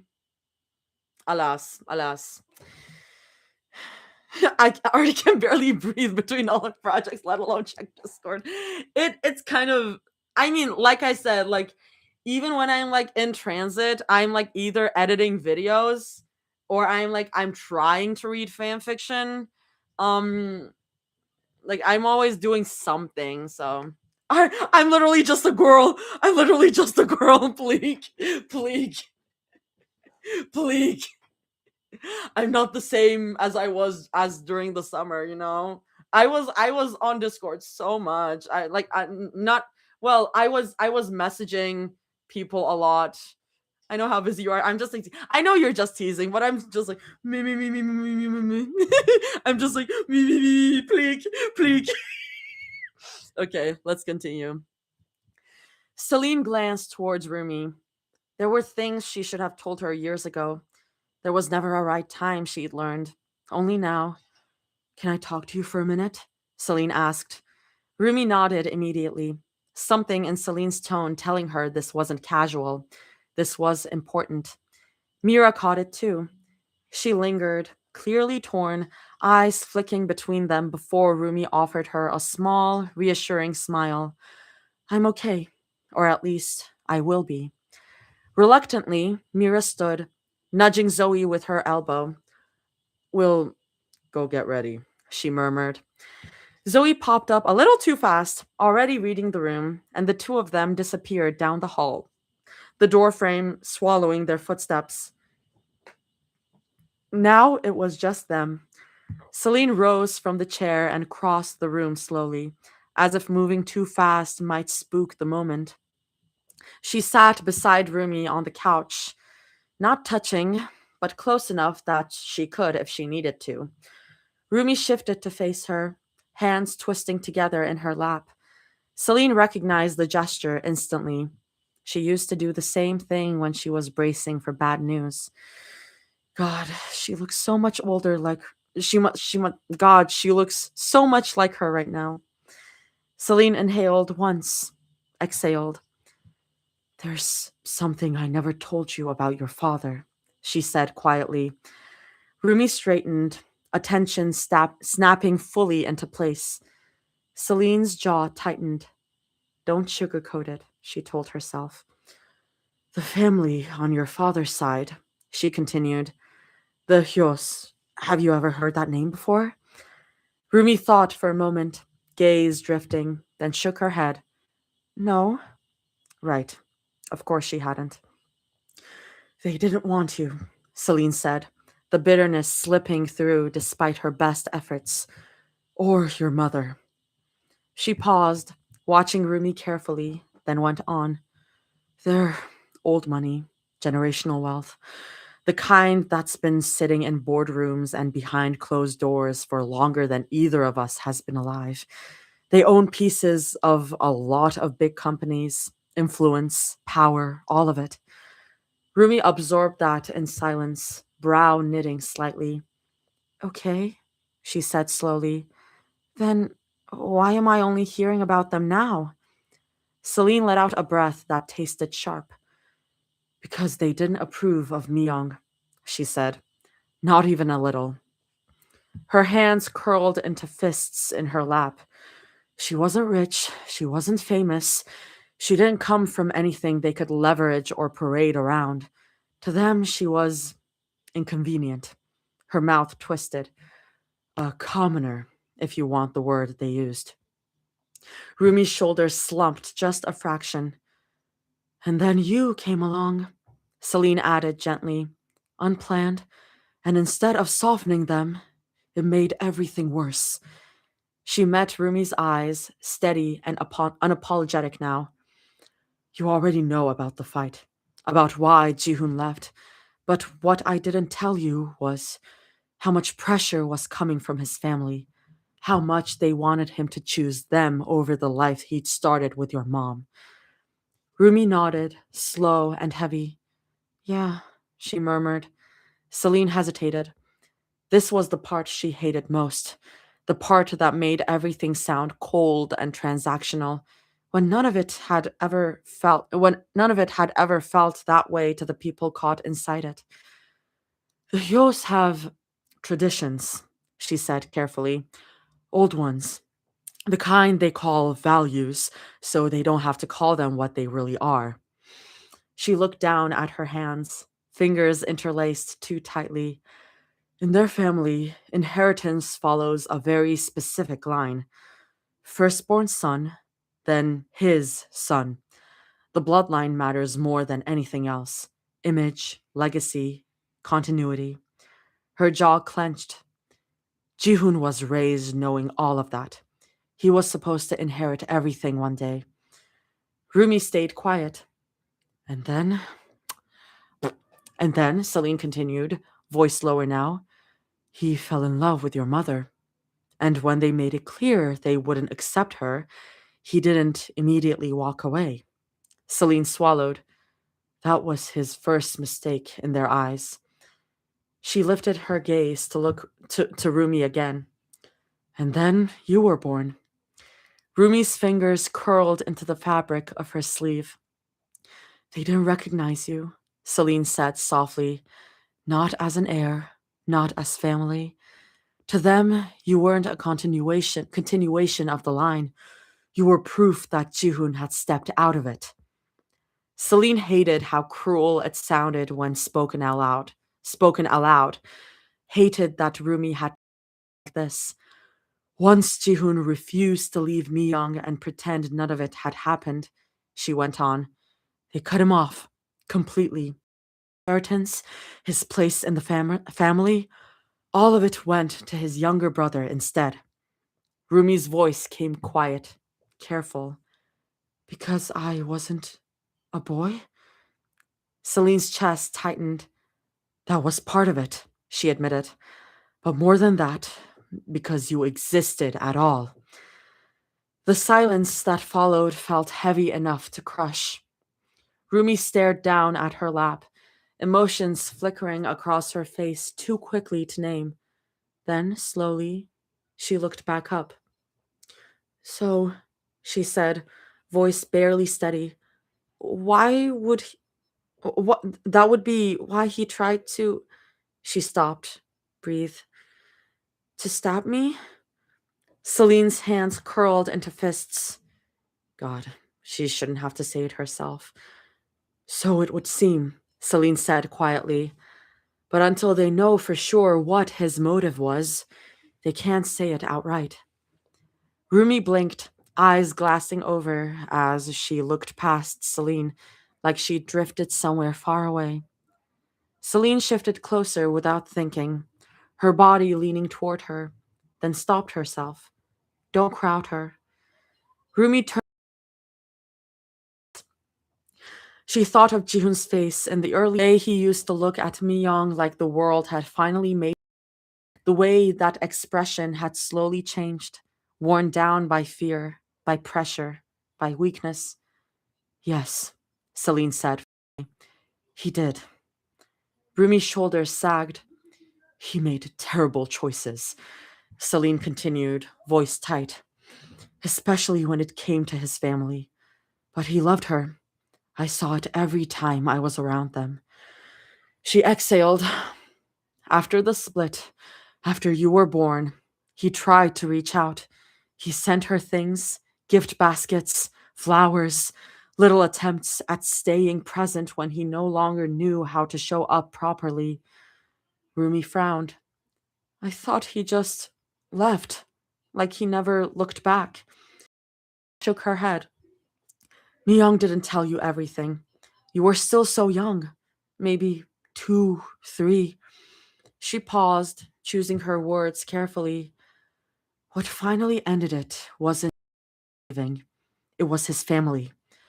Rumi's gaze sharpened. Myung got a phone call, Celine said quietly, from his mother, threatening, cruel, making it very clear that if Jihoon didn't step away completely, they would make her life miserable. Her mouth pressed into a thin line, and when Jihoon didn't stop it, didn't stand up to them, he told Myung he wanted her out of his life. Celine looked away. That broke her, Celine said. She hesitated, then went on, because Strawpage would leave too many soft lies intact. They didn't want Myung anywhere near them, she said. She didn't fit the image they were trying to protect. So they pushed her out, and when Jihoon didn't immediately fall back in line, they pushed him out too. Celine's mouth twisted. He went quiet for a while after that. No calls, no letters, nothing. She paused, and then one day, he found her. Rumi looked up, begging, saying he wanted to try again, that he'd made a mistake. But Myung didn't want it, she said. Not after everything. Not after the threats. Not after he'd chosen silence when she needed him most. Her voice dropped. That's when the gift basket started. Pulling in. That was the right word. Too many, too consistent. Like he thought persistence could replace accountability. Rumi blinked slowly. I think I remember those, she said, when I was really young. Celine looked at her in surprise. I thought she had a secret admirer, Rumi went on, a faint, almost embarrassed smile tugging at her lips.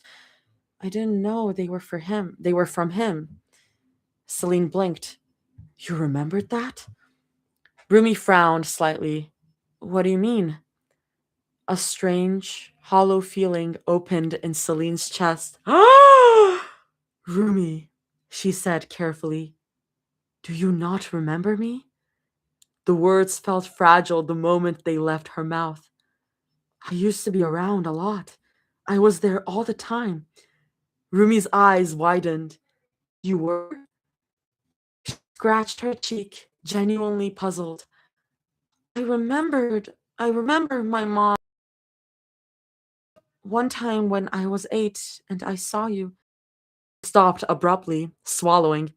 Celine caught it immediately. When she saw her what? But mostly, Rumi finished. I remember meeting you when I was 13, after the funeral. Oh, Celine sat with that. Not hurt, not exactly, but a deep, aching understanding. Rumi had been so young, so much loss stacked on top of each other. Tucked things away, sealed them off. That makes sense, Celine said. Oh, God. Oh, shit. Ow. That's so rough. Celine having the worst life ever. That was when she saw me young crying with Celine that one night. Wait, what? When she saw her what? That was when she saw me young crying with Celine that one night. Hi. Hi, a weird person. God. We just been telling Rumi about her dad. Damn. Celine literally having the worst life ever. Oh, God. Oh. Honestly, with all her trauma, I'm not surprised Rumi doesn't remember properly. I mean, I don't blame her for anything. Honestly, the fact that she remembers anything is a miracle. Like, yeah. Celine isn't a stepdad. She was the dad who stepped up. You got the lines today, Nat. Chad, I have theories about those baskets. Ooh. In order to be soulmates, both parties need to have souls. Jesus Christ. Tells you didn't need to hit us so hard with the doomed older Yuri, but thank you for doing it anyway. What did Celine do to be trapped in a cycle of curse, Yuri? It's just embedded in her character. Every iteration of Celine will need to be trapped in a cycle of doomed Yuri. I ran out of water. Rumi bursting into her dad's house with a Honmun provided gun via Zoe's proposal. the Honmun, the Hon Glock. The Hon Glock. I'm gonna go crisscross applesauce again. I'm starting to get a little tired, but we'll keep pushing through. This isn't my first rodeo, and I'll keep pushing through, okay? This isn't my first rodeo. It has been over 3 hours, so.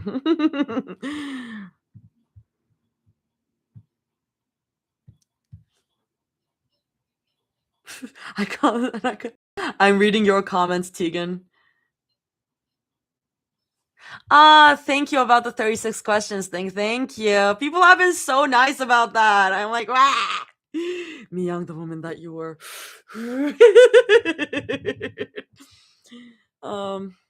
Okay. Do you want to get a refill? I might. How much do I have? I still have like a fourth of the chapter left. Do it. Hydrate or die straight. I've been chugging water like crazy. Okay, I won't die straight, so I'll hydrate, I guess. When I don't know how people do 12-hour streams. It's crazy to me. I mean, those streams are usually like, I don't know. With gaming, I kind of understand because you don't need to be like talking all the time. I don't know. Die straight, not gonna be me. Okay, I'll grab some water.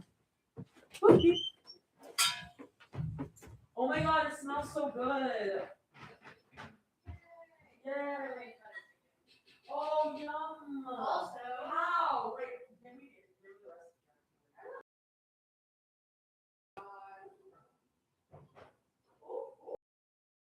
Whoa, whoa, whoa. Oh my god.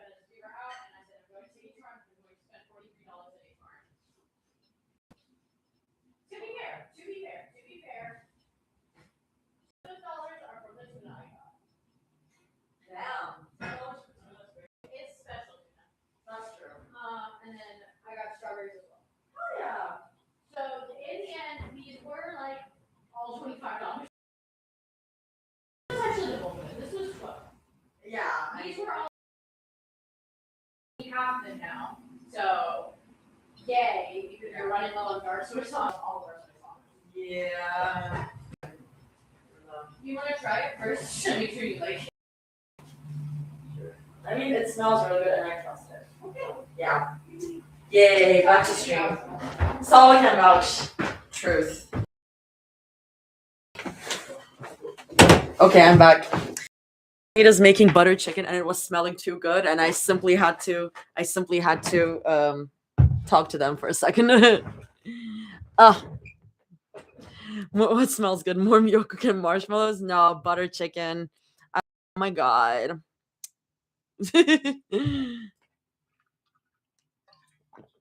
The fact that Jaime has actually like willingly tried that is crazy to me. Just put sugar in it, dude.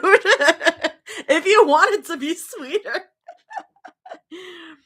Oh god, it smells so good.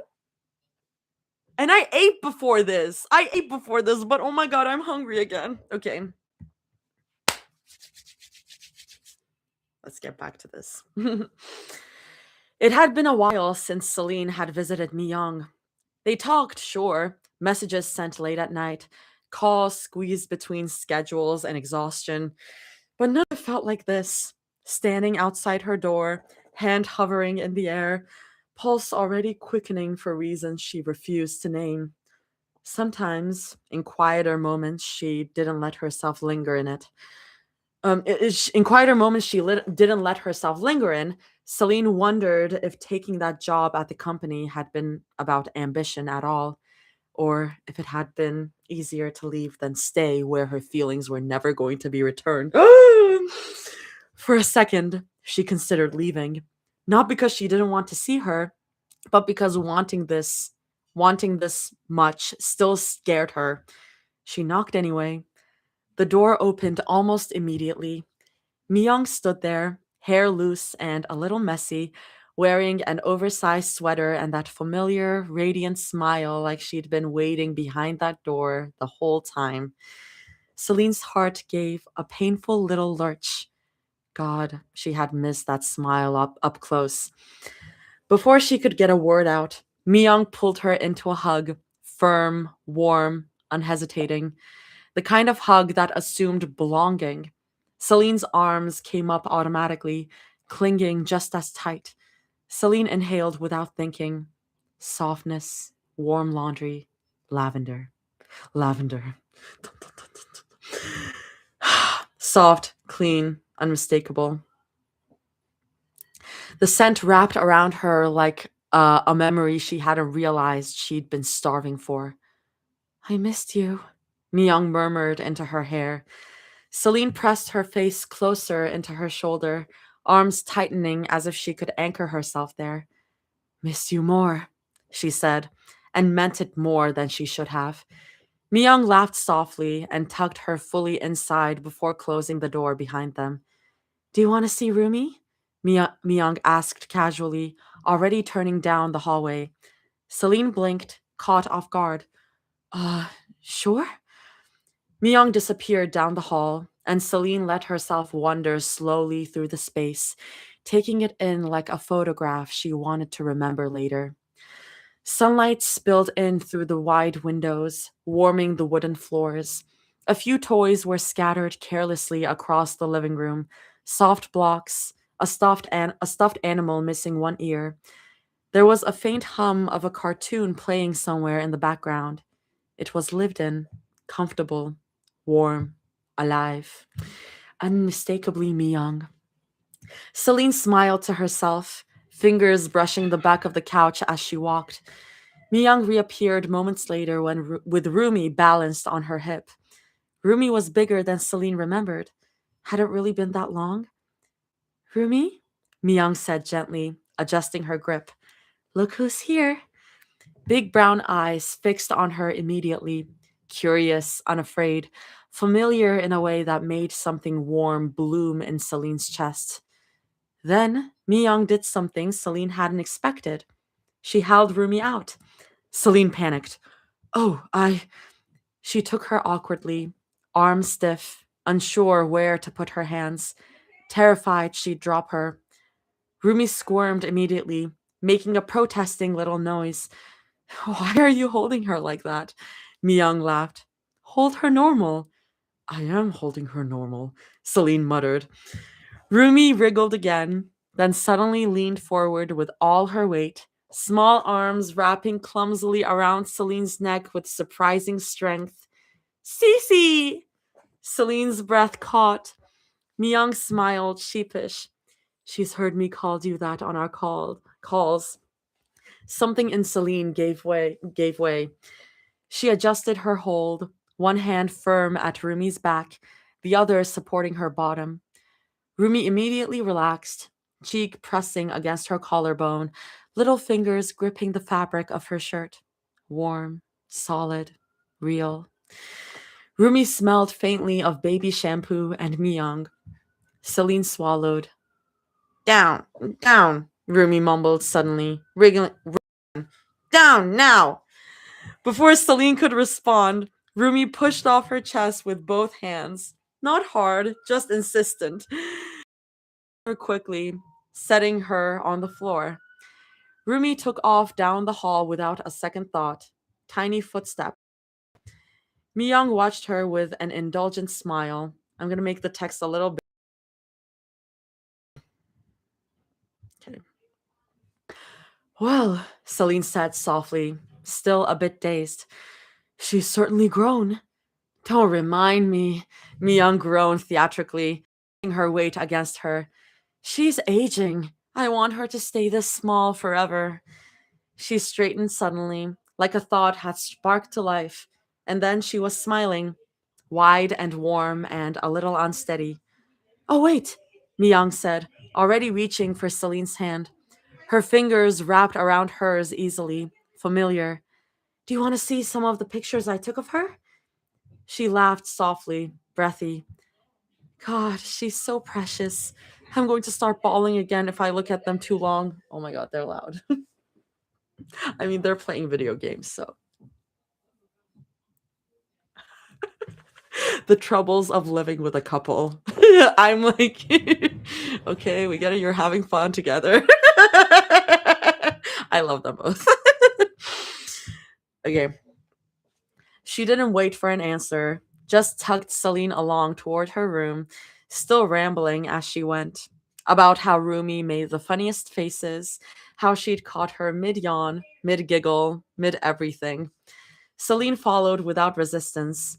She smiled, the kind that came without thinking, and felt something twist gently in her chest.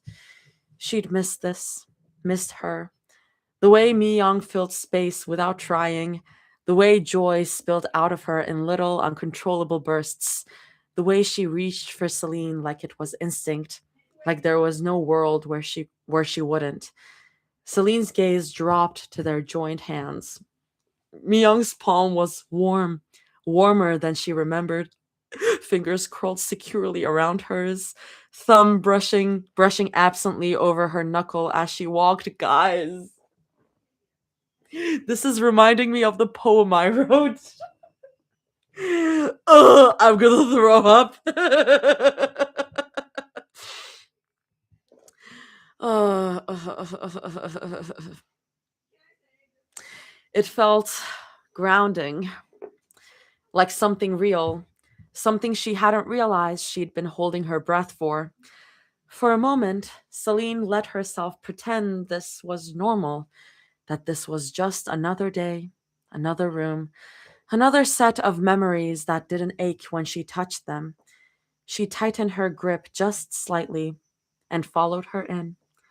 Once they were inside Mi Young's room, she let go of Celine and moved toward the nightstand, sliding open a drawer with the casual ease of routine. Celine stayed where she was. Her eyes drifted, taking in the space the way she always did, cataloging details like she might not get another chance. The unmade bed, a folded cardigan draped over the chair, the faint hum of the city outside the window. And then she saw it. The gift basket sat on the dresser, large and unmistakable, wrapped neatly, expensive, untouched enough to still feel present. Lavender bloomed in the air the moment she noticed it, richer than Myung's usual soft scent. Celine's jaw tightened. You're still taking these? She asked before she could stop herself. Myung paused. She turned slowly, following Celine's line of sight. Her shoulders slumped just a fraction, the kind of reaction that told Celine this conversation had been coming whether either of them wanted it. Celine, you should be filing a restraining order, words spilling faster now than they started. Against him and his family. Not collecting these. She gestured sharply at Basket. These awful reminders. Half apologies wrapped up like gifts. Her chest felt tight, hot. You're not thinking of taking him back, are you? She asked, quieter now, searching Myung's face. Myung crossed the room and reached for her hands, grounding her before the spiral could really begin. No, she said firmly. Celine, no. She shook her head. That ship sailed a long time ago. Celine let out a breath she hadn't realized she was holding, tension easing, but not disappearing. Myung continued, gentler now. I can't stop them from showing up. Every couple of weeks, it's the same thing. Left at the door, no note, no explanation. She glanced back at the basket. And I don't want them piling up outside where Rumi can see them. Celine frowned, folding her arms. Myung stepped closer, resting a hand lightly over Celine's wrist. Besides, she added, quieter, these are special ones I can actually use. She gestured to the contents, soaps, oils, sachets? How do you read that? Another word that I keep seeing but never know how to read. Sachets. A small for mm, mm.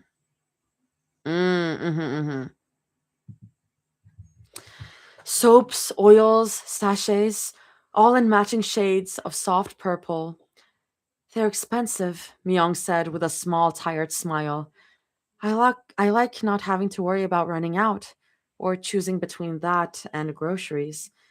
Celine exhaled through her nose. Ah, she muttered. So you keep them to remember him. The words came out sharper than she meant to. I want him! I want him to hurt! Ah! Oh my god. I can make anything about anything. Jesus. Um, Sorry, I'm remembering songs. The words came out sharper than she meant them to. Myung raised an eyebrow, studying her for a moment, then shrugged. I mean, a little, she admitted. Her gaze dropped briefly to the floor. He was the love of the one who introduced me to lavender, after all. Celine's chest tightened again. But then Myung looked back up, eyes steady, and stepped closer until there was barely any space between them. But mostly, she said, squeezing Celine's hands, I like the idea of taking it from him. Celine blinked. Claiming it, Myung continued, making it mine. She tilted her head slightly, searching Celine's face. When you smell it, who do you think of? When you smell it, who do you think of? The answer came immediately. You, Celine said, heart racing. Myung's eyes softened, shining just a little. Exactly, she smiled. And even Rumi thinks of it as mine now. She steals my blankets, buries her face in them, and tells me I smell nice. Her voice wavered, just a touch. And that means more to me than I know how to explain. Celine swallowed hard. She pulled Myung into a hug, pressing her cheek into her hair, breathing her in. I get it, Celine murmured. His family doesn't want you anywhere near him or near them, so be careful. Myung nodded against her shoulder. I am, she pulled back, smiling reassuringly. He hasn't shown up. Not once. It's just the baskets. Nothing else. Celine nodded too. She told herself that was enough. She told herself it was fine. Doomdeary injected into my veins. What are you guys talking? What are you talking about? Potassium? What? Why are you talking about radiation? What? What? Oh. Oh, I see. I'm side-eyeing y'all's knowledge of poisons right now. LMFAO. You guys are fun. You guys are fun. Shout out hyperfixations. I respect it. I too want to write a polytrix fanfiction, but I am scared that I will accidentally copy someone else. Anyone here ever struggle with that? I mean, everything is influence. I mean, we influence each other. So, like, I don't think you'll end up stealing anything. Like, you might be influenced from fanfiction, but I think just write. I think at the end of the day, writing is a good thing, and just like working that muscle is a good thing. It's almost impossible to come up with anything 100% original. Yeah. Oh god. My hiccups are crazy. Oh. Theory is that the lotions were laced with mercury. Ooh. Ooh. Fascinating. That's yummy. I mean, the author is in the room with us. She doesn't need to say anything. I mean, I don't know if actually Toss is still here. Let's see. Toss is still here. Which I called months ago that she was poisoned. Toss is like, I'm just standing. I'm just here. I wasn't serious, but I did guess it.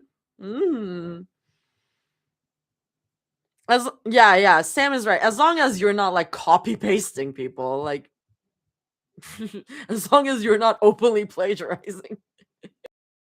Oop! I'm just a girl. I'm just standing here. Oh yeah, I'm gonna have another drink and then just keep going.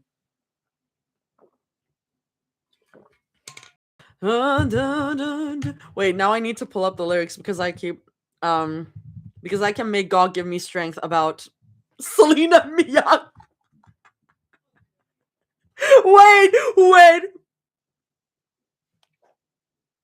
Wait, I can make this about Selena Myung. Now I have nothing, so God give me strength. Wait, where is it?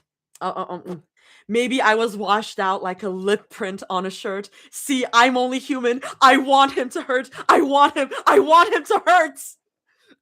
God Give Me Strength is like maybe the craziest song ever. And I hear it. I have to listen to it every day because they sing it at my work. And I'm like, oh my God. I cry every time I hear it. That song is sung out. This bell is rung out. She was the light that I'd blessed. She took my last chance of happiness. So God give me strength. Wipe her from my memory. I mean, it doesn't really fit them, but I can make it fit them. Me and Nat here with the corkboard and the red string right now. I mean, yeah. You guys are the gif of Charlie Kelly being like, see, it makes sense. Okay. Belladonna can also be possible since it can smell like lavender. Oh, it's getting like deep. Damn, damn. I love. Mercury poisoning lines up with almost all of Myung's symptoms.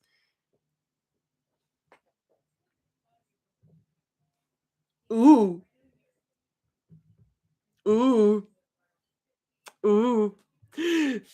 So interesting. I was studying to be a CSI. This is my whole wheelhouse. That is so cool. Dude, that is so cool. What the fuck? That rules. Oh my god. I love this. Belladonna. It's gonna be so funny when we're completely wrong. You never know. You never know. I'm gonna look at what belladonna is. Oh, belladonna. It carries the adverse effects of causing minor visual distortions, inability to focus on near objects, and increased heart rate. Fascinating, fascinating. Very interesting stuff happening here. Ooh, I'll let you guys cook. I'll keep reading, but this is really fun.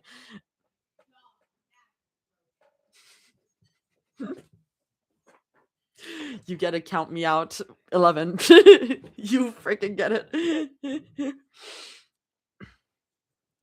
Now, why the hell does it sound like a musical? What sounds like a musical? I feel like the comments always come very late, but like, whatever. It's okay. Okay. Oh, belladonna. Interesting. You can make that a musical. Belladonna the musical. Rumi shifted on the couch, the movement small, restless. Celine's voice had drifted somewhere else, back through time, and Rumi found herself pulled along with it, memories stacking on top of each other, whether she wanted them to or not. Celine holding her when she was barely anything at all. Celine crouched on the floor, clapping when she took her first wobbly steps. Celine's hands, always careful, always warm, checking her diaper, rocking her to sleep when her mother's arms were too tired. There had been a time when Celine had loved her, really loved her. The realization settled heavy in her chest, followed quickly by something sharper. Sadness, yes, but underneath it, resentment, confusion. A question that had never stopped circling. What changed?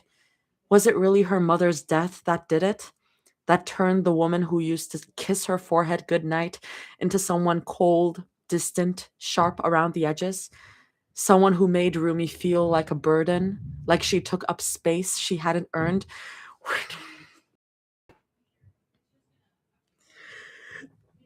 If you bring up the idea of Rumi and taking up space, I'll start crying again. I was crying in therapy about everything. I take psychic damage from everything now. Okay. Rumi swallowed. She glanced over at Celine.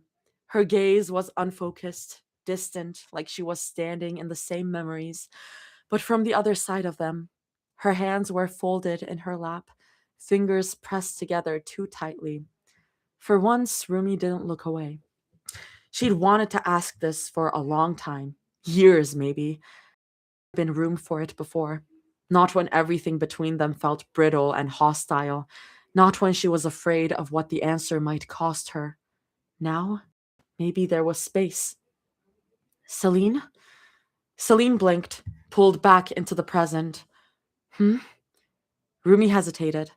The question felt fragile in her mouth, like if she phrased it wrong, it might shatter. I never found out, she said quietly. What the illness was, the one that made her pass. So we're coming, guys. We'll see if you were right. Her voice didn't shake, but she felt it everywhere else. Celine froze, just for a moment, but Rumi saw it.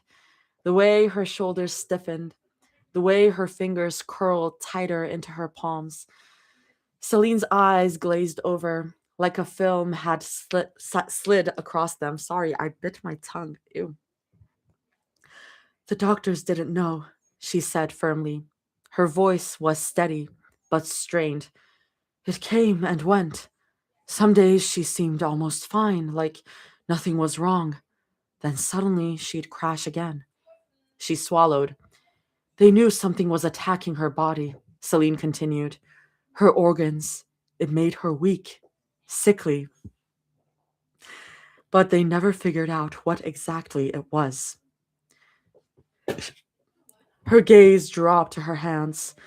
I'm sorry, she added quietly. I wish. Rumi let the words sink in. No answers, no neat explanation. Just the same uncertainty that had.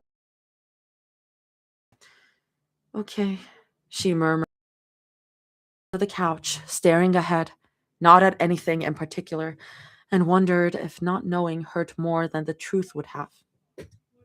Hmm, hmm, hmm, hmm. Fascinating. Bathing in the stuff in the basket would be worse than lotion, no?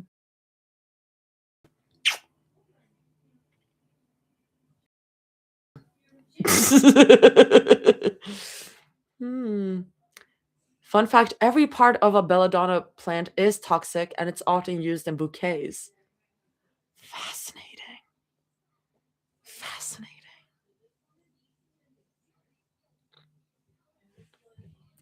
Celine had known things weren't going to get better the moment Myung started planning about the future, and she wasn't in it. The first conversation that truly broke something in her happened much later, when Myung was older and her condition had worsened enough that pretending felt like lying. They sat side by side on the edge of the bed, the mattress dipping beneath their combined weight. Their shoulders brushed, barely, like even touch required permission now. Myung leaned her head against Celine's shoulder, lighter than she should have been, lighter than Celine remembered.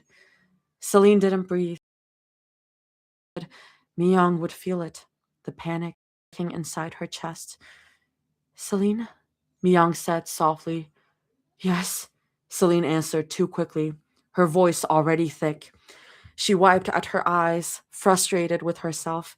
She was supposed to be the strong one. She always had been. I feel weaker, Myung murmured. Celine's heart dropped. Myung spoke like she was afraid of the words, like saying them out loud would make them final. I've been trying to hold on for so long. I keep thinking maybe tomorrow will be different, that something will change. Her breath hitched. But it doesn't. It just keeps getting worse. Her voice cracked, and then she was crying, not quietly, not gracefully. The sob tore out of her, followed by whole body that wrecked her whole body. For her, hand hovering uselessly in the air before settling against her back, too gentle, afraid of hurting her, afraid of feeling how fragile she'd become. All I think about is Rumi, Myung cried. I keep telling myself I have to push forward for her, that I can't give up. She shook her head, tears soaking into Celine's shirt. But I'm tired, Celine. I'm so tired. Like a knife. Is mother? Myung whispered. That I can't keep pushing for my child? No, Celine said immediately, too fast, her throat. Myung, listen to me. Myung pulled to look at her, eyes red and shining. My baby, she sobbed. Rumi, I'm going to miss everything. Her growing up, her first days at school, all the things I imagined. I wanted to watch her become someone. And now I can't. Something inside her cave. I don't know how much longer I can do this, see? Myung said quietly now, exhausted. I can feel my body shutting down more every day. Celine swallowed hard, the lump in her throat refusing to move. You can't say goodbye. You can't accept this. You can't let her think this is the end. You're not a horrible mother, Celine said, forcing the words through the tightness in her chest. You're the strongest person I know. You've been fighting for years. I've seen it. Every day, every setback. You've given Rumi everything. Mi-young didn't answer. Another coughing fit overtook her, violent and relentless, and all Celine could do was sit her and hold her, useless, furious, helpless in a way she had never been before. She hated herself for it. The doctors had already explained it. There would be no more real improvement. She would likely be bound to hospital rooms for whatever time she had left. Mi-young had refused. She wanted to be home, where Rumi's toys were scattered across the floor, where the air smelled familiar, where life still felt like life, even if choosing it meant fewer days. So Celine made sure she was comfortable. She came every day, checked on medications, sat beside her bed, made sure Rumi was okay too. Rumi was asleep now. Mi-young had tucked her in a few hours ago. Celine stared at the closed bedroom door and wondered how something so devastating and how she was supposed to survive loving someone she was already losing. Mi-young sobbed into her hands, shoulders shaking, and Celine held her because there was nothing else. Another coughing fit tore through her, violent enough her body trembled. Celine felt it through her bones, through the thinness of her, through the way each breath seemed like a. Hey, Celine whispered, already standing. Lay down, Mi-young. She pulled the covers back and guided her gently, carefully, like Mi-young might break if she moved too fast. Once she was settled, Celine slid in beside her without thinking, pulling her close, tucking her against her chest. Her hand moved through Mi-young's hair automatically, the same motion she'd done 100 times before, even before things had gotten this bad. The familiarity of it almost made her cry harder. She stared down at the woman she loved, smaller, weaker, fading in her arms. I'm sorry, Celine croaked, her voice breaking completely now. I'm sorry I can't stop this, that I can't fix it. I should be able to do something. Her tears dripped down onto Mi-young's hair. It should have been me, she whispered. Why couldn't have been me instead? Mi-young's body trembled as she lifted a hand, rubbing slow circles into Celine's back despite how weak she was. Even now, she was comforting her. Celine, Mi-young murmured, breath shaky. Yes, Celine sniffed immediately, pressing her face closer, embarrassed by the wetness on her cheeks, by how little composure she had left. Will you take care of Rumi when I'm gone? The words hit like a physical blow. No, Celine said instantly, shaking her head, panic flooding her chest. No, we're not talking about that. You still have time. You're still here. Celine. Mi-young pulled back just enough to look at her, eyes glassy but focused. Please. She swallowed. I know I have some time, but I need to know she'll be okay. I don't want her in the system, and I don't want her with him. Please. Celine's chest felt like it was collapsing in on itself. She didn't want this responsibility framed like a goodbye. She didn't want to accept a future that didn't include Mi-young breathing beside her. But she loved Rumi, and she loved Mi-young more than she'd ever loved anyone. Celine nodded, pulling her back against her, voice wrecked. Okay, I will. Mi-young stilled. You will? She whispered. Celine nodded again, tears soaking into Mi-young's shoulder. Yes, I promise. Mi-young's face softened in a way Celine hadn't seen in months. Something like relief, something like peace. She pressed her face into Celine's neck, breathing her in. Thank you, she whispered. Celine didn't trust herself to speak. She just held her tighter, like if she let go even for a second, something irreversible would happen. The room felt quiet, just their sniffles, Mi-young's heavy breathing, the faint hum of the house settling around them. After a long moment, Myung spoke again, softer now.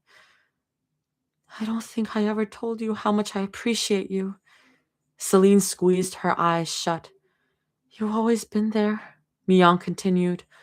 On my worst days, when I didn't think I could keep going, you took care of me and my child. She shifted slightly, her fingers brushing along Celine's reverent. Honestly, she murmured, sometimes it felt like she was ours.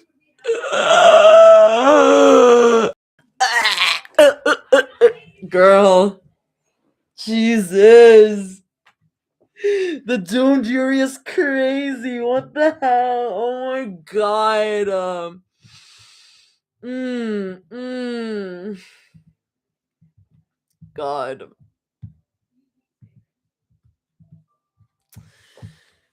I'm sick. Me too. Violently throwing up.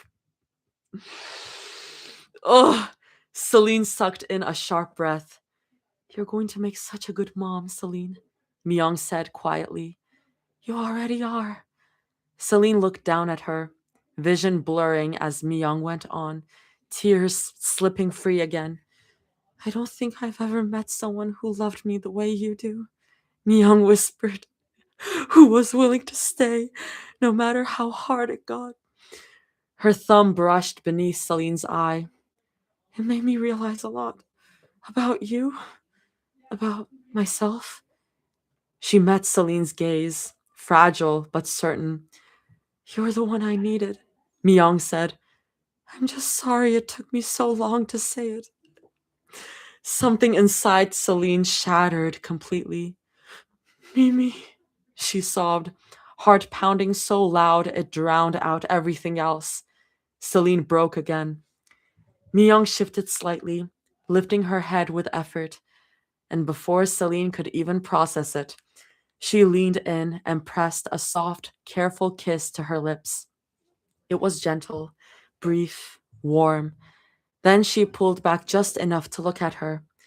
Myung smiled, small, tired, but real, and curled back into the hollow of Celine's neck, laughing softly. It came out more like a wheeze, but she didn't seem to mind. Tomorrow, Myung murmured, voice dreamy, distant. I want to take you out, okay? Celine's breath hitched. Let's wear something nice, Myung went on. Go somewhere with real plates, a restaurant. Celine nodded quickly, afraid that if she didn't agree fast enough, the moment would disappear. A date? She whispered. Please, let it be a date. Let this be real. Myung chuckled weakly. Duh. She threaded their fingers together, squeezing what little strength she had left into the gesture. A date. Celine laughed, wet and broken, and pulled her closer, like she could anchor her there with her arms alone. Celine? Myung whispered. Celine stilled immediately. Yeah? Myung took a shallow breath, then another. I think I've been in love with you for a long time, she said quietly. Longer than I want to admit. Celine's chest tightened painfully. I'm sorry I didn't say it. Myung continued. I was scared and stubborn, and I thought maybe I had more time. Her thumb brushed weakly against Celine's hand. But it's always been you. Celine felt like her heart was splintering open. I love you, Myung murmured. I love you so much. The words were everything Celine had been waiting for, everything she'd never let herself hope for. She cried harder, clutching her close. I love you too, she sobbed. I love you, Myung. I love you. I love you. Myung shifted slightly against her, breath soft against Celine's neck. See? She whispered. Celine smiled through tears. Yeah, Mimi? There was a pause, a long one. Myung's breath left her slowly. Not a gasp, not a struggle, just a quiet exhale Oh, Jesus. Like she was finally letting herself rest. I thought this might happen. But my God. And then nothing followed. Nothing followed it. Mimi, Celine murmured, pulling back just a little. Myung? No answer. Her smile faltered. Myung? She said again, louder now. Nothing. Celine's breath hitched, a small panicked sound tearing out of her chest. She pulled Myung back fully, hands trembling as she searched her face. Her eyes were closed, peaceful, too peaceful. No, Celine whispered. No, no, no, no. Celine, she shook her gently at first. Myung, hey, come on. You're still here. You promised me tomorrow. Her hands tightened, shaking harder now. Myung, please, please, I need you. Her voice cracked completely as she pressed her forehead to Myung's chest. There was no rise, no fall. A sound ripped out of her, raw, animal. Did you hear me? Celine sobbed. Did you hear me say it back? She clutched her, rocking again, like if she repeated it enough times, Myung might come back. I love you, she cried. I love you. Please tell me you heard me. But Myung had already used her last breath to choose her, and Celine was left holding the echo of it. I'm throwing up. R.I.P. Myung in the chat. R.I.P. Myung in the chat. Toss, you're so funny. I'm gonna grab something to put over me. It got cold here. That's wild. You're wild. What the hell? That was crazy. Okay. Oh, the last chapter was a smut chapter, guys. Can we remember this? The last chapter was a smut chapter. Can we remember this? Oh my God. Oh, I'm warm again now. Yay. Hey, hello. Toss, I love the pain you have given us. I hope you rest easy after all your hard work.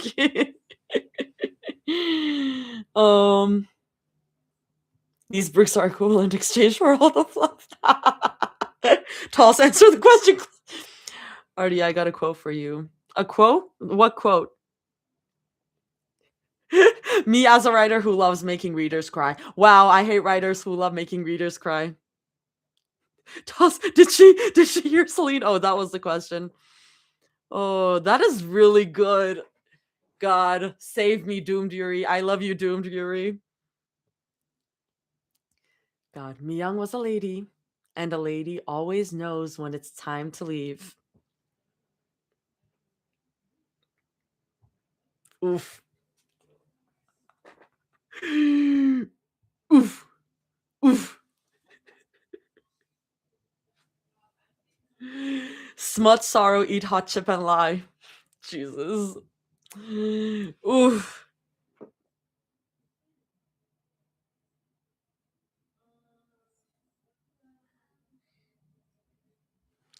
Evil. Everybody go watch Fried Green Tomatoes. Yeah. I mean, I was thinking about Fried Green Tomatoes when it was talking about like Jihoon coming up and being like, come back to me. And I'm like, oh my God, he's just like that guy that I don't remember the name of because he sucks. But yeah. Toss, can we just go back to eating spicy wings and getting sick from that? Frank, that was his name. So whatever. Oh. Oh, I remember the spicy fried spicy wings chapter. Oh, good times. Literally. Why are they putting dirt on Daddy? He still has work to do.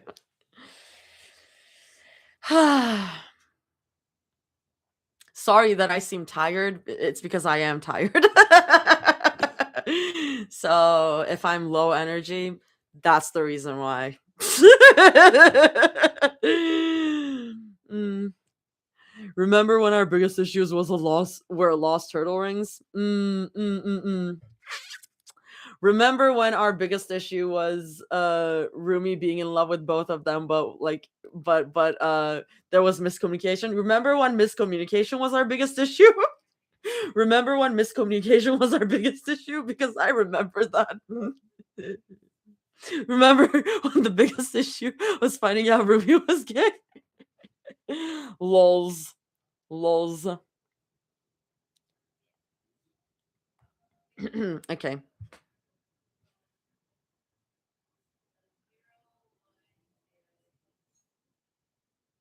Oh, that was a Full Metal Alchemist reference. I'm sorry, I have not watched Full Metal Alchemist. I'm sorry. I can't believe I'm nostalgic for Mira getting stabbed. Is crazy. That's wild. Okay, let's go back. The funeral ended. Myung was gone forever. Oh, sorry, I forgot to read the YouTube comments. Also, I love that movie, Fried Green Tomatoes. Good movie. Good. Yeah. No, not the Doom. Yeah, I believe that she heard. I believe that she heard. The funeral had ended. Myung was gone forever. Celine learned quickly that there was a difference between knowing someone was dead and waking up every morning to the dull they would never walk through a door again. That the warm laughter, the soft presence she had leaned on, the subtle way Myung's shoulders brushed hers when they walked together, it was all gone. What remained was her child, Rumi, a living, breathing, stubborn remainder of everything she had lost. Every time Celine looked at her, it felt like being handed the proof all over again. Not a memory, a consequence, and it made her sick. Not in her stomach, not in her head, but deep in her chest, pressing against her ribs, tightening in her throat, a slow, simmering nausea that refused to leave. Everything in the house reminded her of Myung, the faint lavender lingering in the bathroom, the mug left in the sink, the cardigan tossed over the back of the chair like it had been waiting for her to wear it. And then there was Rumi, those brown eyes, so familiar, so searching, too old for their age in some ways, too small in others, watching, waiting, hoping, always hoping. Celine hated that look. Not because it was accusatory, because it wasn't. It was hopeful, expectant, vulnerable in a way that shattered something inside her every single time she met it. She had been left to raise her, to protect her, to guide her, to be someone Rumi could count on, because Myung had trusted her to do it. You'll be a good mother, she had said. Celine replayed that sentence endlessly. In the mornings, when Rumi spilled cereal on the floor and looked at her with wide eyes, when she snapped at her for asking a question she didn't need an answer to, at night when Rumi cried in her room and Celine pretended not to hear, afraid that her own grief would spill over, afraid of what it would do to her if she broke in front of Rumi. When she went quiet instead of speaking, when she withheld kindness, when she yanked herself from the maternal instinct that had once been natural, like some muscle she had forgotten how to use. She was not a good mother. She was barely a person, a woman hollowed out by loss, guilt, and helplessness, who had been handed the only living fragment of the person she loved most and was expected to care for it, nurture it, protect it, while her own hands shook with grief she couldn't name. She wanted to scream at Myung for leaving her, at the world for taking her, at herself for surviving. Some days, in the ugliest of moments, she wanted to shake Rumi and demand that she not exist like this, not as a consequence, not as a living reminder of everything Celine had failed to protect. And yet, she couldn't, because underneath it all, under all the nausea and the anger, under the resentment and self loathing, she loved her. She loved her fiercely, maddeningly, in the only way she knew, and that made every moment she hated herself for snapping, for being distant, for failing as a mother, all the sharper. Celine closed her eyes. She inhaled, she exhaled. She didn't know how to be a good mother, and it broke her. The knowledge that the one person who had believed in her had died, never knowing she'd failed.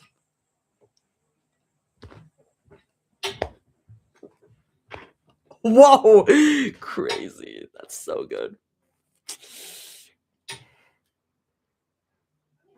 What are you talking about, Dexter? You know who else did CSI stuff? Dexter. Oh.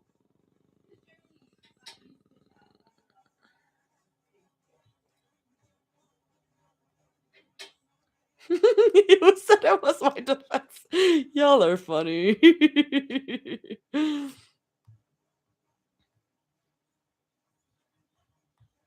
Yeah. Celine 1000% needed therapy. Oh, yes. Oh, yes. I'm glad that Rumi is breaking that cycle because, my God. And just like a ray of sunshine, she warmed everything when she was here and left a colder world in her wake. Jesus Christ. Jesus Christ, that's crazy. Is that a quote? Or did you just come up with that because that's a crazy sentence? Mm-hmm. Rumi tilted her head. Insane sentence. That was just on the YouTube. That was just on the YouTube. When you hurt so bad, you become your own destruction, Real. Rumi tilted her head, peeking up at Celine as she stared off into the distance, eyes glassy. Oh, Tal's getting her feather. Lol. Celine, she murmured, her small voice tentative. Celine blinked, trying to push the lump in her throat down, and wiped at her eyes quickly. I think you should go get ready, she said, voice tight. Rumi hesitated, then nodded, shuffling toward her bedroom. She changed into fresher clothes, the fabric of her new shirt cool against her skin. Then, almost instinctively, she grabbed one of her hoodies from the dresser and pressed it to her face. Her hands clutched it tight as she inhaled. Lavender. The scent hit her like a warm memory she hadn't known she'd missed so badly. Her tiny shoulders loosened, and she hugged the hoodie closer, sighing softly. A quiet smile tugged at her lip. Toss through the brick bounce back. That's how you know you've done a good job while you make yourself cry. Wait, Toss is crying right now? Toss just sent a sad face. Are you crying, girl? No, the brick was actually a secret nuke and Toss was standing too close. Well, taste of your own medicine, I guess. Rumi peered through the wide crack of her mother's bedroom door, wide-eyed. On the dresser sat the gift basket, shining in the boo Artie. I did nothing. I'm just reading what you wrote. On the dresser sat the gift basket, shining in the morning light, packed with lotions, soaps, and little bottles that smelled of her mother. Myung was there, gently rubbing a dab of lavender-scented lotion into her hands. She noticed Rumi watching and smiled, her eyes soft, catching Rumi's fascination. Oma, do you have a secret admirer or something? Rumi asked, her words a mix of curiosity and awe, her small fingers curling around the doorframe. Myung chuckled lightly, the sound warm and gentle. Where'd you get that idea from, little one? The basket! It's full of stuff! Who gives it? Rumi's tiny hands wiggled in excitement, unable to contain her wonder. Myung's smile faltered slightly, let out a small sigh, her eyes drifting toward the window for a moment. Someone who used to mean the whole world, she murmured softly, almost to herself. Then, noticing Rumi's expectant gaze, she glanced down at her daughter. Rumi nodded seriously, her toddler brain locking onto every word. I want to smell like you, Amma. I want some. Myung's heart melted. She crouched slightly to meet Rumi at eye level. Come on, she said softly, threading her fingers through Rumi's tiny ones. Let me show you what I use if you want to smell like me. She laid out each product carefully, pointing out the brands, explaining which ones she liked best, how she applied them, and the little details that only a child obsessed with mimicking her mother would remember. Rumi's eyes were sparkling with concentration, nodding furiously with each detail. Each word was etched into her memory as though it were precious, vital knowledge. Her small hands reached for the bottles as Miyong guided her, the bond between them growing stronger with each inhale of lavender, each shared laugh, each soft brush of her mother's fingers against her own. And that's a line break. Mini break. Um, I wonder if the poison theory is true if Rumi will stop using lavender. No, Rumi, it's poison. That's my thing. If the poison theory is true, was Rumi using those exact products? I wonder.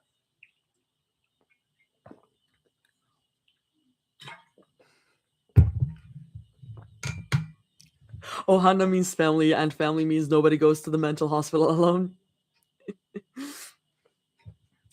Celine leaned back against the seat, letting out a slow, measured breath. The car was still, too still. She stared up at the headliner, fingers tapping lightly against the steering wheel, counting nothing in particular, just needing something to keep her anchored. A soft knock startled her. She turned to see Rumi standing by the passenger door, a small, stiff smile on her lips, hoodie bundled tight in her hands. She wasn't wearing it anymore. Just a gray shirt and jeans. Ordinary. Too ordinary. Like she'd stripped herself down to something simpler on purpose. Celine unlocked the door without thinking. She half expected Rumi to say something, to hesitate, to explain, but instead she slipped inside quietly, closing the door with careful precision.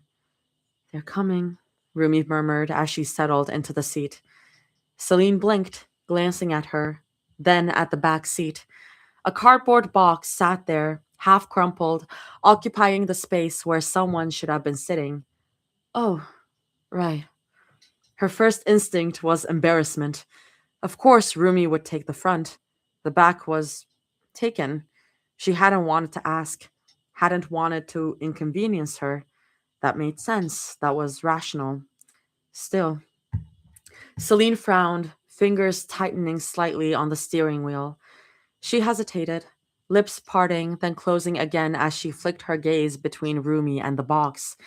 If she moved it now, would it seem like she was pushing? Like she was expecting Rumi to sit with her? Like she'd misread something that wasn't meant to be read at all? I can move them to the trunk, Celine offered quickly, already reaching for her seatbelt, the words tumbling out a little too fast. If you want to sit with them, I mean. Rumi shook her head before she could finish, barely a motion. No, it's fine. That was it. No explanation, no follow up. Just no. She just settled deeper into the seat, turning her face toward the window, resting her forehead lightly against the glass like it was something familiar, something safe. Celine hesitated, then nodded and faced forward again. Silence settled into the car, thick and careful, like both of them were afraid of breathing too loudly. Celine tried to tell herself she was imagining it, like she was projecting meaning where there wasn't any, but her thoughts kept circling back anyway. So she chose to sit in the front, not because she had to, not because it was the only option, because she could have waited, could have said something, could have asked. She didn't. Celine opened her mouth, closed it, tried again. Nothing came out. Say something, she thought, scrubbing a hand through her hair. Anything. But the words tangled somewhere between intention and fear. She wasn't good at this kind of moment. Never had been. Too many wrong sentences in the past. Too many times she'd said the wrong thing and watched Rumi fold in on herself because of it. Still, she wanted to be good at this. For her. Celine glanced sideways, careful not to stare. Rumi's shoulders were tight, too tight. One hand had twisted around her opposite wrist, fingers digging in like she was holding herself together by force alone. Her reflection in the glass looked small, guarded. She's scared, Celine realized, not guessing, knowing. And then her eyes dropped to the faint raised lines along Rumi's arms, some carved deep enough that Celine knew, without needing to look closely, which ones bore her name. Her grip tightened on the steering wheel, not from self-pity, from memory, from knowing that some of those scars were the results of words spoken too sharply, pressure applied too long, love wielded like control. She didn't look away. She didn't get to. Her hand hovered above the wheel for a moment, uncertain. The instinct to reach out warred with the fear of overstepping, of making this about her need to fix something inside of Rumi's need to be held. But slowly, deliberately, Celine chose not to retreat. She took her hand off the wheel and laid it gently over Rumi's clenched one. She didn't grip, didn't restrain, didn't claim, just there. She let Rumi feel exactly where she was. Rumi startled. Her head snapped toward their hands first, then up at Celine. Her eyes were wide, shining, frozen in that awful, familiar way. Celine felt it hit her all at once. That look, the first time she'd caught Rumi hurting herself, the fear, the waiting, the silent question hanging between them. Am I in trouble? Yay! Yay!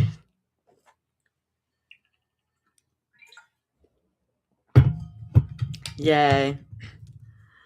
Like that they find Rumi under a citrus tree. Like, now you're gonna be read by me. The citrus tree and they find her in the dirt by the tree are two different fics. Um, um, the citrus tree is called I Want to Be Like a Citrus Tree or something. Or something like that. Water, food, and meds, guys. Yes. After this, I'm gonna eat more because I'm feeling a bit lightheaded. Even though I ate, like I'm like, oh my god, why? Why? Body, come on. Work better for me, please, please.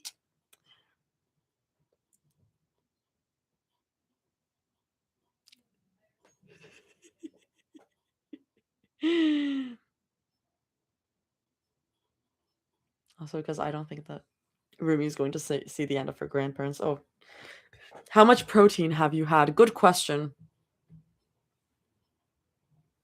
I had I don't count it, but uh I had ricotta cheese, which has protein, and I had egg. I didn't have like meat or anything. I should have more meat. So yeah, that's my bad.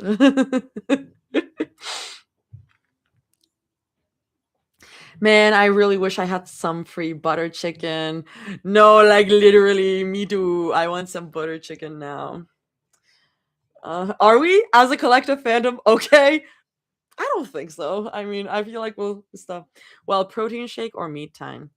I need to buy protein powder again because I ran out of protein powder a while ago. Oh, I also had peanut butter. Peanut butter is also protein. Um, Giving voice to words silent is a powerful thing.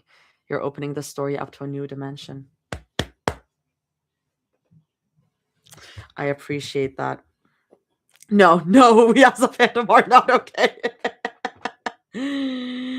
Oh, if you're going to go to bed, I have read a couple of people to sleep already. That's like a trend. If you want me to read you to sleep, you can just keep on hanging in there. But yeah, good night. I hope you sleep well. Your Celine voice hurt me, bro. Thank you. I'm very proud of my Celine voice. I think I have a good Celine voice. Yeah. ASMR with Artie. Oh yes. Both at the same time. Okay, I'm gonna go back. She still remembered it like it was yesterday. Not as a memory exactly, but as a rupture. Something that tore through her and never healed cleanly. She'd woken in the middle of the night for no reason she could name. No nightmare, no sound, just a sudden suffocating sense of unease that settled in her chest like a stone. Something's wrong. She lay there staring at the ceiling, heart thudding too fast, trying to argue with it. You're tired. You're imagining things. Go back to sleep. The feeling didn't move. With a quiet curse, she swung her legs over the side of the bed. Just check, she told herself, just so I can stop feeling like this. She padded down the hall, half asleep.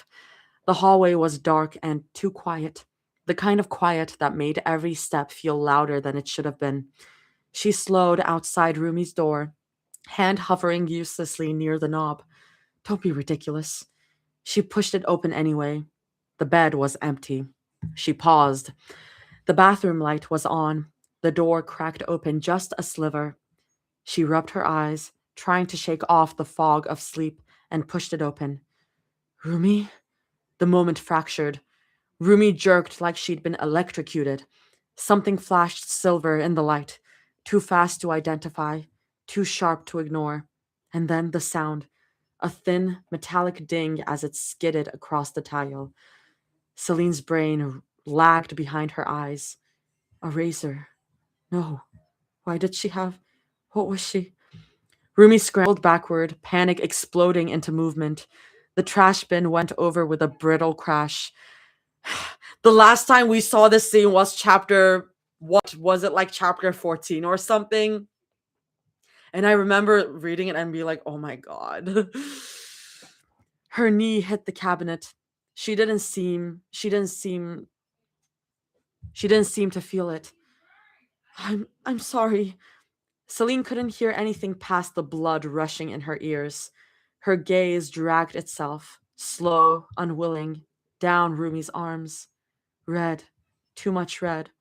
Thin, furious lines carved into skin that should have been safe. Blood trailing from deeper cut higher up, deliberate in a way that made something inside Celine recoil violently.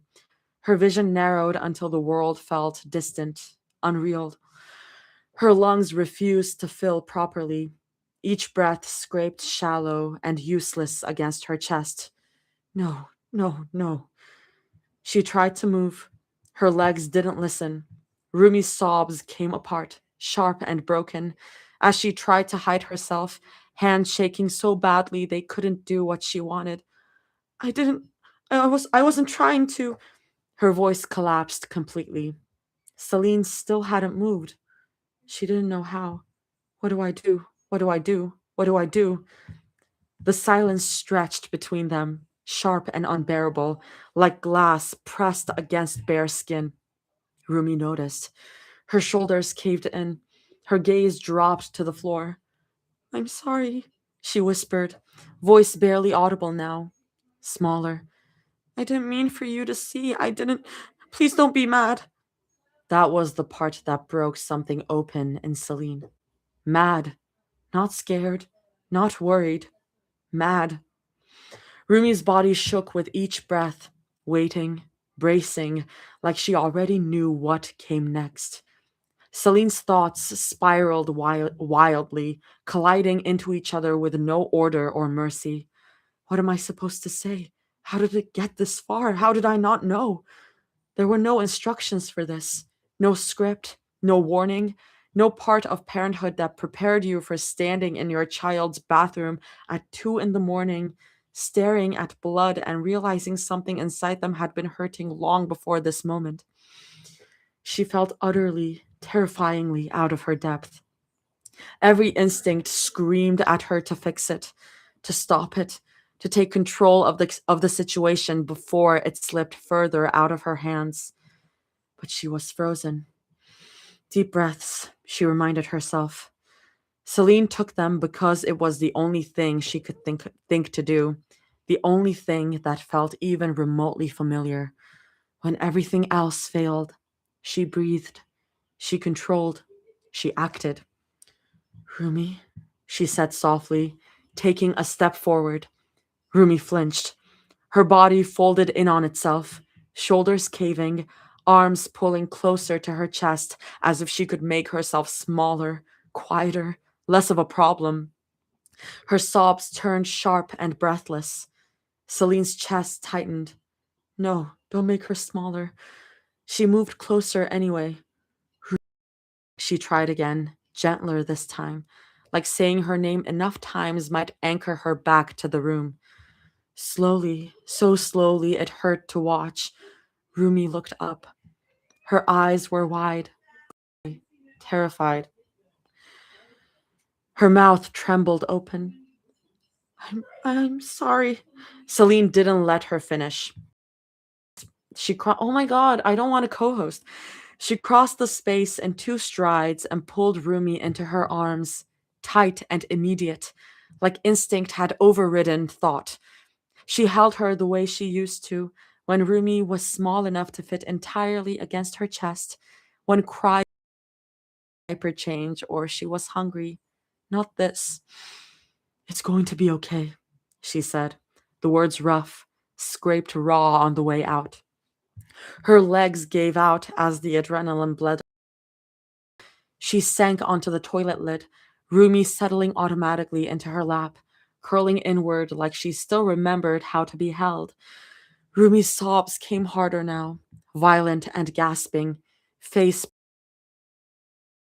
shaking with everything. To be okay, Celine repeated.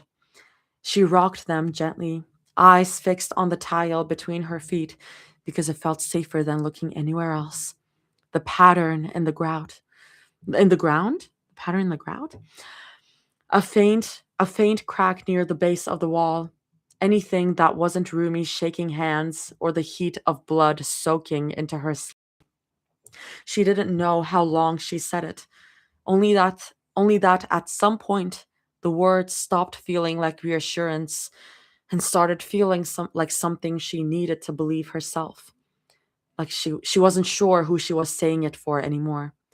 When Rumi's cries finally softened into hiccuping breaths and sniffles, Celine helped her sit on the toilet seat. Her hands moved on autopilot as she reached under the sink for the first aid kit, the familiar routine grounding her in something doable, something concrete. Clean, press, wrap.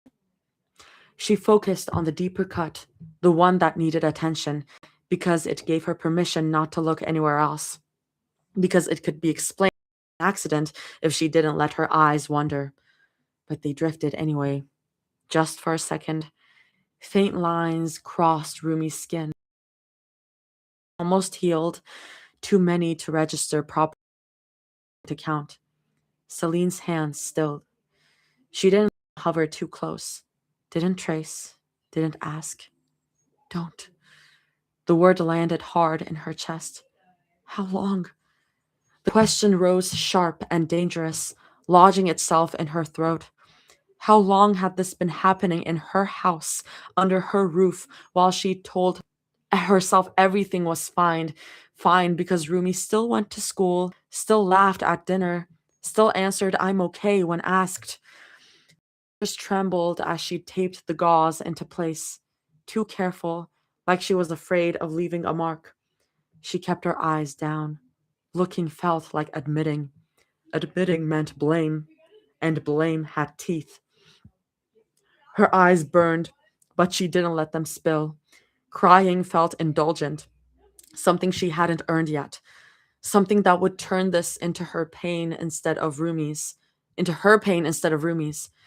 The why hovered between them, thick and unspoken. She didn't ask it. She already knew the shape of the answer, even if she refused to say it aloud. The tension, the expectations, the words she'd thrown carelessly in moments of frustration and never taken back. She swallowed.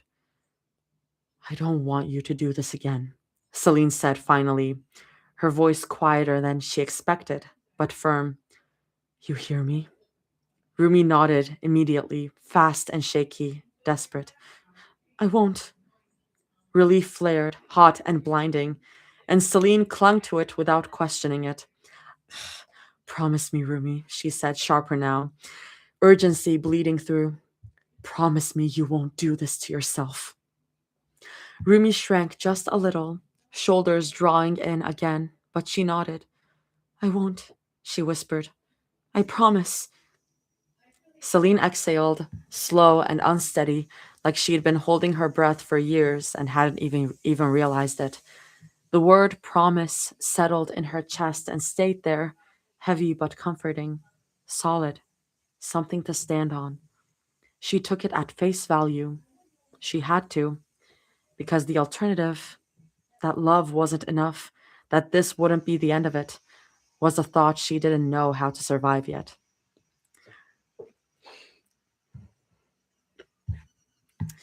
At least she's better now, God. Which is part of why she tells her to cover it up.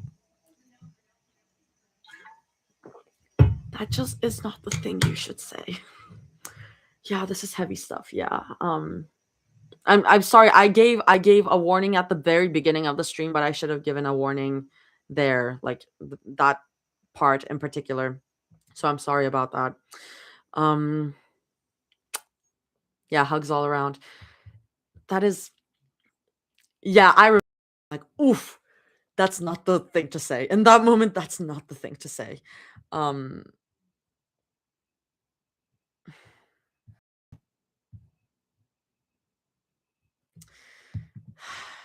She's a complicated character, yeah. Celine never got therapy herself, so she never knew better how to handle trauma like this. Yeah. Oh fuck. Oh poor. Yeah, I'm so sorry if you haven't read Two's Company. This scene appears before in Two's Company, but from Rumi's perspective. So this is the first time we're seeing it from Celine's perspective. So if you're new to Two's Company and this is your first impression of Two's Company, I'm very sorry. But the self-harm tag is like it's tagged. Like it is the thing about Two's Company is that it's one of the fics that interprets Rumi's patterns as self-harm scars. So it is a big thing. I'm good. Yeah. It's really well written, yeah.